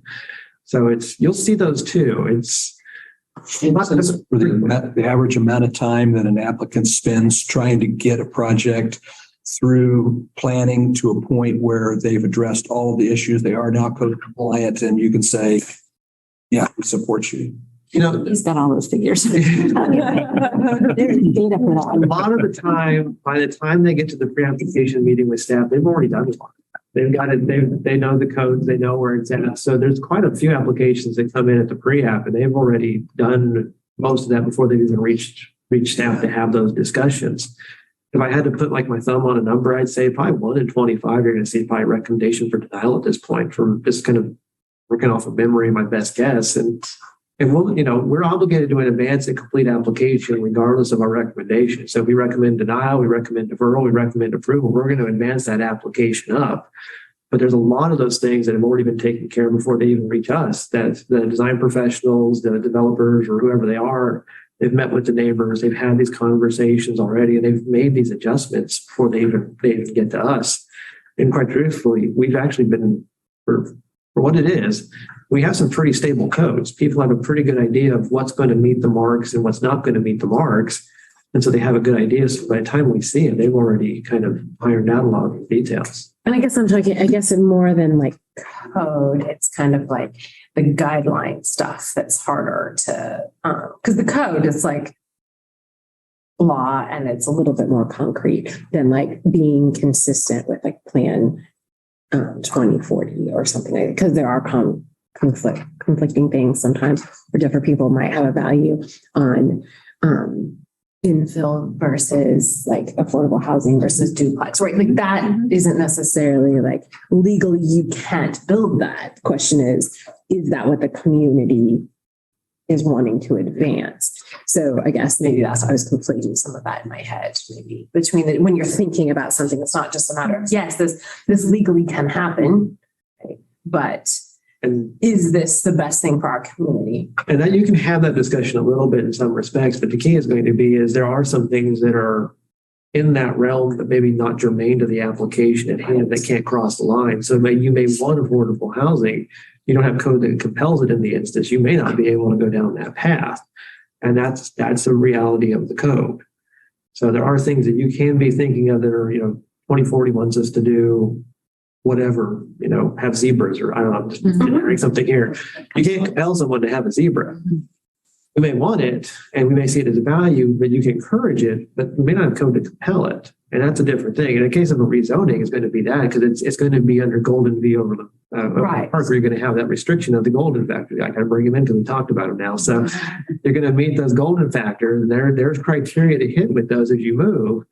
Right. And you may not need to hit all the golden, but if you hit enough. And that's I think where I'm still trying to figure out those. 5 golden factors are the 5 numbered paragraphs in our report. They go through each one of those.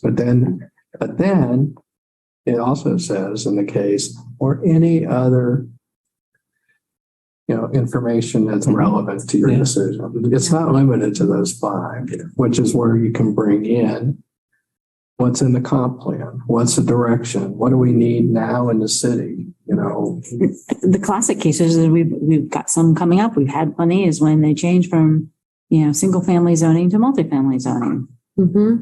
Doesn't have to happen. Right.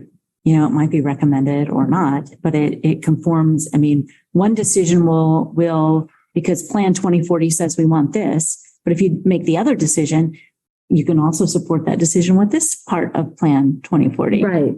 So that's what our discussion is about. And it becomes site specific. Yeah. Right. Does it fit here? Right. And some attitudes, and this is ongoing developing attitudes about what's compatible next to each other, which is land development code is going to probably mix things up quite a bit more. And it's going to be hard for a lot of people to say, oh no, now you can have duplexes in my single family neighborhood. Right. And that's just common, not specific. Yeah. Right. But that's a common thing that happens, or but then you cross the line. How much commercial do you want to come in to neighborhoods? How much light industrial, if any? Heavy industrial is not coming into neighborhoods, but you got all of these other things playing against each other. So you'll develop your own philosophy of it as you go. But this is just our first one for coming up. It's got all these different plans. So, when you're new, you might want to look at these different plans. You may not get to every application, every report in the same depth, but each month you're going to add to your knowledge of what's out there. You don't have to memorize it. Yeah. It'll be there. It'll be part of the conversation. And as you have questions throughout the course of the meeting, it's great to ask them and staff can write down staff to bring to whatever depth, You've got color that you want. you got the applicant, you have members of the public with better information about certain things. I mean, we will get members of the public that are actually experts in areas to make use of when they come in and talk. Still sometimes formulating what questions I have. Like, I know you guys are there and that you're great and you know the answers, but like sometimes I don't know what to ask. Well, and don't be afraid to ask questions you already know the answer to. Yeah, we do a lot of that. I think. Do you have time Just for to clarify it. one more question on this subject? So, the thing that I think I spend the most time on is the power plant.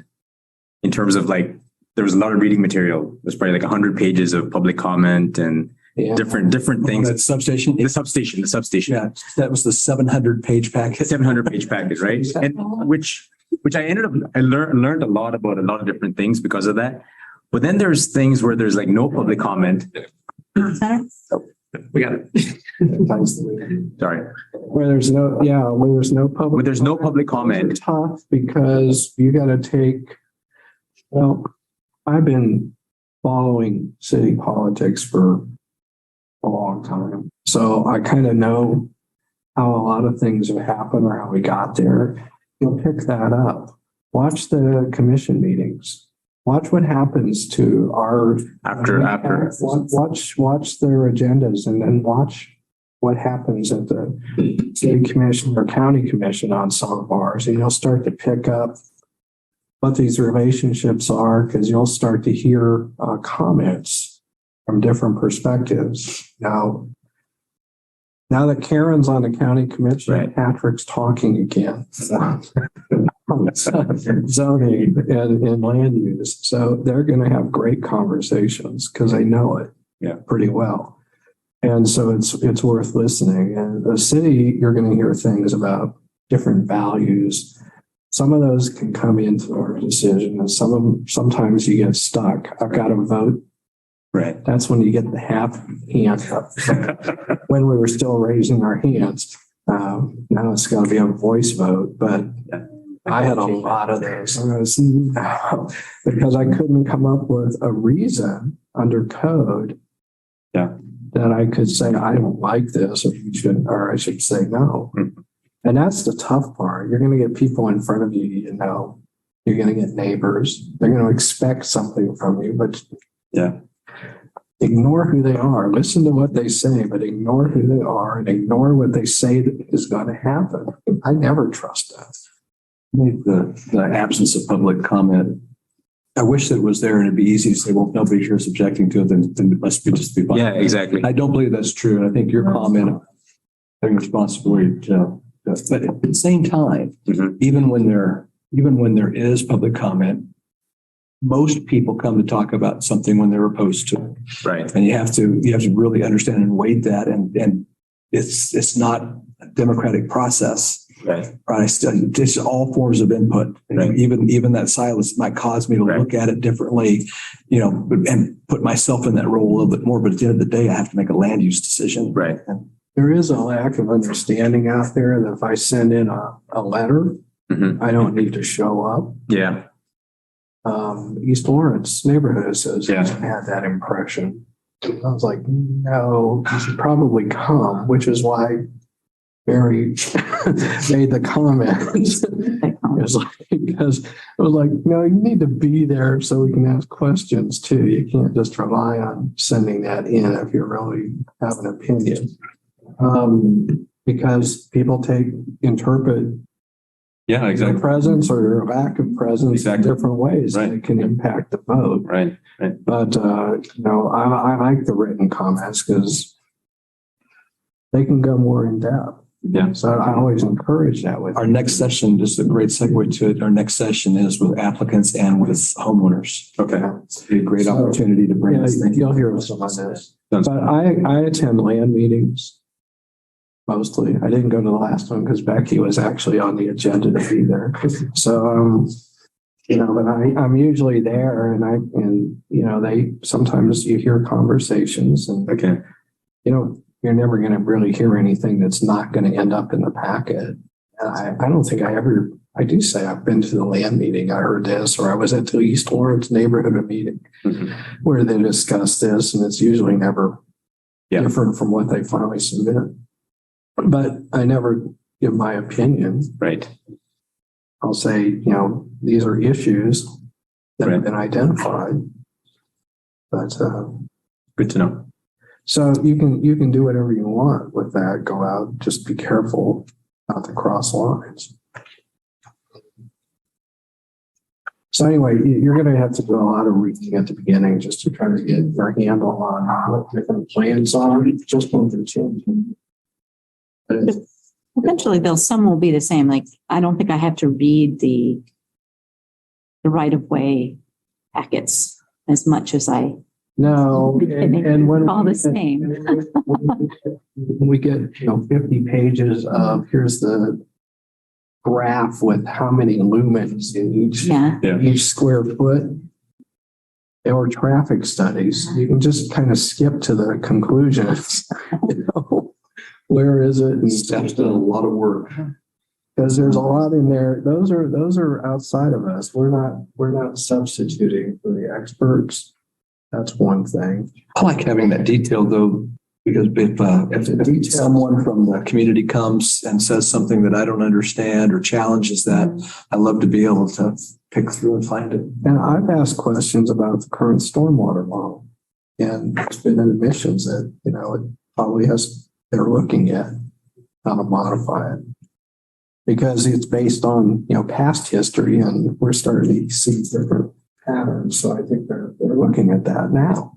And one of these days we'll hear the report on it.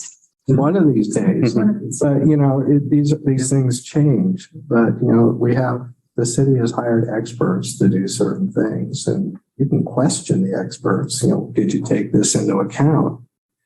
But we're not those experts, and it can be helpful. But you can say, "No, I still think you're wrong. This house is going to flood." And then the next time you drive by, you see they built this giant dike between the house and you're saying, "Yeah, I guess they thought it was going to flood."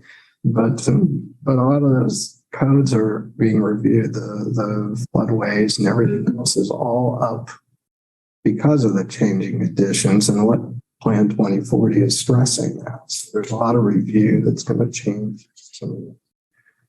And if you look through what we did with the solar regulations, you'll see there's a lot of considerations for future land use and limiting disruption of the area and staying out of certain zones, providing pathways for wildlife and all types of things that are in there. And but those are all kind of representations of all the information that was collected and went into creating that code. But we don't know how it's going to work, but it's going to be great to see one come through and see how it works. But so you go on, and then there's the differences between the city and the county. So I just say you just start absorbing information, read all the articles in the paper that come out, watch the meetings you can. Ask questions. Ask questions. Don't bother with the Transportation Commission stuff. Those things don't help you much. Historic resources can be useful to watch. If we see one that pops up and it says it's been to historic resources, all these meetings are on Yahoo. You can go to this, City of Lawrence and I haven't watched one of those. So you can watch them and see what their discussion was before it comes to us. Or it could come to us and then go to historic resources. This is what Jeff said. Things come to us in different ways and then go out from us to different places before they get to the governing body sometime. Well, more likely than not, you are always going to probably be the last step before it hits the city commission if it enters the process properly. Because we would have historic resources and the Board of Zoning Appeals before it lands on your table. Because if you're recommending approval of a use and that use is affected by the aesthetics and you want to change something, then it's going to go back to HRC. That's you're getting a little out of your purview and into theirs, and that's okay. But if the Board of Zoning Appeals is a great example of this, if you're trying to approve something, you're going to see a conditional say subject to the BZA granting the variance. But that is a very rare circumstance that we try for. What we try to do is have it go to BZA first, and then you hear, because then you're hearing a code compliant plan. And so usually the first stop is HRC and BZA, and it then comes to you so that you have the board's before you understanding of what it is. This is what HRC has looked at and has concern about. This is what BZA thought about this item. So we always try to make it the last stop before City Commission if we can. As much as I hate to say it, check out Chad Lawhorn's Town Talk, because I don't know, he often is, people are approaching him to get some ideas out into the community. Yes, early ideas. There have been a couple just recently. You might want to look back. Who is this? What's the name again? Chad Lawhorn. It's the Journal World. Oh, just look at Town Talk on there. Look at it because there have been a couple recently that we're probably going to see aspects of. You could go check those out. You can kind of figure out a little bit about what's happened ahead, before. I know one of them is going to come here. I voted on part of it in the past. So, those are helpful just to kind of tune in to what's happening in Lawrence and go to meetings, listen to meetings online. If you have the opportunity at work, run meetings while you're doing something else, if you can do that. But when you say run meetings, you mean listen to them? I just listen to them, and usually most of it you just ignore until it gets to a good topic. But it's I kind of like to know where the commissions are going, because especially when they just change. It's like, Art is now talking. It took him a while to talk, but he's now participating. It's always interesting to watch that. But this is all part of it. You're going to learn it in increments as you go. And the more you know about the whole community and the county, especially drive out to the county areas. Because I think everybody in this room lives in the city. So I don't. Well, I guess technically I have a city address, but I'm outside city limits. Oh, good. Yeah, but not that far. No. The Compton. Yeah. Charlie's out. Yeah. Charlie's out. Yeah, but get out there because, and get an impression. One of the things is distances are different. What seems close to you or far away in the city is really close when you're out with open fields. So those are the types of things, and notice what kind of roads you're on. Because, a lot of this is township roads, who is taking care of it. And those conversations will come up a lot. You want to put this type of business on this road, well, who's going to maintain the road? This is a poor township. So I have a question on that. So we had last meeting, we had a couple of requests from Baldwin, and they were both on a road that is like I guess you call it a 2-lane road, a blacktop. Yeah. And it seems like there's more that kind of requests coming from that area. At what point does the road need to expand, or when does that come into, I know it's not something we talk about, but who talks about that, and when does that change? Or it depends on who has the ownership of the road, because if it's KDOT road, KDOT's going to have that independent of anybody at any time. Great example, that's the SLT. They're going to do whatever they want to do with that one because they're KDOT. They've got the money and the funds. They will go forth. If it's under county purview, the county engineer is the person we'll talk to and have those discussions with, make sure that it's meeting that requirement. We also talk with the county engineer. We talk with township roads because sometimes the townships talk to him and he's got knowledge of what it is. So anytime those are coming forward, we talk with zoning and codes and the county engineer about that to get more detail. And you'll also hear the planners say they will call the townships to find out what's going on. So if they're saying we can't maintain the road, or the road's in bad condition, or road's in great condition, we got no problems with it, you'll hear a lot of that discussion. But it's something we're going to take into factor in consideration. It's also probably something you'll hear in your reports. If there is a concern or a condition of a road that, we're putting 1,000 new vehicles on every day and that road can't sustain it, that's probably going to be something that gets popped up as part of that rezoning or part of that conditional use. I see. But the city commission will talk about that. The county commission would talk about it. The county commission. And they're probably having that conversation, same with the neighboring municipalities, just like the county engineer talks with our city engineer about the roads that are around Lawrence, and how we affect each other in that respect. Folks, I need to time check on this. I'd love us to go a little bit long. It's a great conversation, but we have some guests showing up here in just a few minutes. Jim, is there anything, final comments? Just, as you go through the meeting, ask questions. Any questions? If there's something, tell me. If not, that'll be fun. I have a question that I think might be useful for this group here. If you're comfortable and you're ready to make a motion, where do you go look to find that motion? What document are you using? I avoid doing that. Say that. So where are you looking? Those of you that make motions, where do you go to look box, but which box? There's two. Staff recommendation. Staff recommendation. So, and I mean, Gary, you, Commissioner Rexford, you ask a lot of questions or make a lot of motions. Where are you looking? And by the way, I'm happy to share that. I just in the interest of moving the meeting along. Okay. There's an action requested. There's an action requested there that'll give you almost verbatim. Action requested. Action requested. Yeah. What you need to say. Okay, action requested. Conditions listed. I think it is acceptable unless you're suggesting changes to those conditions, you can say, and subject to the conditions listed. So one thing I would add to the making of the motion is there's a couple ways you can go about that. One, you could make a motion with the intention of trying to, move things in a particular direction. I don't have my personal opinion is I don't think that's a good thing to do. I think we should get to a place where everyone feels like they're at a place where they're ready for that. And then we can go with a motion, but I don't like to use that as a weapon. I don't know if I agree with that. Don't second right away, because that forces a vote. But let me ask, why are people reluctant to make motions?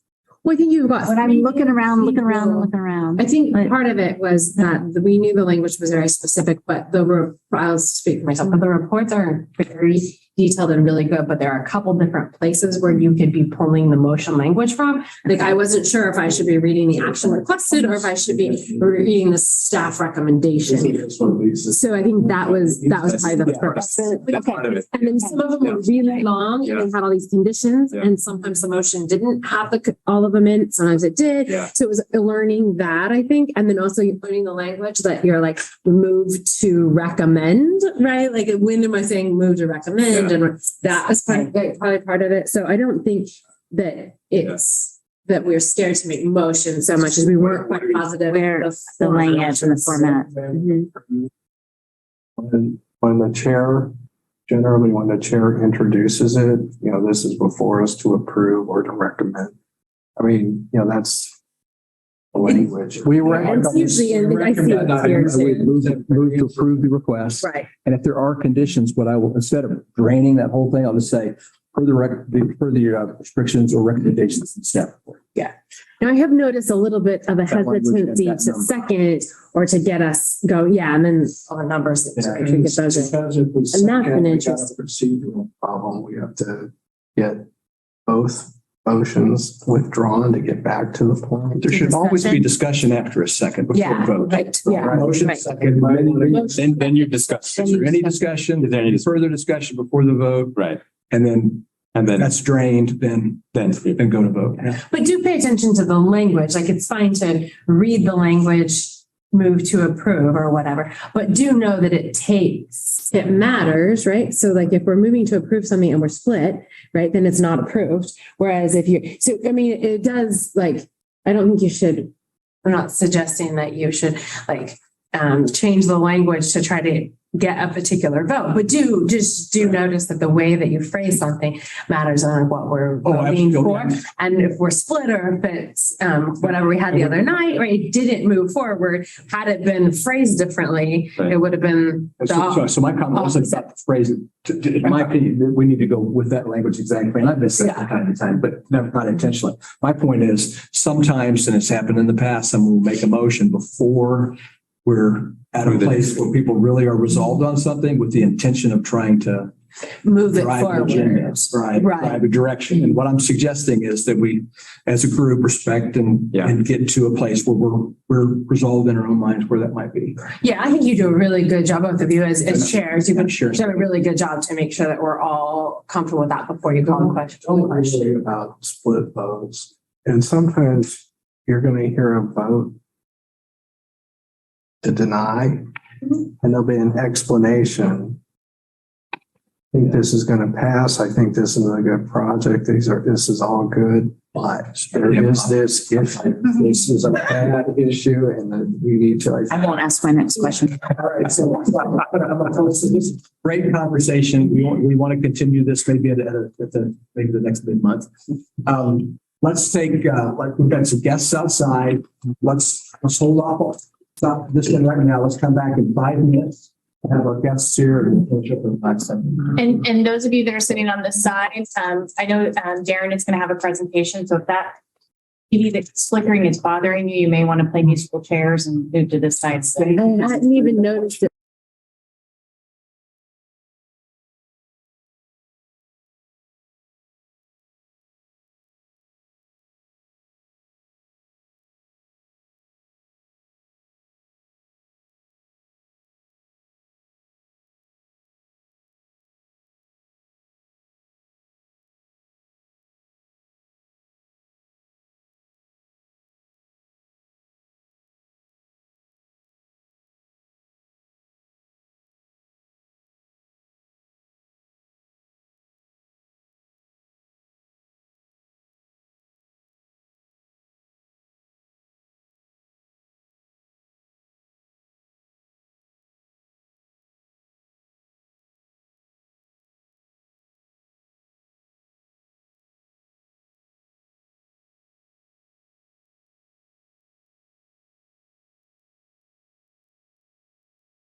let's get started again. Welcome back to the Planning Commission orientation. Today, we're on our last planned topic. We're going to be visiting with some guests. We're talking about perspectives from applicants, perspectives from neighborhoods. We have two folks here to discuss with us today. Darren Ammon from Bartlett and West is here, and Travis Herod from Lawrence Area Neighborhoods, or his Association of Neighborhoods. Sorry, I think I got that wrong. I think, Darren, you were going to lead us off. Is that okay? I'm open for whatever Travis wants. We have an hour here. It might make more sense for me to lead off. I think I'm more broad strokes, and then I think Darren can carry it home and put meat on the bone. What he can do. All right. I'm good with that. We've got an hour, and I don't know if you guys want to tag or if you want to split it up, or just want to make sure we've had pretty dynamic conversations, and I really want an opportunity for everybody here to be able to get questions answered and dig deep. Okay. And if I say something, jump in. I mean, because sure, you don't get some of this. Well, if you guys like that, then Travis, go ahead. Well, hey, everybody. I'm Travis Herod. Hi, Chelsea. So I'm Travis Herod, and I'm the chair of the Lawrence Association of Neighborhoods. I've been the chair for 3 years now. In that time, I've gotten to see extensively neighborhoods and their interactions with planning. Also, my own neighborhood, we've had a couple go rounds as far as, stuff being built next to us, and we protested. So I actually got to be there, with the pitchfork and everything, yelling, angrily and everything. So, and I think that Becky probably smiled and she's like, I think I got just the guy to talk to these people. So anyway, I also am a local attorney. My wife and I have a law firm together, but we have one client now, so I don't know if it counts as a law firm anymore. So anyway, I want to really touch on 3 things today. I think they tell them what you're going to tell them what you told them. All right, so we're gonna do it that way. So 1, we'll talk about notice, something that I perennially hear from we'll call them constituents of land, right? Then we'll talk about process.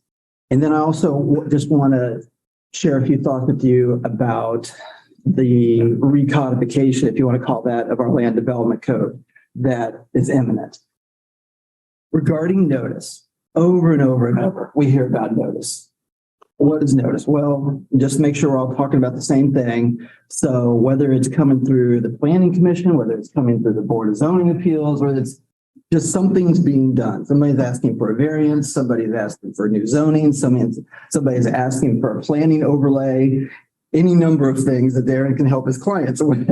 Okay, well, that usually is going to trigger some sort of notice requirement.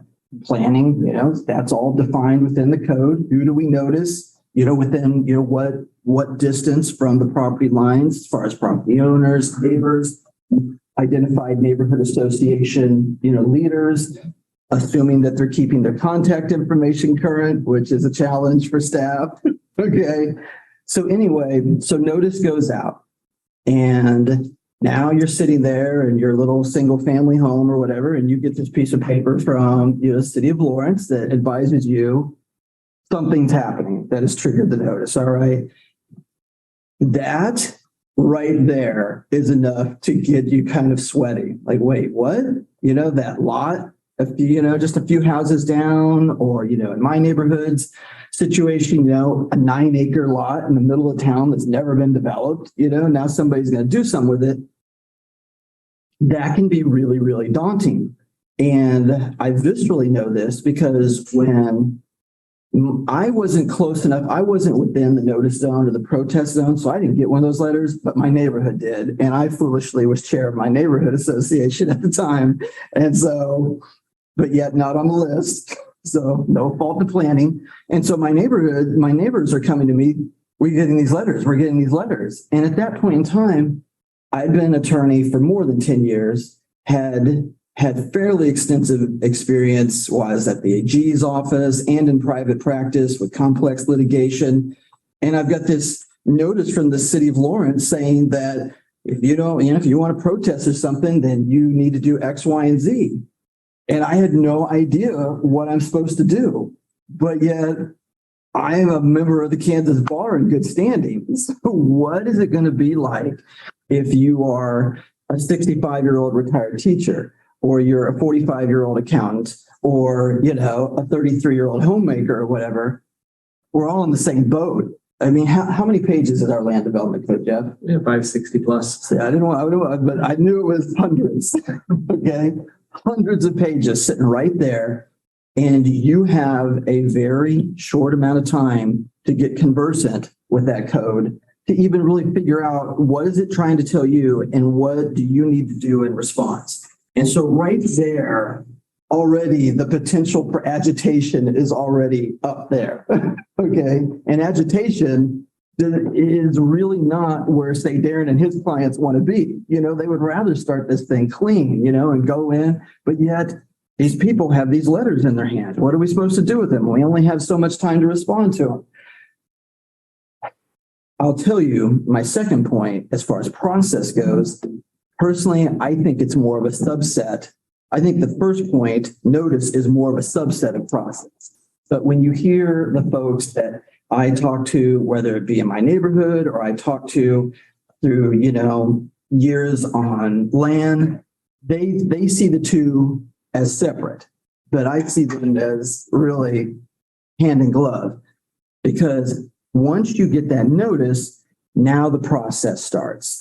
And that process, once again, is laid out within our code that, hey, you need to write a letter, you need to write it to the planning department, whether it be, you know, some sort of objection, a protest, whatever. But once again, you know, these people are starting from zero. They don't even know what form that's supposed to take. Is an email okay? Or do I need to write it up in a form letter? And of course, Jeff would tell you email's fine. You know, but they don't know that, right? You know, what am I supposed to say? Do I need to, you know, does it need to be like full of legalese? Do I need to actually cite to the code?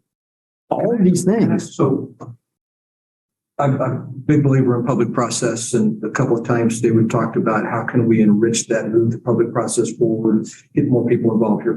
When you're talking, the scenario you're describing of, you know, those different personas, are these people that have received notification and they're against something, or these people have received a notification and they don't understand it and they wish to understand better so that they can decide whether they're for it or against it? Or, and I think I'm going to jump on one of Darren's lines, but I bet he would tell you that they would like to engage with neighbors and property owners on the front end, because sometimes they don't know. They don't know whether they're for or against it. They just know something's happening, right?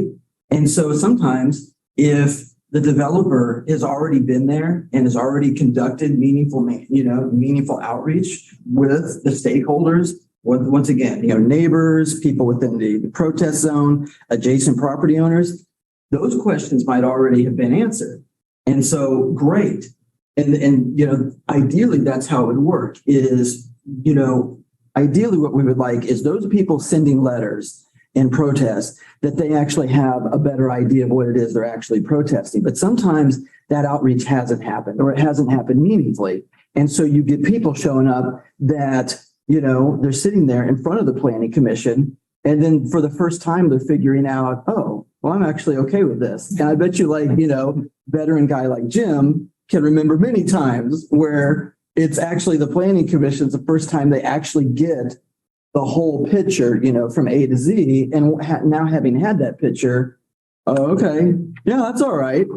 Right. And then they sit down and you're like, okay, well, it would have been better if we could have put the pin in that grenade earlier and not, you know, this person wouldn't have had to come out tonight or spend 5 or 10 minutes, you know, of our public comment time talking about this.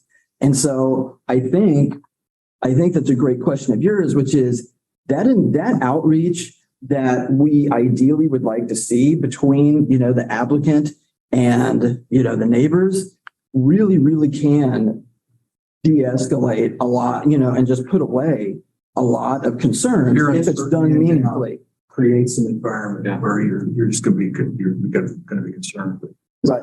Travis, what would our role be in that? Because I think we'd actually talked about, we started off talking about that this morning, was like people come before us and they're like, this is the first time I've heard of it. And we're like, what all can we do to try to get the word out more? But I hear you talking about situations where they don't know, they might not know whether they're for or against it because they don't actually know what's happening till they get to the meeting, right? And so like, what are the kinds of things? Obviously, there's a lot of things that might be able to be done, but what can we do? What's the role of So there's two answers. Once again, it goes back to meaningful engagement with, those, stakeholders that are nearby. And I'll just tell you from my own experience, like we had, 2 rounds over in my neighborhood. I would opine that the first round of developers did an excellent job of engagement. Did they end up satisfying us and keeping us, from writing all the letters and everything like that and invoking process and having long meetings? No, it didn't. But I fully give them credit that I really think that they took the whole engagement process and dialogue process seriously. I would opine personally that the second group that came through, no, you're peasants and, we got business to do here. So, I've seen it both ways personally, and I've certainly heard about it both ways, sitting there in land and hearing some of the stories that come in from the field when, and one of the things that is great for land's membership is something happens and suddenly a neighborhood association that's been, essentially dormant for 10 or 15 years suddenly wakes up and gets together and starts coming to land meetings because, suddenly they want to go to, this night school for how to deal with, my neighborhood's about ready to have X, Y, or Z built next to it. And they have the foresight to come to land knowing that there's going to be people there that can give them some situational awareness and some directions. But Chelsea, directly to your question. So that's sort of on the front end. And you guys don't have you can't control that. Right. You're sitting there and a duly convened, planning commission meeting. We got public comment going on, or we've got, the applicant, we've got, maybe those people in protest, giving presentations to you. Here's what I would say. And I really thought about this because I didn't want to make Jeff or Becky regret inviting me today. And start talking about stuff that's completely not, within the code. I think what I'm saying is between the left and right boundaries of the code, which is you've got a power imbalance when you show up to the planning commission because, typically, the applicant on any sort of meaningfully sized project is going to not only have a professional like Darren there, they might even have an attorney there as well that has extensive land development, experience as well. And on the other side of it, you've got people who maybe know what's going on and maybe they don't. Maybe they're just people who are here because they don't understand what's going on or they don't like it and they want to come and express their frustrations because they feel like the code isn't being used properly or, the intensity of the use is inappropriate for, this neighborhood, any number of issues. So they're there and you have this imbalance as far as being able to advocate, as far as being able to give information. Well, I'm certainly not throwing a ding at the planning commission or our land development code because the exact same thing goes on right down the street in the district courthouse, where some plaintiff files a lawsuit and they go to court with their attorney and the respondent is there pro se representing themselves. How do you think that's going to go? But that's our legal system and we've been running with it for, 200 some years of this republic. So it is what it is. But different from the district court down the street, where really what you're supposed to have, you got a plaintiff, you got a respondent, and you got a judge in the middle calling balls and strikes, and that's it. I would opine that you guys are not only the adjudicator, but you are also the finder of fact. And you can sit there and you can help these people who are sitting there, whether it be protesting or asking questions, you can help them. Because how many times, because I've spent years on the Board of Zoning Appeals. And so I'm seeing kind of some of the same situations that you guys might see where I've got somebody, a neighbor or property owner in front of me, and they're not happy about something. And they're giving me lots of information about A. but A isn't really relevant to what we're doing here this evening. They think it is. And so what I, especially when I was chair, I would slow them down like, hey, you're giving me a lot of information about A, but let me just, let you know, A isn't really what we're here to do tonight. And then typically they'll immediately say, well, what do you want to know? Well, you guys can ask that question. You are the finder of fact. And you can say, well, tell me about B and C. And be like, well, all right, and then you can get them going the right direction. You also can help tease out information that they don't know how to really get out there or they don't know is important. And so The they is the unrepresented. absolutely. And the thing is, and I really like one time have I seen on the other side, have I seen an applicant sitting there get upset in this sort of process? And I think the way that you make sure that everybody's taken care of is you just circle back to them and make sure that they get a chance to get up again and, respond to some of the stuff that they've heard. And oftentimes staff will also want to be heard as well. And, to keep things kind of light, sometimes I kind of mess with staff a little bit, be like, well, can staff be heard on this issue? No, I'm just kidding. Go ahead. It's kind of like the room. Right, but I add something to this. There's been a lot there. Thinking about process and all the notifications and different things. I think some of that, quite frankly, comes down to those who are going through the process and whether they're willing and thinking through and have the forethought, I guess is the word I would use, to how is this going to impact the neighborhood before you even think about doing an application. I guess I'm only going to speak for myself. And we've got some applications that you're going to see me coming up soon, and so are you for that matter, at the Board of Zoning Appeals. And I was approached by out-of-town developers to do some things. I knew where the project was going to be located. And before we even got too far down the lines, I said, okay, since I'm new and they wanted to think about engaging me to help them, I said, I'm local, Lawrence, blah, blah, blah, all that. I live here. Have you talked to the neighborhood? No. First thing we need to do, talk to the neighborhood. Because before I get to any of you, I want to have all of that understood, worked out. What's the issues? How can we help? How can we find a solution? Because they're going to want to get their project done. The neighbors, like you say, want to know what's going next to my house or my backyard. Everybody's opinion is valuable. And you got to find a way to listen and come to an agreement. Not everybody's going to be happy. I mean, that's just the real world. If I could get that with my job, I would be so happy. But it's just not the way it is. But you got to listen to everybody's opinion and understand. And I think my point, I guess, with that is, I know what the notification is for pretty much every application we have to do. And that's set by the definition of what's in the code. I know 400 feet, 1,000 feet, whatever your application is. And, if you're on that boundary line, you're not going to get it, but word will travel. So one thing I've encouraged is get it on Facebook. I contact the neighborhood association representative, get an email out there because I don't know everybody that lives in that neighborhood personally. Get the word out. I want them to come to the meeting.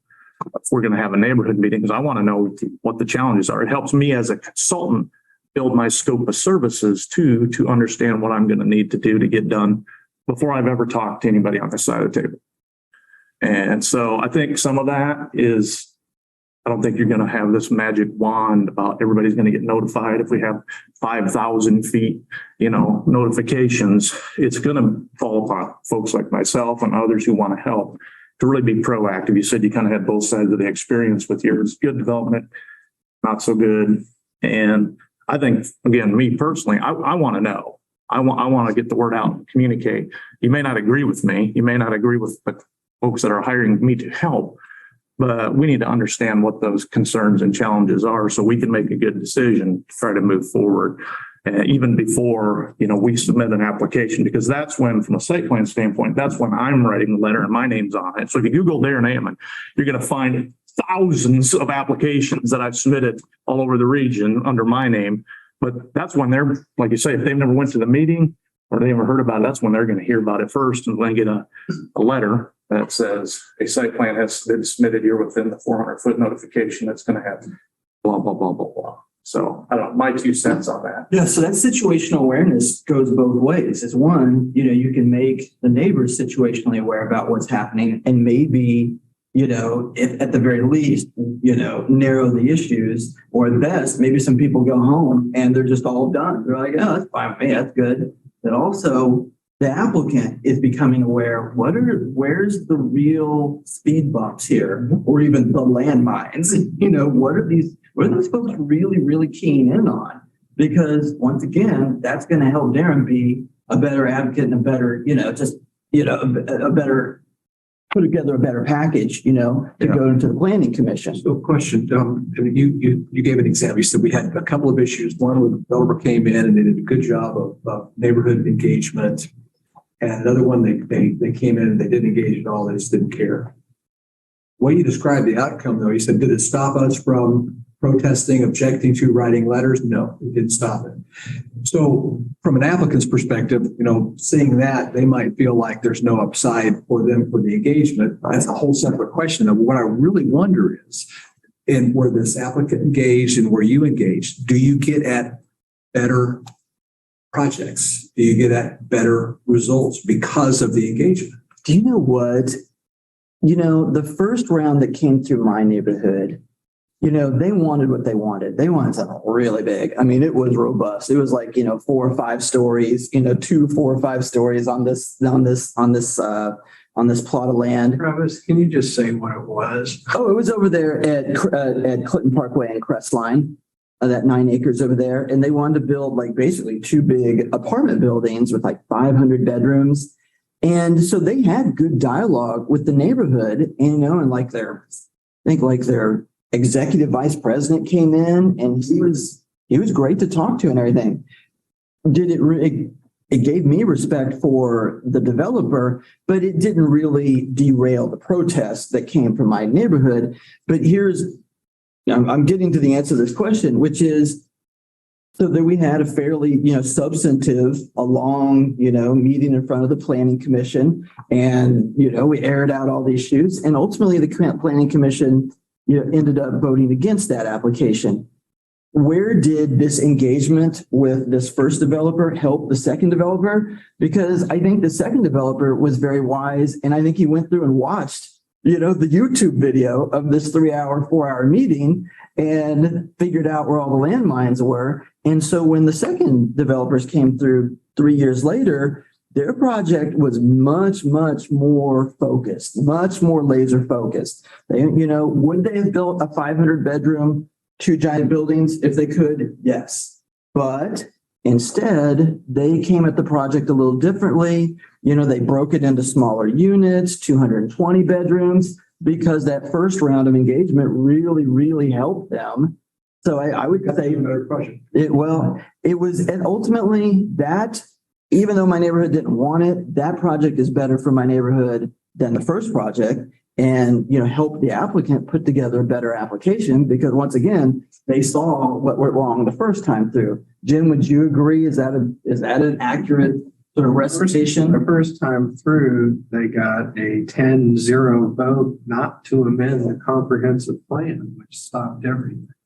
Yeah. Second time, it didn't even come to the planning commission because they found a route to avoid comp plan amendment. Yeah.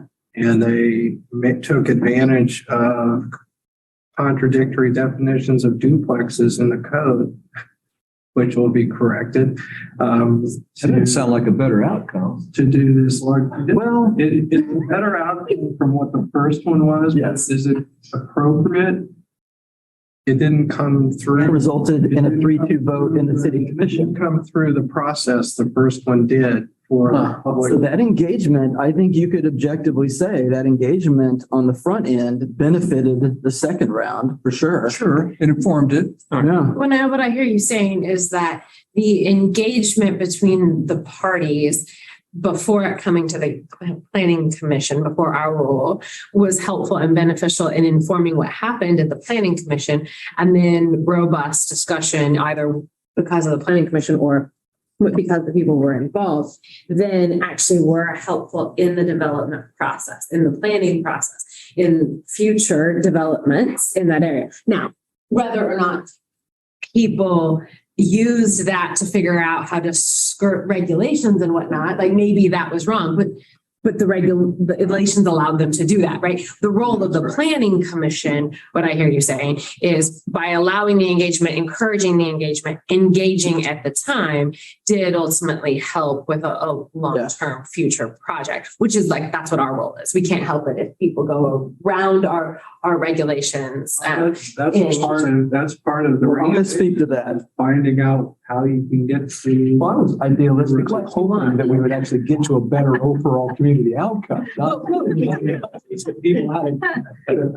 but I mean, I'm sorry, but that's what lawyers are gonna do, right? But that's not our role. Like, the idea is, what is the role of what we're here to talk about is what is the role of the planning commission? And ultimately, by being engaged, having people engaged, encouraging the engagement, the planning commission fulfilled its role. Now, should it be paying attention for people trying to skirt its regulations or whatever? If that's a function we're supposed to do, that's one thing. But I would hate to come away from this conversation thinking we shouldn't encourage engagement, we shouldn't engage or whatever, because people will listen to it and figure out how to get around it.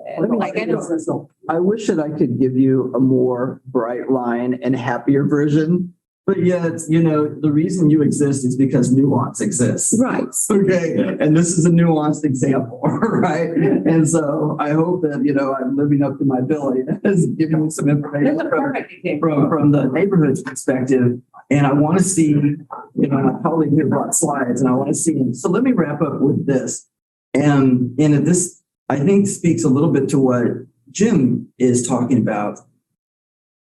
Our land development code is being looked at right now. And I think it will be, just as this me speaking, I think it will be substantively altered. All right. The nature of those alterations, I think a lot of stakeholders in the community, whether it be planning staff, whether it be builders, developers, neighborhoods, are all kind of arriving from their own origin points at this spot where they say, we would prefer to limit cornfield expansion. We would like to see infill development. We would like to see mixed use development because, it would lead to, more walkable communities and more density and things like that. Everybody is I think everybody's kind of arriving at that spot now. And so we have the land development code being looked at. I think there will be really, really substantive changes made to our land development code, which really is very much a product of, you guys would know better than me, but 40 or 50 years of, really rigid zoning and an emphasis towards keeping like things together. So here's single family residence, here's apartments, here's commercial, here's industrial, never shall the twain meet, And now we're getting to a place where we're starting to think maybe we need to start allowing some things to happen. So what if, like right now, there's something going on over on Castle where some folks want to upzone a piece of land from single family to, multifamily so they can put some duplexes in. That tracks really closely with what everybody's thinking about as far as creating density and whatnot. But the first thing that happened, they ran into the neighbors. The neighbors are like, "Whoa! I've lived here for 40 years. Yeah. This is going to intensify the usage of this piece of land, which for 40 years, if anything was going to be built, it was going to be a single family home. And now you're telling me I get duplexes or triplexes." That conversation is not going to be unique if and when our land development code shows up in 18, 24 months and allows that sort of shift to be done by right, which means it doesn't go before you. It doesn't go before the BZA. It means that Jeff looks at the code. Yep. Approved on the city commission, barring a protest, It's like the landscape is about to change, I think, a lot. And when the rubber meets the road, it's going to create some interesting things because it's one thing to be really supportive.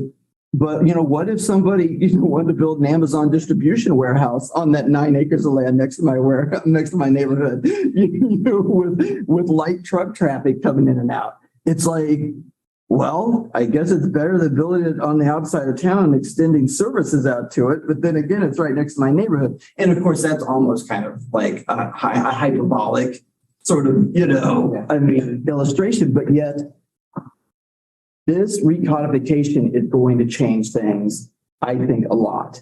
And it's going to be really interesting, how all these stakeholders came together and created this change. But then do they all suddenly retreat to their corners where, we have electeds being afraid of, angering, their constituents? Do we have neighborhoods suddenly walling up and saying, hey, it's fine if you do it over in East Lawrence, but don't do it in West Lawrence. Don't even think about it. It's like a lot of interesting things could happen. And I think that potentially it could affect what even comes before your body, right? Yeah. It'll certainly affect what comes before the BZA. And it will affect how Jeff and Becky review things that come across their desks, because things that have high bars right now might be by right here in 18 months. So let's pause there and go to Darren. Yes. I think you have some slides. Becky's going to pull those up, and I don't have This is a great conversation. Perfect. 150 slides to put you to sleep here or anything.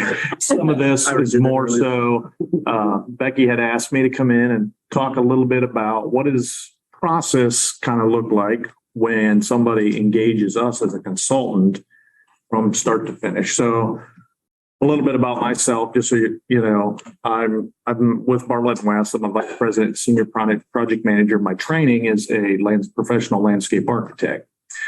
So I work mostly in the land development space, which crosses over planning, landscape architecture, civil engineering, and all of that. So getting her going. Just a second here. That's okay. From beginning, yeah. So, and I've lived here for about 24 years doing the same thing. I actually love what I do, believe it or not. If you think this is stressful, I really love what I do. I like helping folks create a vision. I like helping our communities be leading toward a better tomorrow, and just kind of solving problems. I mean, that's what we do. We're problem solvers and trying to help folks move forward. So sorry, Darren, Jeff, we're going to switch here and Jeff's okay. sharing screen. For some reason, I can't. You can't share? I'm sharing, but I can't get it to show. Presentation mode. Yeah. Technical difficulties. User error, I'm sure. No problem. Got it? I can keep talking while they're kind of getting some of this going. So just again, a little bit about, so you kind of understand my background. So I dabble in all kinds of different things. Might be a landscape master plan. For example, you'll see some of the items that are shown on the screen. I work with the city of Lawrence on the creation and the infrastructure for all of Lawrence Venture Park, figuring out what the lot size is going to be, where the roads are going to be, the infrastructure. And I've touched every building that has been built in Lawrence Venture Park to date, and more still to come here, hopefully in the near future. I mean, that's an industrial side of things, but then multifamily, single family, somebody wants to build, Burger King, Wendy's, helped with the Lawrence Library. So a pretty diverse section of things. And those are just from our firm. Bartlett West does everything from soup to nuts. I mean, wastewater treatment plants, roads, streets, bridges, biogas. That's not there in the world per se. I'm in the land development space. So that's where I live. And yeah, got that? Is that shown on the screen now? Mm-hmm. Okay. So those are just a small list of some of the things that I've been involved in. Again, I was involved in the Parks and Rec Master Plan back in 2017 as well. So we can kind of move forward here fairly quick. And again, thinking about, so when somebody comes to, whether I've made the engagement, somebody's called me out of left field. I mean, it's all over the board, really, how we get business. I'm proactive in that and spending a lot of my time doing the business development right now, as well as project management. But what I've listed on the screen there is really start to finish, and I'll kind of walk you through this real briefly. So, we're made aware of that somebody wants to do something. And then we move into a variety of steps. And what I've highlighted there is the planning commission meeting, which is really, quite honestly, probably the first time you would ever maybe hear the project, see myself, or learn about what's going on in advance of staff packets that would be put out in advance of the meeting. So there's a lot that goes on before we get to you, and there's a lot that goes on after we get to you. And one thing I do want to point out, this isn't in a vacuum, meaning this is not just, this is the only way it works.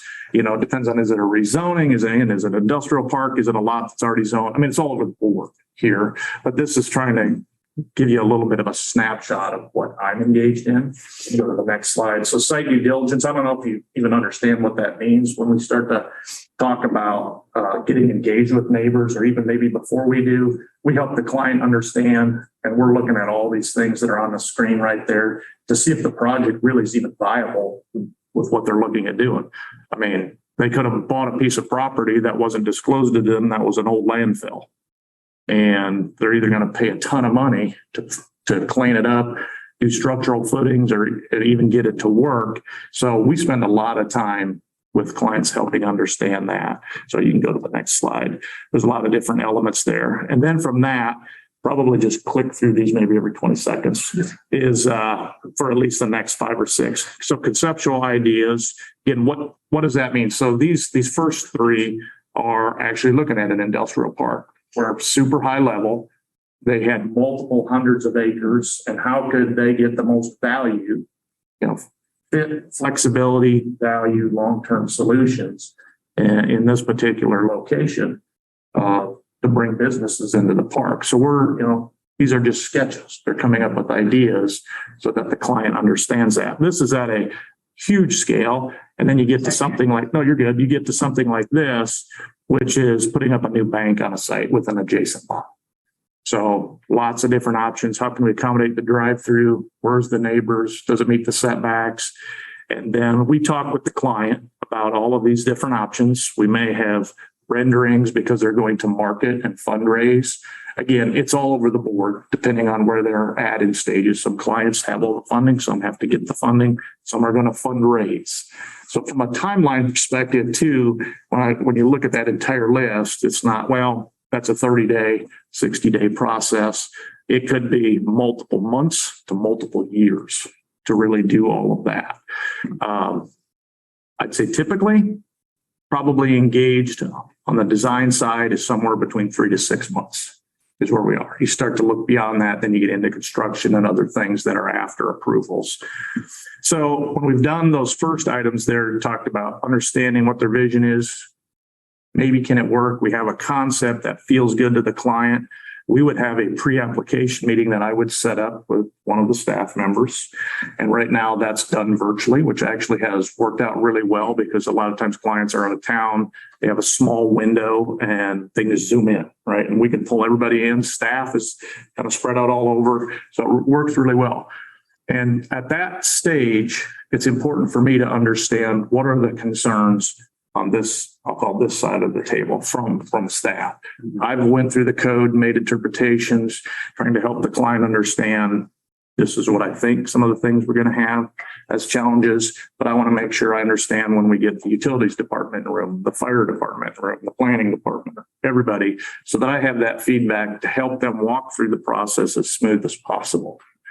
As Travis was talking about, bigger projects, I want to engage the neighborhood early. I want to understand those concerns so we can start to try to help them. Again, we may not be in agreement, but some folks just don't want it. I mean, that's the answer. Well, that's not the answer any development team is going to listen to. We own the property. We have the right to develop. It may be zoned appropriately. How can we get it done? Neighbor doesn't want it. Guess who's in the middle? Me and you. Basically, to be quite blunt about it. I'm trying to help navigate how we can come to a solution so they can still build their project. And the neighbor may or may not be happy. And sometimes they're not happy. They're not going to want it. Other times, well, what can we do to come to a solution that we can at least do X, Y, or Z to try to navigate and everybody can move forward. So, and that's when it gets to you. So I guess I stop at that point because why do I want to engage the neighbors early and understand? Because I do not want to be discussing all of those things down to the, what double section is it in the code in front of you? I want all that worked out. I want to present a project to you that really hopefully makes sense, meets the code, has staff support, The neighbors hopefully are in support, but maybe they may not be. But if they're not, here's the two issues we need to talk about.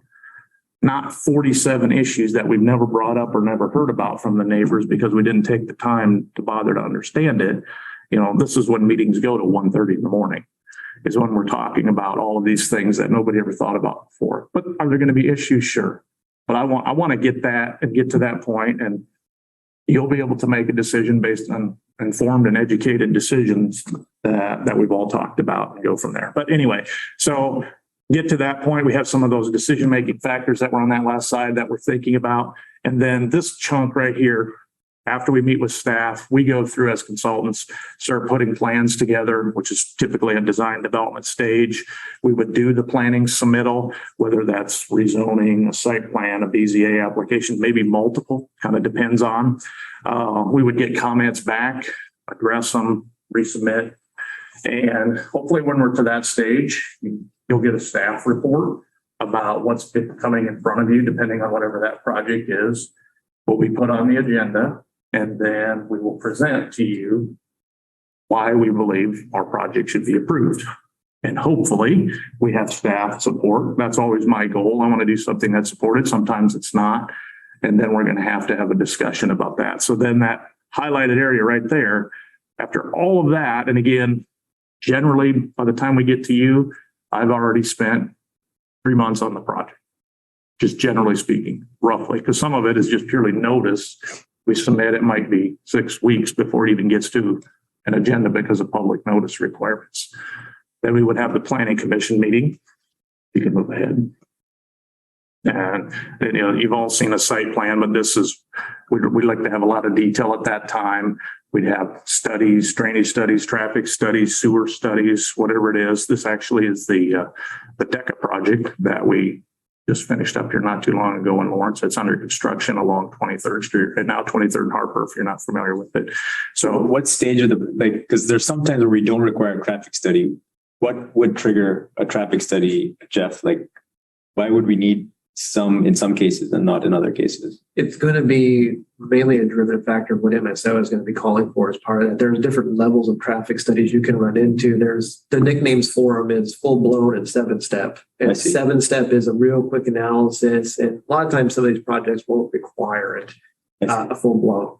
And there's some that will just require the whole thing. And that's in Darren, correct me if I'm wrong, that can take months depending upon what's in that program and scope. So that's why we kind of look at the detail, but it's mainly going to be in a site plan or a special use or something like that. You won't see that typically as part of planning in some instances. You won't see it as part of zoning in almost all instances. I see. Right. I see. Okay. Right. Yeah. So a 7-step traffic study is always required for a site plan. It's like Jeff had mentioned, it's going through the first 7 steps of the ordinance and putting that together. If you generate more than 100 trips at peak times, it would trigger a full one, which is you're going out and get car counts. And, the study goes from this to about this. Just lots and lots of data. And it's not an exaggeration on size. It's not. It's just lots and lots of charts and so forth.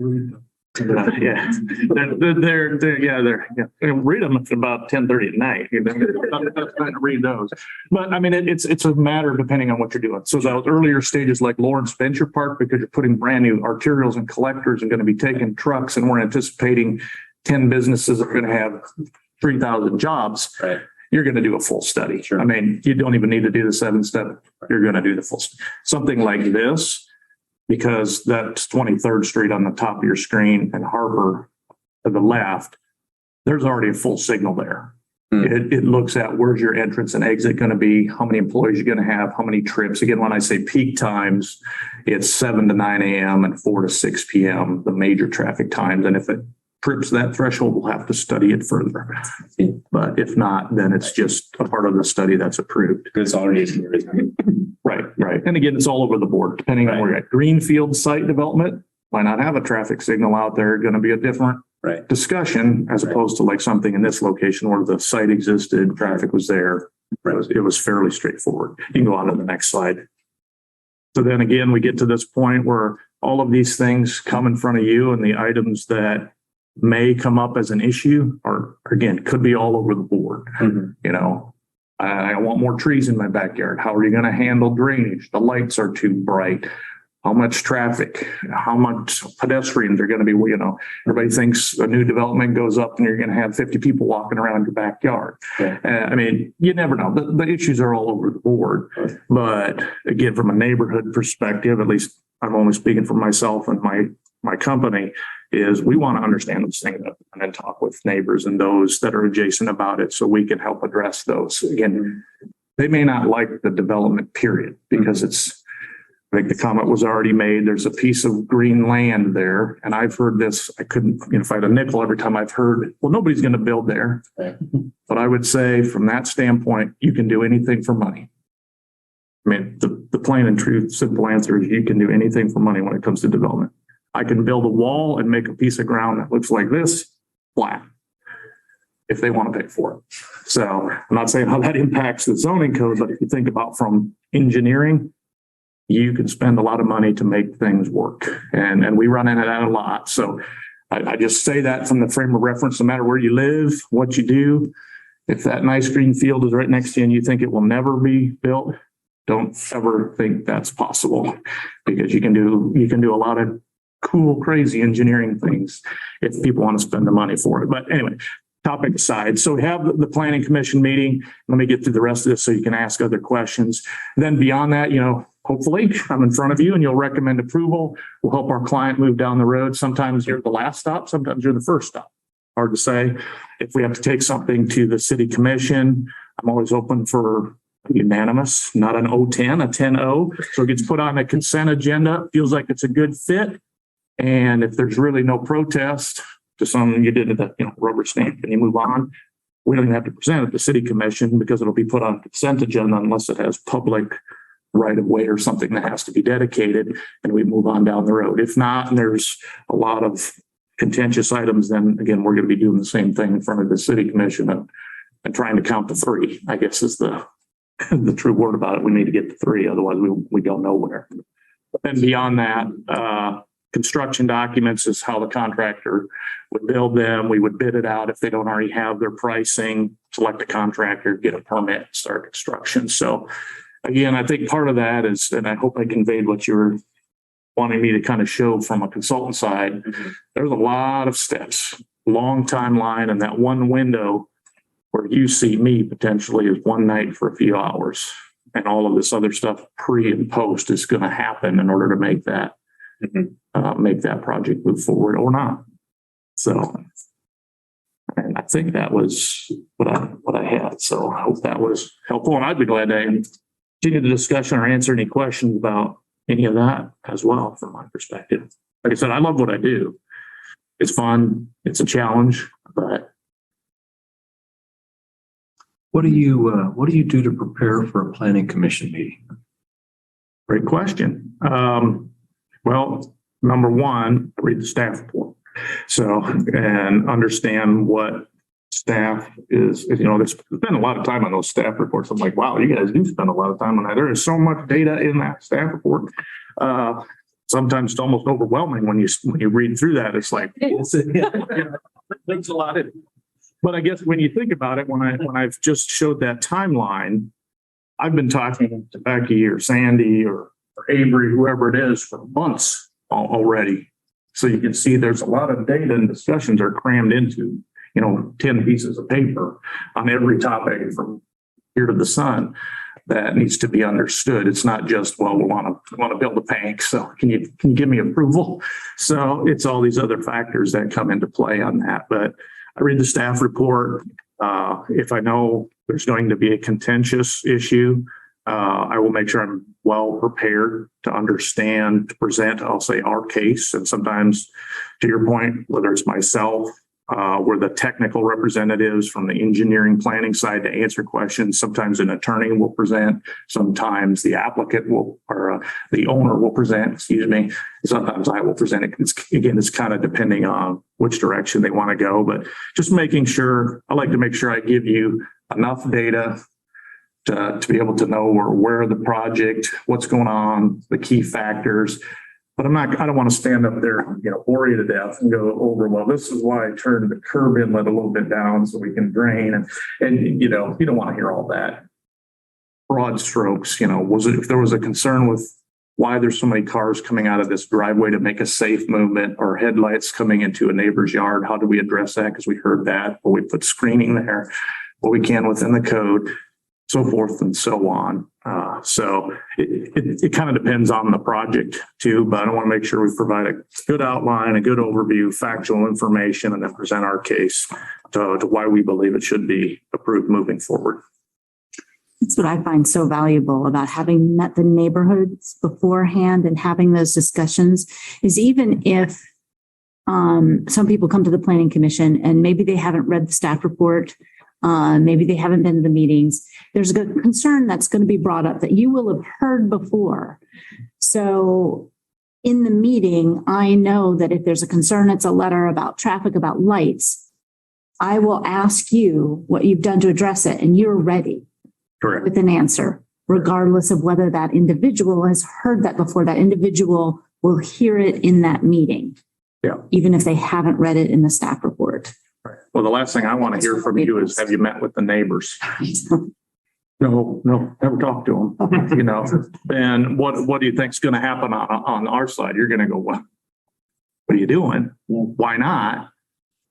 If I go back and meet with the neighbors and could then bring it back in front of us after you've had a discussion about what's going on, I do not want to ever be put in that spot. Right. I will say sometimes consultants are driven by our clients as well. I mean, we're not lemmings, but they do pay our bill, so to speak. And there's a certain point of view, I guess I will use the word, that they want to have conveyed. Now, I'm never going to do anything unethical or step over my own personal integrity to do things that I don't believe about that. Because I want to find people that want to work with me and do things the way I would encourage them to do. But you know, you've ran into some, I met with the neighbors. One group did, one group said no, but group number two did listen to a 3 to 4 hour planning commission and understand, okay, you know, all right, let's go down. These are the things. We can't answer these things. We're not getting any further than group A. You know what, to answer that larger question is it's interesting. You know, what if that first group had really listened? Because I think during that, you know, long planning commission meeting that night, probably was said a couple times during discussions, like, listen, if these folks had come in here and built what we thought would be built here for the last 40 years, which is just, you know, light offices and duplexes and triplexes, you'd never hear from us. And the thing is 3 years later, that one little sentence, you know, may have been very meaningful to the second applicant, because it's like, wait a minute, you know, instead of building 2 gigantic apartment buildings here, what if we came at this more like this? Because that really kind of, you know, steals their thunder and whatever. And, and I'm just, who knows? But the thing is there were some things, and we said the same thing to that first applicant, which is, this isn't what we expected. 2 giant apartment buildings, 500 bedrooms. You know, we thought we were getting duplexes and triplexes, maybe a doctor's office. You know, it's like, even though they were doing a really good job of meeting with us, maybe they weren't doing a good job of listening to us. You know, isn't that kind of strange? So no. It depends on who they're working. It always depends on who they're working. Because you find a difference if it's all outside coming in and we just want to ignore your code and change it to make it work for what we want. Yeah. They get one reaction. If it's a local group that knows and goes through steps. And you can see the difference. Different Oh, yeah. See the difference. And also you get a different reaction of who's presenting sometimes. Attorney or something. We have fun. But you know, if it's actually the consultant or the engineer, that's a different ballgame, because they can actually answer the questions, and you're going to build up. You're going to start to know who's following our rules and who just wants to bend our rules or break our rules. Would you be an advocate of a required public meeting? A required public meeting? I guess I would answer it this way. I think there are times when that's not necessary, to be quite frank about it. If there's a zoned one lot in a planned commercial district or restaurant X, why do they need to have a public meeting? Yeah. I mean, if that meets the code, do it. In the context of a project with neighborhood impact, would you be an advocate of a required meeting? That would give you then the opportunity to say to anyone that's coming at you, hey, it's a requirement. Yeah. The consultant world and other developers that are listening may say, well, why would you say yes? But I would say yes. And there are communities that have that.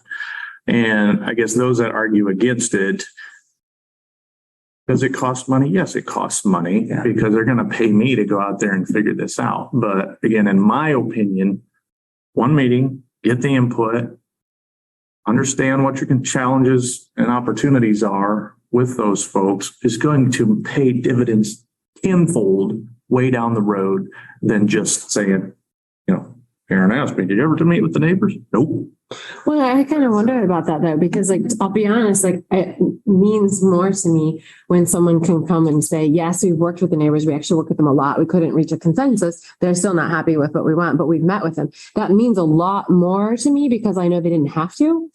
I will say that if you were to just have one, it comes back to the listening, right? That Travis was talking about. If you're meeting with them, but you're not listening to them, that means something different to me. That doesn't mean you have to do everything they want, but so I think that's kind of an interesting idea. And I mean, not that you couldn't have follow-ups that were then genuine and that were then that expressed a genuine interest to follow up. Does it matter the reason why they started, why they had the meeting, as long as the questions were answered, the process was informed, the neighbors became engaged, they were pre-informed, no surprises? I think that assumes that the neighbors are going to feel like they were engaged and allowed to play into the process, right? That. So, the meeting is genuine and allows for that. Yeah. Right, exactly. Yeah. And so, I mean, that's my take would be just a genuine place for people to be heard and felt like they were heard. And I'm not saying I would never be against having people meet, but to me that does.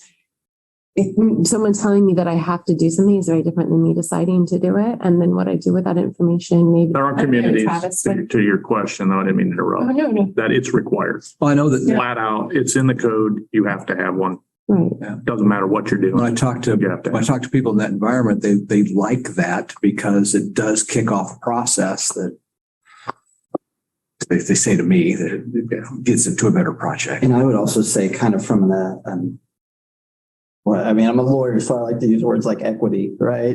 But just from a sort of fairness sort of point of view, which is, and Darren, he spoke about this just a minute ago, which is, before that letter goes out, right? There's already been extensive meeting with staff, right? I mean, this thing might have been kicked around for, 90 days, 180 days or more, extensive meeting. But then suddenly, a property owner gets a letter and they've got, how many days to respond? Is it 14 or 30? It depends on which one it is, but it's somewhere in that ballpark. But I mean, so 270 days worth of engagement with staff back and forth versus you need to get situationally aware and you need to respond, and you've never done this before and you need to do it within 14 to 30 days. And the thing is what would be really cool and can really kind of take some tension out of things, which is just good. Whether you guys are going to reach an agreement or not, it's good, is if you have a developer reaching out early in the process, because now people are aware, or they've certainly had the opportunity to be aware. Hey, come and talk with us. We're going to meet, at this church, or we're going to meet, we'll set up a Zoom meeting and make sure that people can actually talk in the Zoom meeting. Don't just put mute and just talk at them for 30 minutes and turn it off. You know what I mean? But it's like you've alerted the neighbors, and it's like when the letter shows up, they're not just completely gobsmacked and like, what? Right. I think that would be the thing, the requirement at that time. The anxiety, which is good for your all-night meetings. Yeah. Right. Having a requirement before the notice, like a required public meeting before this notice or before you're already so far into the process. I mean, very early. Is that what you guys do, Darren? You actually meet with the neighbors before the required notice? Or sometimes I meet one before I write a scope. Gotcha. Of what I'm going to do to even help the developer. Gotcha. Because that's what, and again, it's situational. Right. Again, if it's 1 acre lot, you're putting a restaurant on already zoned and it's expected to be there, I mean, Right. it makes sense that it's, I don't think I need to notify 2,000 square foot area because of that. But the castle situation that's currently being discussed in the community, others like, absolutely. Why would you not? To have something like that and get that conversation going. And again, we've had a couple of things come up that I think are somewhat slam dunks. Yeah. Still had a neighborhood meeting. Had one person show up, a recent one. We sat there for an hour and talked to anybody if they would have came in. One person showed up and he's like, well, what can I help you with, sir? And he's like, well, I just want to know, what are you doing? And okay, we walked and he's like, oh, that's cool. I'll be able to use that. And I said, well, if it's approved, you will. Hey, that's great. I was the only person we had show up at the meeting. So, how do you advertise that stuff? That's what becomes a challenge, right? So what we did in that, we used the notification area, talked to the neighborhood representative to try to put it on Facebook as best we can, because there's not a billboard flashing in a KU, right, that says neighborhood meeting for here or whatever. It's the newspaper anymore. Right. So if there was a required process, a part of the process, then you could engage neighborhoods and neighborhoods could help drive. I mean, there's ways to build on something as long as it's predictable and always there. Yeah. What's frustrating on our side is when we put that opportunity out there and then never heard anything, staff's never been commented, and then people show up at the last minute. And then they're mad because we don't have enough screening on their side of the street. I'm like, yeah, and there's a continuum. I mean, some neighborhoods are easier to get in touch with than the others. I mean, they just are, where it's like, you've tried to engage, but it's like there's no one on the end of the phone. And then there's like, neighborhoods like mine where it's like, I'm sure Jeff is like this when he pushes the email, he's like, oh God, here we go.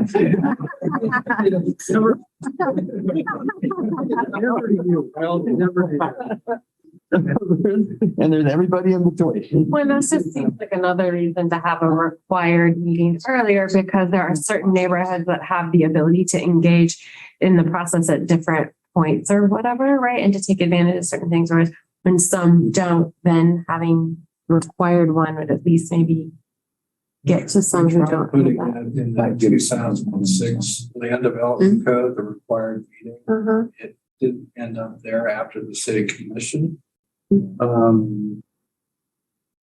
But I think if there is a requirement for a meeting that ends up in a code, there should be triggers for it. It should be. Thresholds. Something that threshold for, what is the perceived impact of this project? Because you're right. Something that's already expected, you just have to change from commercial to like whatever else and do the same thing because of what the permitted uses in the zoning category. That doesn't make sense.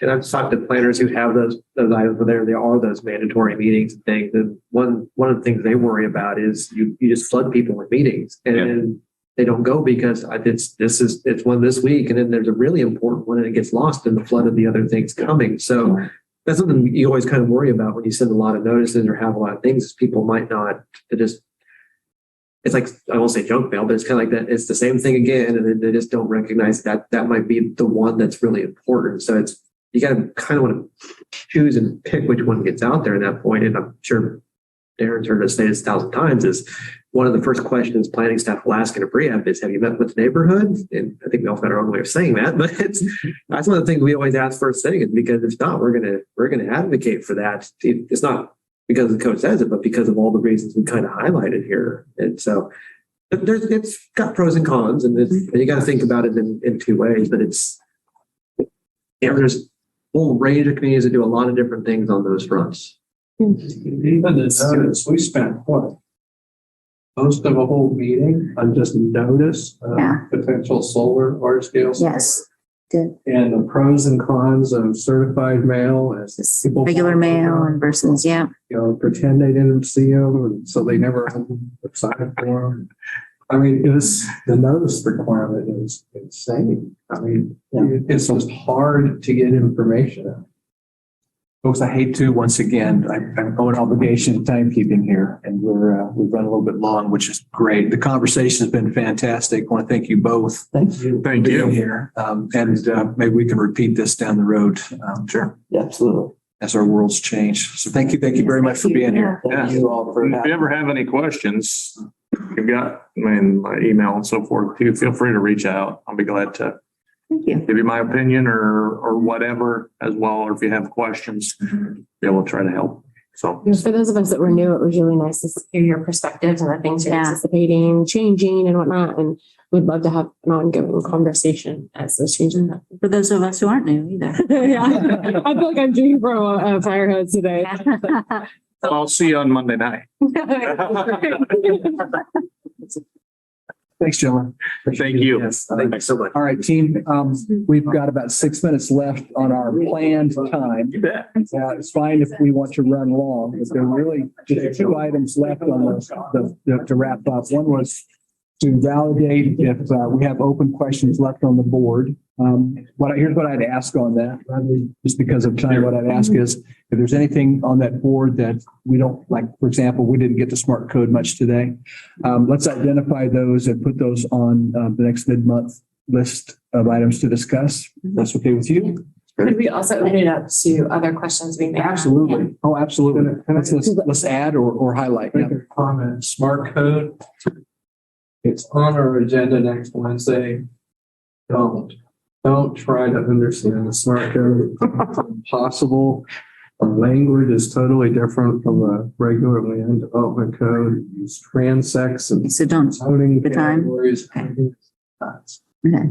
Just look at it and I saw some stuff there. I didn't think about its amendments. You don't try to understand the smart code for Wednesday, because the question is whether to amend it or not understandable. I actually have a procedural question for coming up a little bit, just not just because our meetings are next week, but just in general for meetings. I often, and it was prompted by something the land representative said, is I often find that you go through the procedure where you have the applicant present, then there's public comment, and then the applicant response, and then it comes back to the commission. And then you see in the audience, people responding, the public usually like, oh, I have something else to say. And and you can't just open it all up again. I mean, I certainly don't feel it. So You can ask them about it. That's what I was going to say. One of the things I would like to say in this group is in order for them to participate, it takes a question from the commissioners to get, if you really want to hear from that person. I can't just call on them and say, what do you have to say? I see. It takes a question from a commissioner to bring that person up if you want to hear what they say. In the meeting, and once you close public comment, Yeah. public comment back up. So I really Fairly- struggle with ignoring them, Yeah. but Do we need to give the applicant equal time on questions at that point, or it's just we're seeking information? right, seeking information. Yeah, your bylaws are structured to have presentation and the applicant and public comment, and then there's a rebuttal period for the applicant to respond. That's where your bylaws end at that point. Now, if there's questions or discussion or more information needed, you can certainly ask questions of the applicant, the public, fellow commissioners, staff at any point along the way. But that's kind of, to Randy's point earlier, those boundary laws that are set up in your bylaws for how that interaction occurs is established and set. I suppose someone has their hand up, you could ask the question, what do you want to say? But No, because then they'll just start talking. it's like popcorn. Yeah. It just opens the Yeah. door back up. So I should probably, Noted the next one. if it looks like that's something that could happen, I should probably say something up front about the procedures that I would. mean, I always thought. it doesn't hurt through the procedures. Yeah. Probably it depends. I guess the rule of thumb that some of us have used in the past. But how many people are in the room for the topic and whether or not to get you already have a feel of the public comment and Yeah.